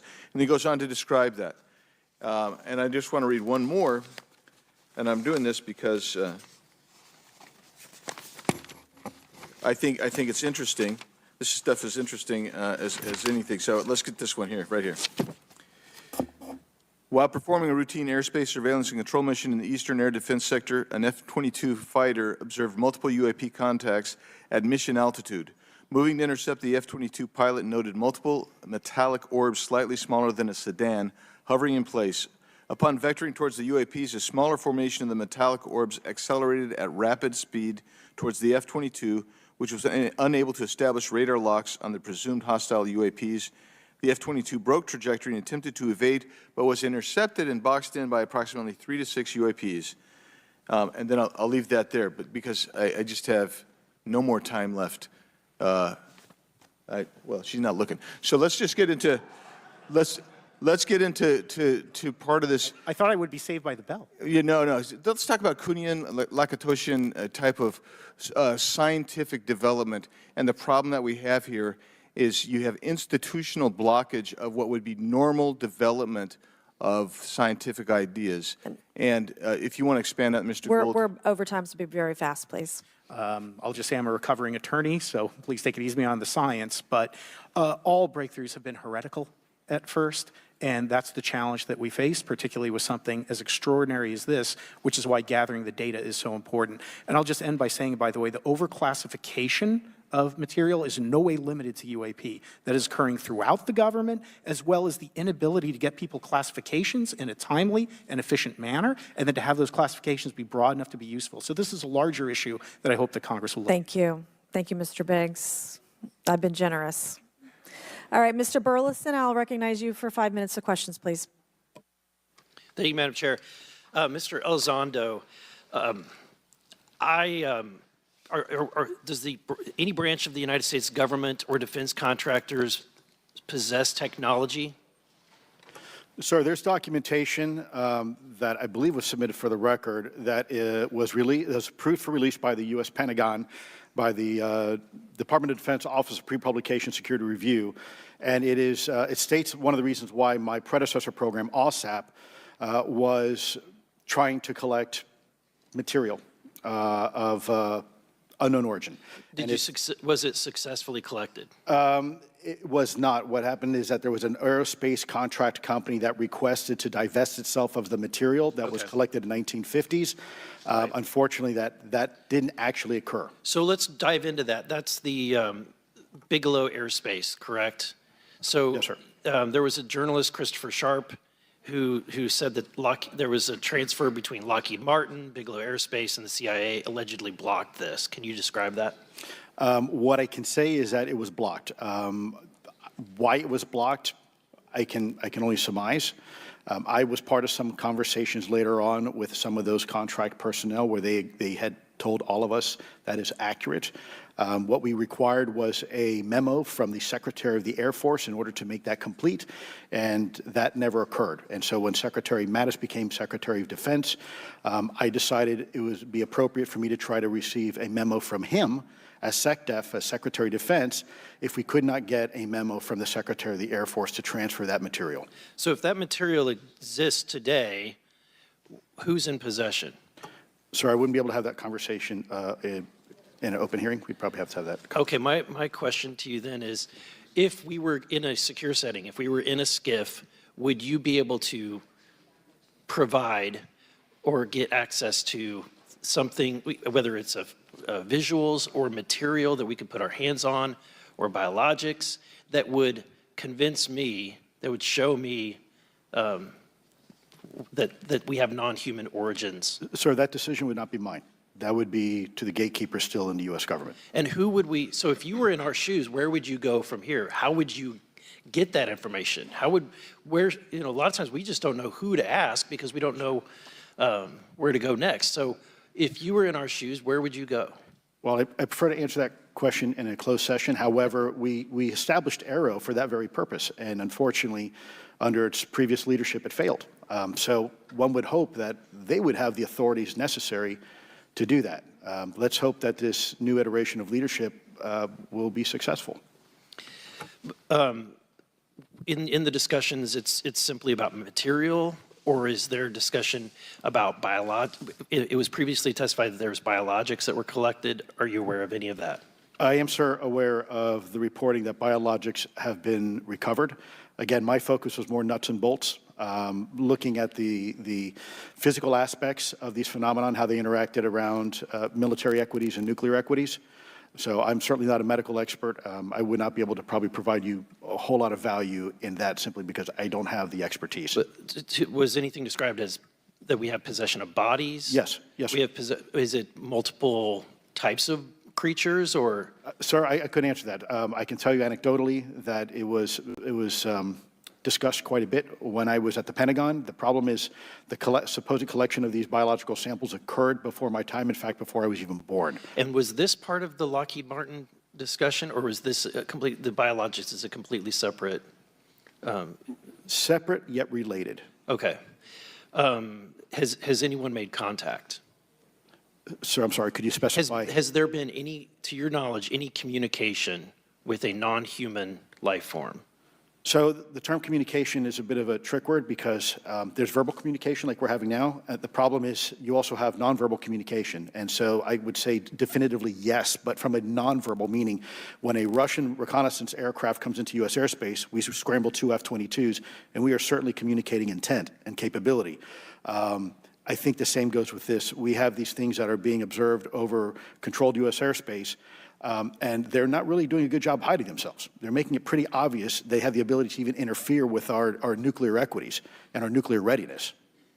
Is the United States government and our contractors, are they pulling technology from this? Are they reverse engineering this?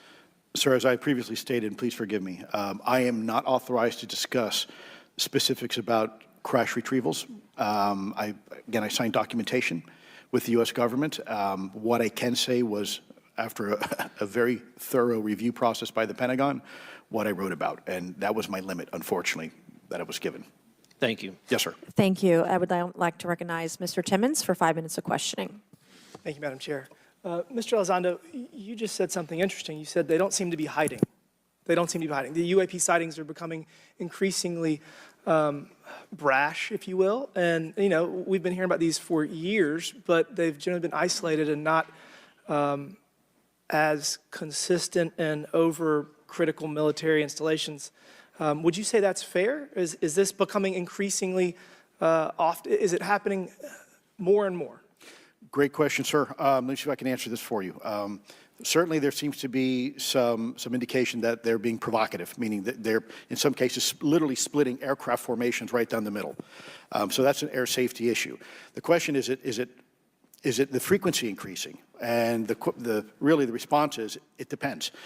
Yes, it's possible that there is an increase in frequency, but it's also possible that there's heightened awareness now, and there's also more pervasiveness of technology out there that's collecting this information and that can record this information. So we're not quite sure yet if it's actually an increase in numbers of these events, or is it that we have better equipment now that to record these things, and we have a better ability, if you will, to analyze these things. And that's my next question. It seems that a lot of these sightings occur near military installations. Do you think that these UAPs are intentionally targeting military installations, or do you think that we have increased abilities to monitor surrounding the military installations? Sir, maybe both.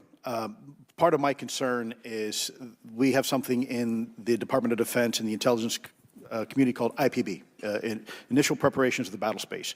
And we use equities like ISR, intelligence, surveillance, and reconnaissance, or other type of equities and technologies to prep the battle space.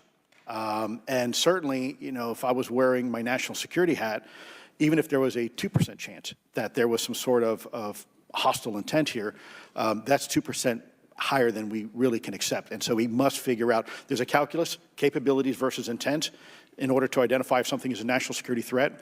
We've seen some of the capabilities, yet we have no idea in the intent.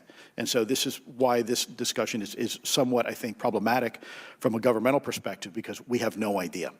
Sure, thank you. Mr. Schellenberger, you're particularly familiar with the Langley Air Force Base incident a year ago? Are you familiar? Just from what I read in the Just news. from what you've read? Yeah. I would imagine a large percentage of the American population became aware of that with the Wall Street Journal article. Would you agree with that? Yes.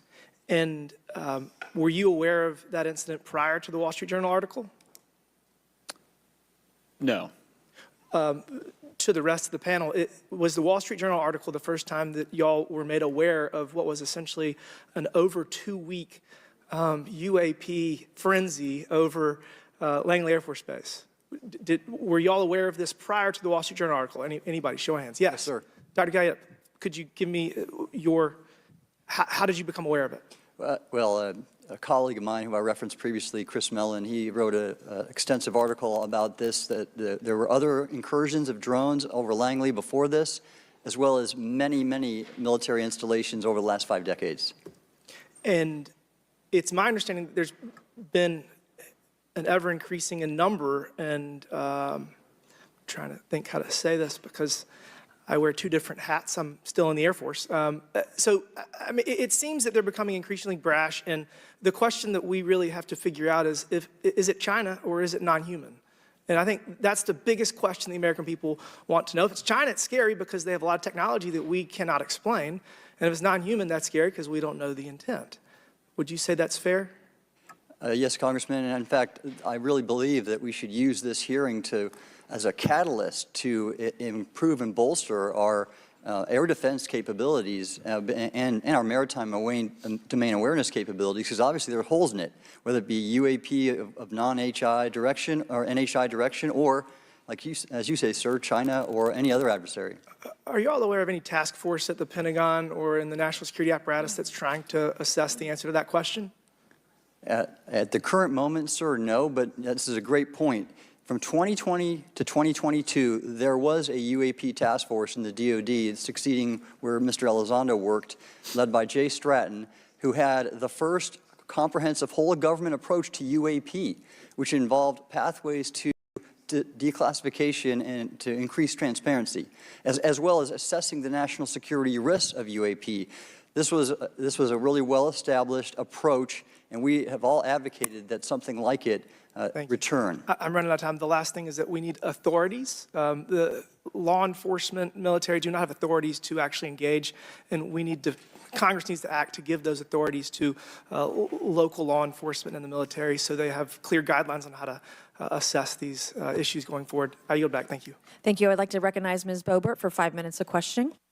Thank you, Madam Chair. Now that we have all been cautioned in this committee hearing that the mention of Pentagon's Immaculate Constellation program could put us on a list, well, I already find myself on many lists, I'm sure. So I speak my mind often, so why not just keep going with it? May as well just go all out and say it. The earth is flat, birds are government drones, and we've never set foot on the moon, and Joe Biden received 81 million votes in the 2020 election. So let's just see how many lists we could get on here today. But Mr. Schellenberger, I wanted to ask you, I think I understand from this hearing that you would agree that classifying information like this is not in the best interest of the people. Is that correct? Yeah, I mean, with the caveat that, of course, I would support classification necessary to protect secrets essential to national security, but I think it's pretty obvious that there's overclassification. Overclassification, yes. And so in most instances, if they can't tell us what, do you think at some point they'll at least tell us why? President-elect Trump has repeatedly committed to greater transparency, both on the UAP issue, on JFK files, on COVID origins, and many other things. So I think that we need to make sure that the next administration is held accountable for that. Agreed. And this is for all 4 of you. Yes or no, please. I have many questions I want to get to. Are there any known instances of recovered materials or technologies that are not of human origin and maybe connected to any advanced bioscience defense programs within the USG? I don't know. I wouldn't be able to answer that, ma'am. I don't know. I don't know.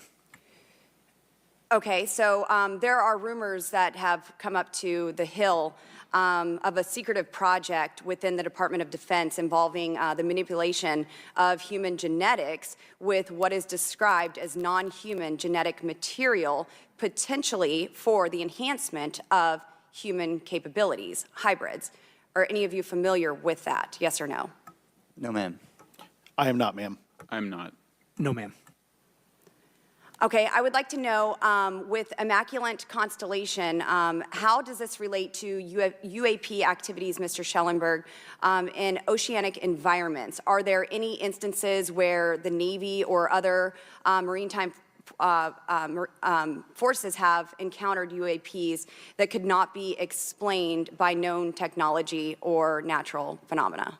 Yeah, the Immaculate Constellation covers both terrestrial and oceanic, and there's actually a number of cases described in the report that occur in the ocean. And do you believe that there is a concerted effort by the Pentagon to keep Congress out of the loop regarding these UAP activities, specifically in our waters? Yes. I think it's about 5% of our ocean that's actually been studied in detail by man, and we've studied more of space than we had of our own oceans. And so are there any accounts of UAPs emerging from or submerging into our water which could indicate a base or presence beneath the ocean's surface? I don't know about a base, but as I mentioned, I had a different source entirely describe this pretty extraordinary footage that exists of orbs, of an orb coming out of the ocean and being met by another orb. Some would say that there's multiple hotspots where we see frequent activity. So in your investigations, have you come across any data or visual evidence like sonar readings or underwater footage of these UAPs? I have not beyond what's in the report. You've written about UAPs not only in the air but in underwater. Are there any specifics on what you've learned about the UAP activity in our oceans? Particularly, have you spoken with sources who have provided any evidence or eyewitness accounts of these UAPs interacting with our naval forces or being detected by our underwater surveillance systems? Nothing beyond what's in the report and then the specific case that I mentioned with the orbs. So this report says it all. There's no other information that we are aware of regarding the activity within our waters. I have other sources that have told me that have shared a significant amount of information, but they're not comfortable with me sharing it at this point. Okay. Are there any technological capabilities observed in these oceanic UAPs that seem to defy our current understanding of physics or our engineering capabilities? It seems like they all do. Yes, I would agree with that. My time is up, but I do appreciate your bravery, your courage for coming here and speaking today. And it seems like there's still some questions that we need answers to, and we will not relent until we get those to the American people. Thank you all. Thank you. I move to allow myself and the ranking member 5 additional minutes for questions without objection, so ordered. Mr. Elizondo, were you read into the Immaculate Constellation program? I would not be authorized to confirm nor deny the existence of any ongoing or past program, especially as it relates to a special access program, either by name or trigraph. Okay, and then does the U.S. government or private contractors, do they work with other foreign countries, China, for example, to exchange data, quote from a source, that intelligence data about UAP? Let me see if I can answer that a little bit more generally, ma'am, if I may. We do have foreign material exploitation programs. That is something that is widely known, and that term itself is unclassified. How exactly that works becomes a bit sensitive. A discussion we could certainly have in a closed session if you like. We do work with international partners and allies quite often, not just in military exercises and workups, but in other intelligence efforts as well. In terms of material that's given to private contractors, is certain material given to certain contractors because of their experience? So, for example, if it's related to submerged and undersea propulsion, would it go to a general contractor like General Dynamics? Yes, ma'am, absolutely correct. Different contractors have different levels of expertise. What's Lockheed's expertise? Aerospace, ma'am. In the UAP space, that's all that they would do submerged? No, I didn't say that, ma'am. Okay. Lockheed Martin and others do quite a bit of work both in our atmosphere, in space, and even underwater. There are certain efforts to. It's a tough question you're asking. You put me on the spot here. I'm looking for the answer. Yes, ma'am. No, they are involved in a lot. I would rather let Lockheed Martin explain the different domains that they are involved with. Probably am not authorized to discuss that, but they are involved in a lot of different areas and domains. Admiral, flight safety risks for our pilots, based on what you've experienced and seen in your career. They're extensive, and the one exercise I referred to where I received the email that was then deleted was the pilots, and this is worth bringing out. There are debunkers out there who have said the Go Fast video was just a balloon. That was only one video that was released. There were dozens of these encounters that pilots, friends of Ryan Graves, who's in this room right here, witnessed and caused significant safety concerns. And to almost call out and exercise it and shut it down, which is very compressed, and the carrier's getting ready for deployment, and the pilots have to get certified to land on a carrier, it's extreme, to say the least. All right, I have two last questions. real quickly, Mr. Schellenberger, how do we get more whistleblowers to come forward? Well, this hearing does, is very important, and obviously, I can't encourage whistleblowers to obtain information, but I can guarantee that I will protect them and go to prison to protect their identities if they come to me. Yes, sir. Okay, my last question. The first hearing we had on this, I'd never been briefed on UAPs or what they were, biologics, non-human, et cetera. How would you define, each of you, my last question, how would you define non-human biologics, non-human intelligence? What are we actually talking about? Admiral, and we'll go down the line. I don't think it's a stretch when you look at the diversity of life on this planet and the size of this universe to think that there would be more diverse, higher order, non-human intelligences throughout the universe, and that's probably what's visiting us. I would take the scientific approach. The definition would be the ability to react to a stimulus in a manner that requires an intellectual thought process. I just don't know. I think we must be modest in our assumptions that we're looking for intelligence. That could be biological, it might not. Non-biological, but what non-biological intelligence, what does that mean, though? Artificial intelligence, ML, machines. We assume that all intelligence would be like us, and every time we look out in the universe, we are humbled relative to what we don't know in terms of the forms of intelligence and what it may take. I can assure you I probably can't ask you your question, but I think the ultimate answer is going to surprise us all. And then Mr. Garcia, you had a few closing remarks. I know we're about to hit votes here, so I'll be brief. Just, I want to thank you all for being here. I want to thank Chairwoman Mace especially for holding this important bipartisan hearing. And I want to thank all the committee members that are interested in this topic. I think our commitment to all of you and all the folks that have contacted us, and certainly to the advocates and the pilots, is that we need to continue investigating UAPs. I think the country the country is owed explanations and ensure that the safety or national security is always protected. This is a conversation and questioning that must continue, so I'm very grateful to all of you. And I also just want to add, just personally, I think it's really important for me, two things guide my questioning and my observations on UAPs. One is we should always be guided by facts, science, and data, and stay serious on those issues. And the second thing is I think that we should not limit our imagination and our thoughts and our curiosity on what UAPs could actually be. And I think those two things for me are really important, and I'm grateful for all of you to be here. So with that, I yield back. Okay, and we have Mr. Ogles, who is on the way. He's going to be here any second. Is that correct? Want to check, and he'll be the last member with questions that we have today, and then we have votes. So we want to thank you all for being here. I want to thank Mr. Garcia and folks on both sides of the aisle for being here today and being patient. We have a lot more questions, and I hope that this will open the door to more hearings in the future. I obviously would like to know how much taxpayers are spending on this. You have the right to know, but also if we're spending money on something that doesn't exist, why are we spending the money? And if it does exist, why are we hiding it from the public? And of course, our national security is a huge issue, because if there's technology that could harm us or our allies that are in the hands of our adversaries, we obviously want to stay ahead of that to the best of our ability to ensure that that technology is not in the hands of someone who could use it against us or our allies anywhere in the world. So, Mr. Ogles, you're just in time, babe. I will recognize you for 5 minutes of questioning before we head on out today.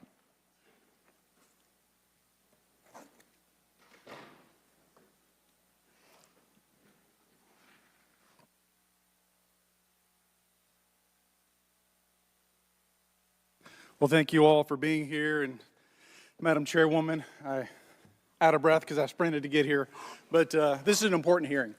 I think we all know that there's something going on. Mr. Elizondo, based on your knowledge of UAP sightings, do you believe it's fair to say that they are especially common near nuclear sites? Yes, sir. Mr. Congressman, I absolutely am convinced of that, as are my colleagues inside the government. And the reason why I pose that question, and this has been one of my talking points from the beginning, is, Oak Ridge is in Tennessee.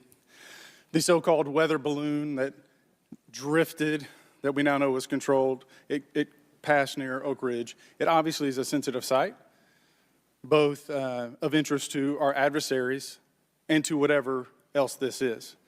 Because we know that at military installations, at sensitive locations, such as nuclear facilities, that we're seeing this take place. So the question is what is it? Do you believe they've caused an irregular activity, and why might they be interested in those sites? Sir, in some cases, it's actually regular activity. You'd be surprised. There's actually documentation right now that's been submitted. It's not just Oak Ridge. It's Savannah River site, SRS. It's also Los Alamos. A lot of our sensitive R&D locations appear to be under some sort of surveillance and monitoring. Why? Well, because a lot of innovation comes out of those areas, a lot of new technologies, a lot of, if you will, disruptive technologies that we use for our national defense originates out of those locations, and advanced concepts in physics as well. So if I was doing any type of reconnaissance, even on a foreign adversary, that's a great target to start with. Sure, and again, this has been one of my talking points. I do have questions. What role might the Department of Energy or its subsidiaries or affiliates have in this type of technology or possessing this type of technology, whether it's ours or others? Mr. Gallaudet, I think your testimony has been pretty clear, but would you please reiterate that do you believe UAPs pose a threat to pilots? Excuse me. Yes, sir. Absolutely. They were threatening Navy pilots during the exercise that I was, my people were involved with in 2015, and it's my understanding they're risking pilot safety, commercial and military today. Well, considering, and I understand that there's a need in some cases to keep certain technologies secret, but you believe that it is posing a threat to our personnel, correct? Yes, sir. So I think it's reasonable to conclude that if there is a threat to our personnel who are serving our country faithfully, that there be oversight. 100%, Congressman. And in fact, that's the one thing that we've not talked about enough during this hearing is the fact that the government executive branch not sharing with Congress what it knows about UAP infringes on your legislative and oversight responsibilities to such an extent that's very concerning. I mean, what else are we, if you look at national security or intelligence or foreign affairs or appropriations, you all have oversight and legislative responsibility regarding those. This UAP issue may be the greatest issue of our time, and it's being hid from you. Well, I mean, and to your point, I think we've seen over the decades that we have certain adversaries like China, like Russia, that technologically speaking are not as advanced as us, that they lack some of the lethality that we have, and that we've seen that they've gone after our technologies and in some cases succeeded, in particular with missile technology. And so again, my concern, whether this technology emanates from us or otherworldly, that we know that we possess it. And where's the accountability? Where are the stopgaps? What are the guarantees that if this were to fall in enemy hands, that it isn't immediately weaponized against us? And I'll say this, it is clear from my experience and what I've seen that there is something out there. The question is it ours? Is it someone else's? Or is it otherworldly? And Madam Chairman, I would posit